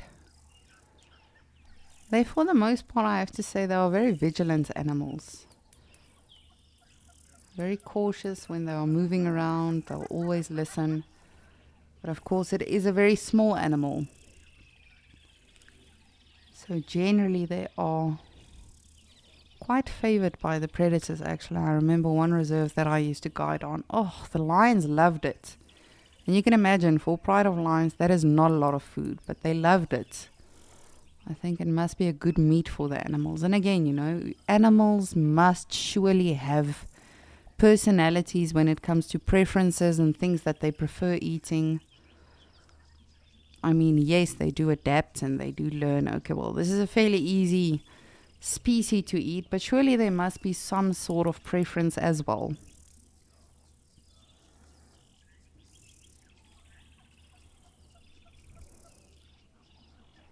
And just like that, they disappear off into the grass.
You see, there's definitely some alarm calling still going on.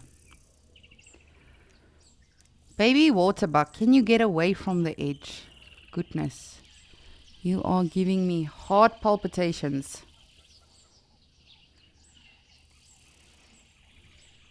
Oh look, it's my favorite. A Hardido ibis.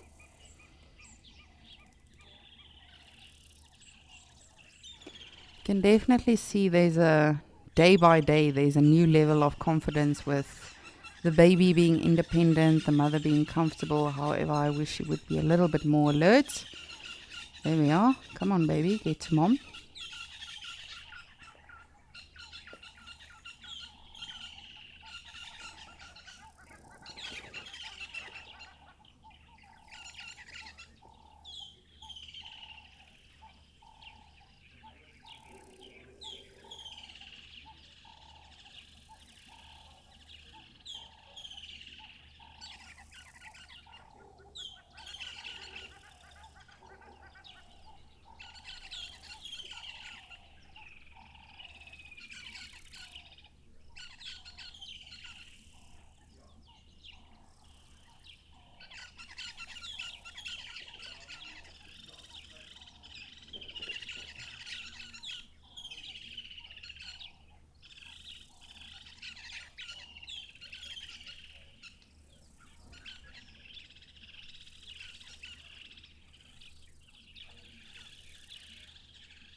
And exactly what this Hardido ibis is doing. This is exactly what the storks would be doing in Okukoyo. They actually probe the soil, looking for insects and creepy crawlies and things that they can feast on.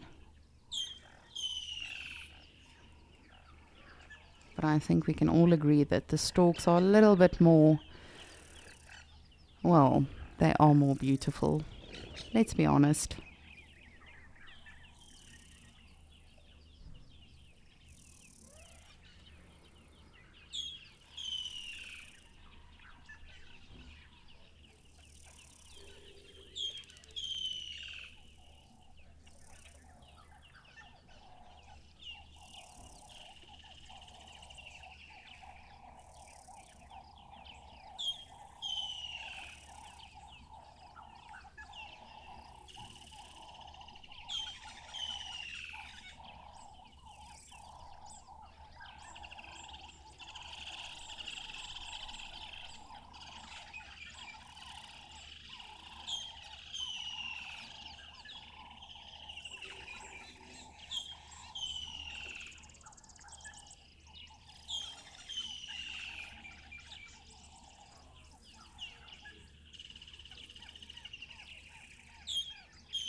Ooh, Dewey, you are napping away. But if you are just joining us, welcome. Thank you for joining us on Escape to Nature. I'm Lisa and I'm the waterhole naturalist. And we've really had a good day. We've had Dewey the hippo. Here at Juma, we've had a baby waterbuck. We've done some birding. And then, of course, we've had our general busy mammal activity happening all around the Okukoya waterhole. We were also fortunate to spend a brief moment or two with Rolf and some cheetahs, as well as with Nick and some buffaloes. But furthermore, we have been having a blast today with questions and quizzes, and I'm just trying to think what I shall do for the last quiz or question of today, because we've been discussing from dental structures of zebras to what you call if a collective of different species of animals are coming together, even to the gestation period of waterbuck. So I'm just trying to think, or perhaps you have a quiz for me, or a riddle, or an anagram, or something for the last bit of Escape to Nature. You are more than welcome to send those through. Or as always, if you have any other questions about the animals, about the locations, or about me perhaps. Perhaps you would like to know, is my hair loose today or is it in a bun? But let me know. We only have a little bit of time left for Escape to Nature, and I would love to keep hearing from all of you.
Ooh.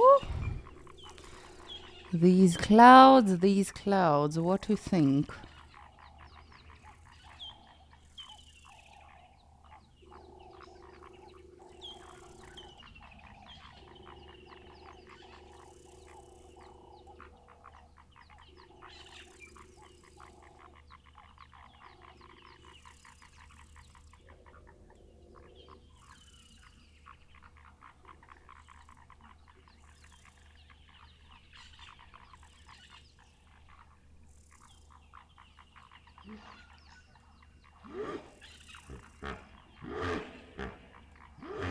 Hi, Dewey. Are you waking up?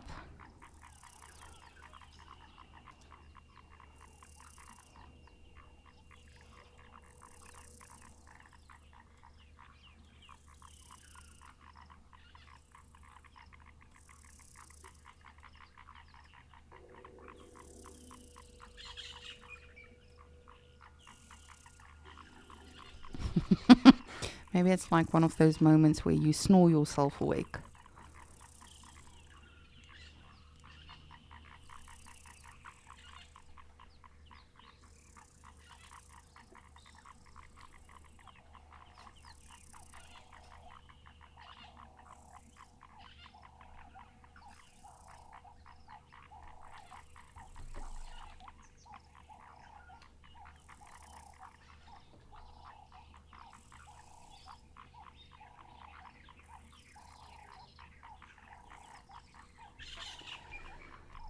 Monique, you would like to know which is my favorite waterhole here in Djuma. Well, of course, I love Gowrie Dam. And I really have to say, all of the other dams and pans as well that we get to see on safari. But in terms of me personally, I've actually not been in Sabi Sands since I've been with Wild Earth. Well, that being said, I haven't been there since 2019, which is an absolute shame. But, and this is going to sound horrible, the waterhole that my aunt has in front of her property, I will have to ask her which one that is. But she is, just like she's not necessarily allowed to traverse on Djuma property, and vice versa, all of the waterholes aren't always known. But definitely I'll just ask her. Sorry, I feel very silly now. But her waterhole, and it's on our Nets property, if that helps. And then I also enjoy Nkoro Bush Lodge's pan in front of their lodge. I think that's very fascinating as well. And of course, they also have a dam cam there. But really, all of the waterholes, I have to say, I've been coming to this property since I was a little girl, and I enjoy any waterhole. I'm very, very, very easy to please when it comes to a waterhole. I can literally just sit there. Doesn't even have to be any mammals. I can literally just sit and listen to the frogs, the birds. Waterholes are phenomenal places for birding. So I really am happy with any waterhole. But of course, if you've got a hippo and you've got a crocodile and you've got some animals coming to the waterholes. But then on my previous reserve that I used to work, there was a waterhole which we called Mongoose Dam. And it was very cool there because it had a bird hide. So that was always a treat to go stop there for morning coffee or to stop for sundowners and have guests and yourself. We've had a lot of amazing sightings there with elephants and lions and even a leopard.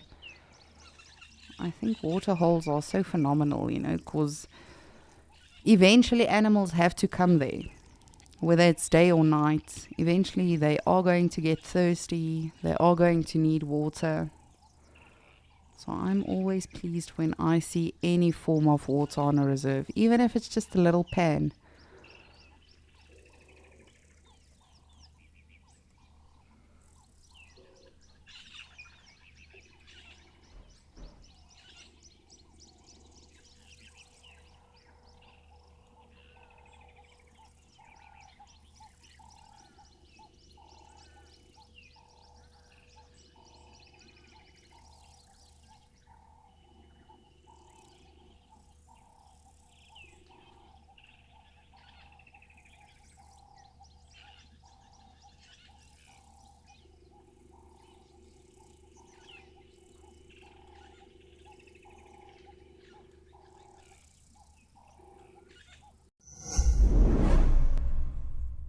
Wild Earth's mission is an expensive one, but we know that our live experience is important to so many people that cannot afford to pay for it. We have added a donate button to our website. By donating, you are directly helping us share our free nature experiences with the world. We want Wild Earth to reach children, budding conservationists, and the less fortunate. A little money goes a long way. You can make a difference to someone today.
Just look at that. Beautiful. And I now know what our last question for the quiz will be. What woodpecker is this? I know, but I want to see if you guys will know which one this is. And it's so incredible that we actually get to see it make the hole, creating that crevice in the trunk. Oh, are you itching now first?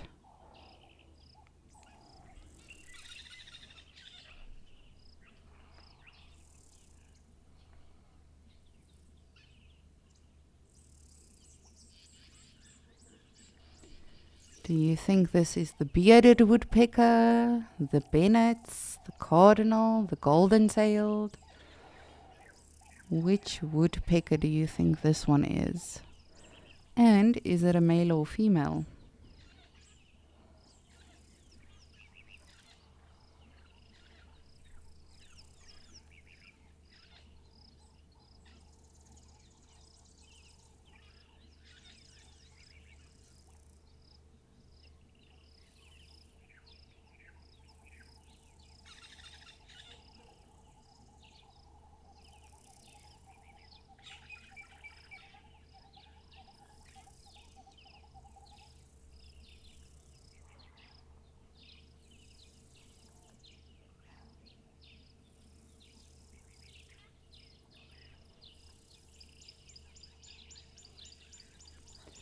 There you can see it beautifully now. So it's got a black stripe behind the eye as well. Or continuing with the eye. It's black underneath the chin. And it's also got a beautiful black head. Which woodpecker do you think this is? Send through your answers now and you could win the final lollipop of the day.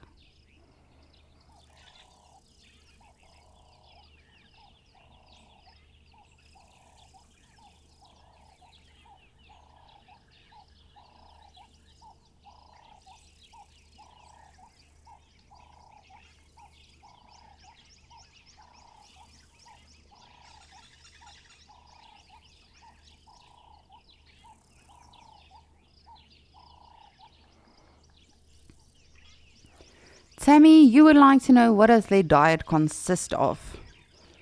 In short, gogos. No, they love feeding on insect larvae. And that is actually why they create these crevices. So woodpeckers have an incredibly long tongue. So it actually wraps around the sort of like the brain almost, you can say. And that is also what helps to cushion the actual hit on the head. Of course, they have a lot of other mechanisms in terms of their anatomy as well that helps with that. But they feed off insects and larvae and things like that. So what happens when they do then create that hole, they will insert their tongues and they've got a very sticky tongue. They are able to then sort of pull all of those things out that they have then successfully gotten to. Which is very, very, very interesting if you think about it.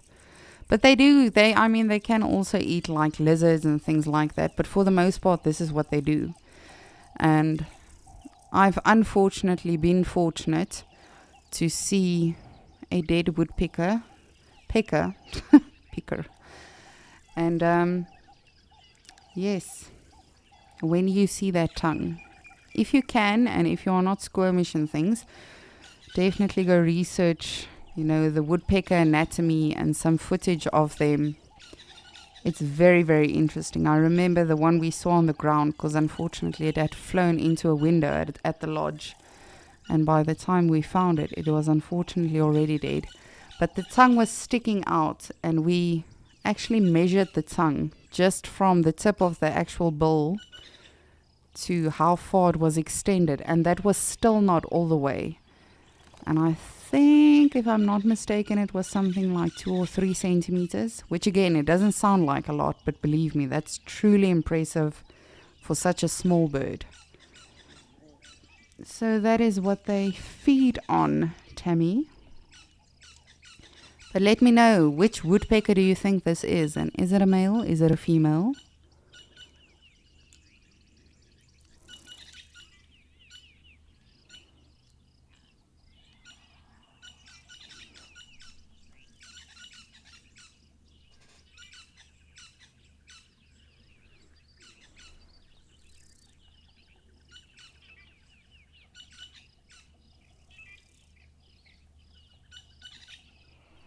Monique, you would like to know, is it a greater spotted woodpecker? It is not, no. You are correct with male though. The gender you did get correct, but the species is a different one. Which woodpecker do you think this is? It is a male. It's a fairly common one.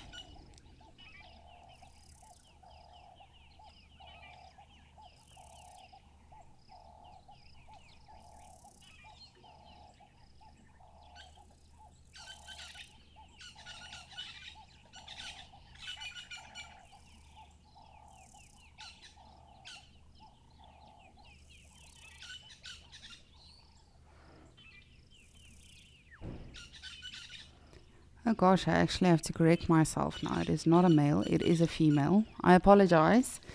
Baobab girl, you are saying it is a male bearded woodpecker. So I do apologize for that confusion. It is a female, but you've got it correct.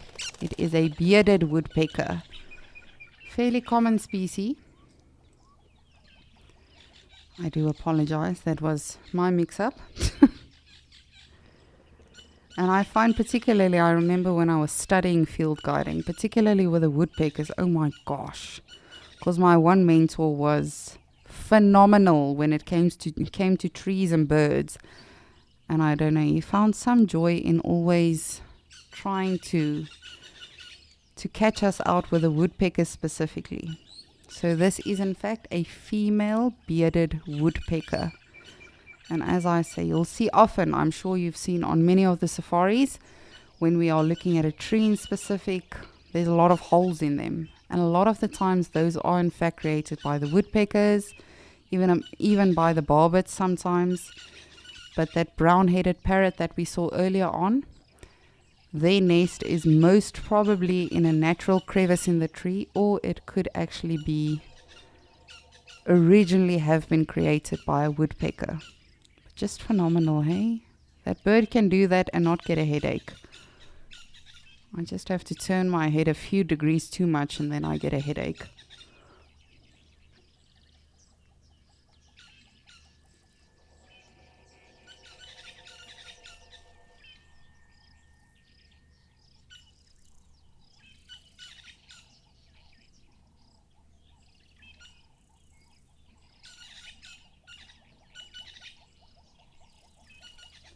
So as I said, this is the female. The male actually has red on top of his actual head.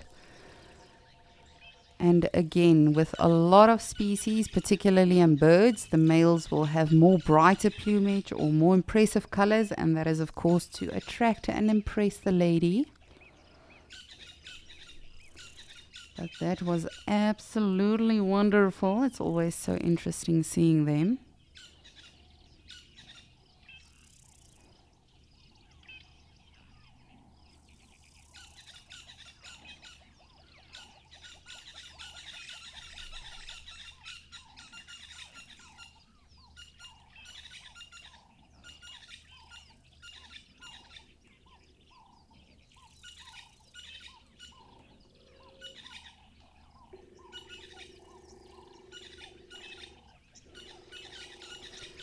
Alrighty, well, I see we have 2 visitors at Okokoyo, and I'm sure you know who I'm talking about, but let's head on over so I can show you.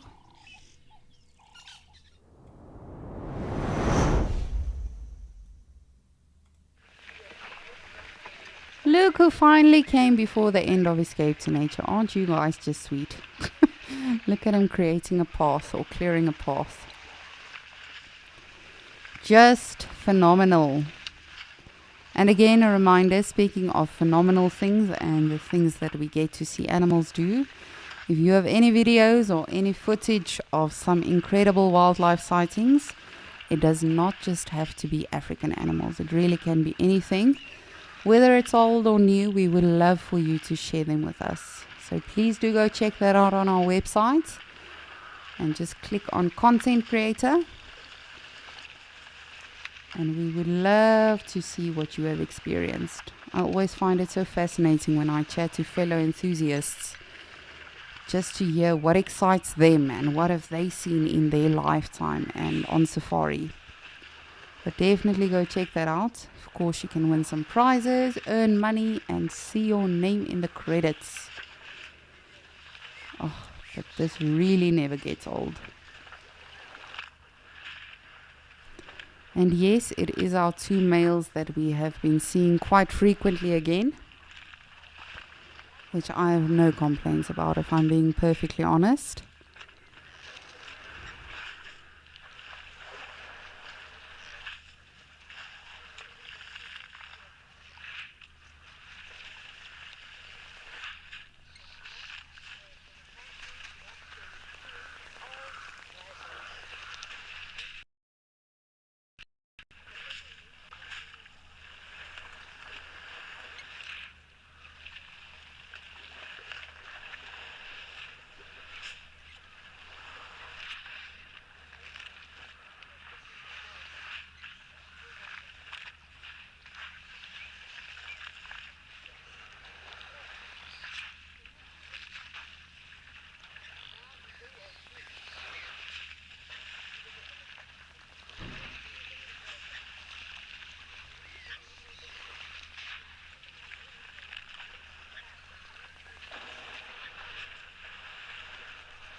Mark, you are saying what a great way to end the day. You're a poet and you don't even know it. It really is. It never gets old. But as I say, all of these animals, whether we are just seeing a few animals and a few birds in a day, or even if we see nothing, to be honest with all of you, I really do enjoy spending all of the time with you and just hearing your questions and comments. And of course, as always, your participation in the quizzes is much appreciated. Perhaps we shall do another one tomorrow. Perhaps some bird calls or anagrams. I shall see on which side of the bed I wake up tomorrow morning. No, but we'll definitely do that again tomorrow. And as always, thank you so much for participating, for humoring me, for sending through your questions and your comments and enjoying the pool party all around with me today. Or the interspecies rave, as Jacinta called it. But now it's really becoming a pool party. I think it was Monique that said this is... Oh, we've got a giraffe! Monique, don't say that, but we've got a giraffe, finally. When last did I get more excited about a giraffe than elephants? And of course it's standing dead still now. If you look just to the top left where that mini tree line is, there's a giraffe standing over there. Perhaps I can show you. I shall try.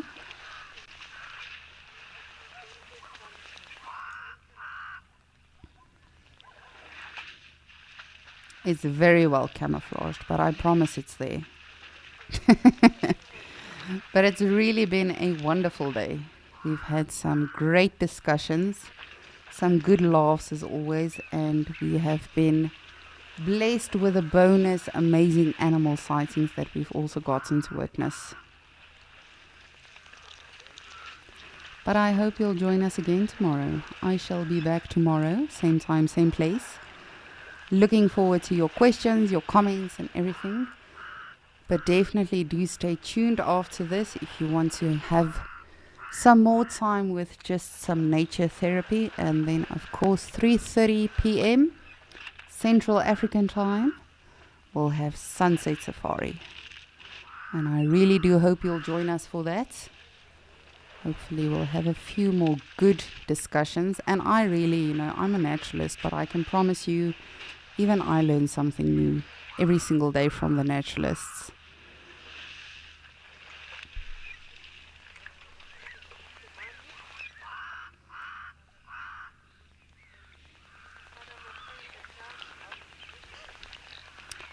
Well, that was brief, but alrighty. At least you came to... Perhaps they've got another appointment. They're like, alright, you saw us, we're leaving, bye.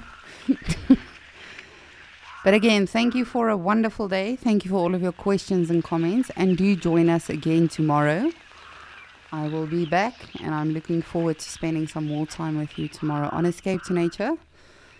But you never know, maybe I'll see you on Sunset Safari. If not, do have the best time. And yes, I hope you have a wonderful Monday. And I cannot wait for tomorrow. Already thinking about what will we see then? What interesting things will we get to learn?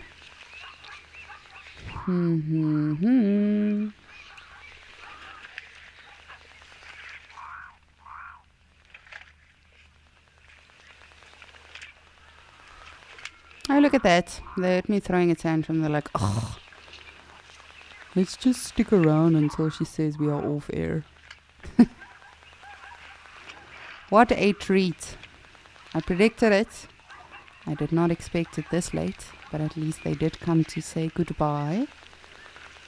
And from myself, Lisa, your waterhole naturalist, from Rolf and Nick and Paul, thank you so much for joining us today. We'll see you tomorrow, same time, same place. I hope you have a wildly wonderful, amazing Monday. And I will see you again tomorrow. But for now, I'm going to leave you with these two beautiful elephant bulls.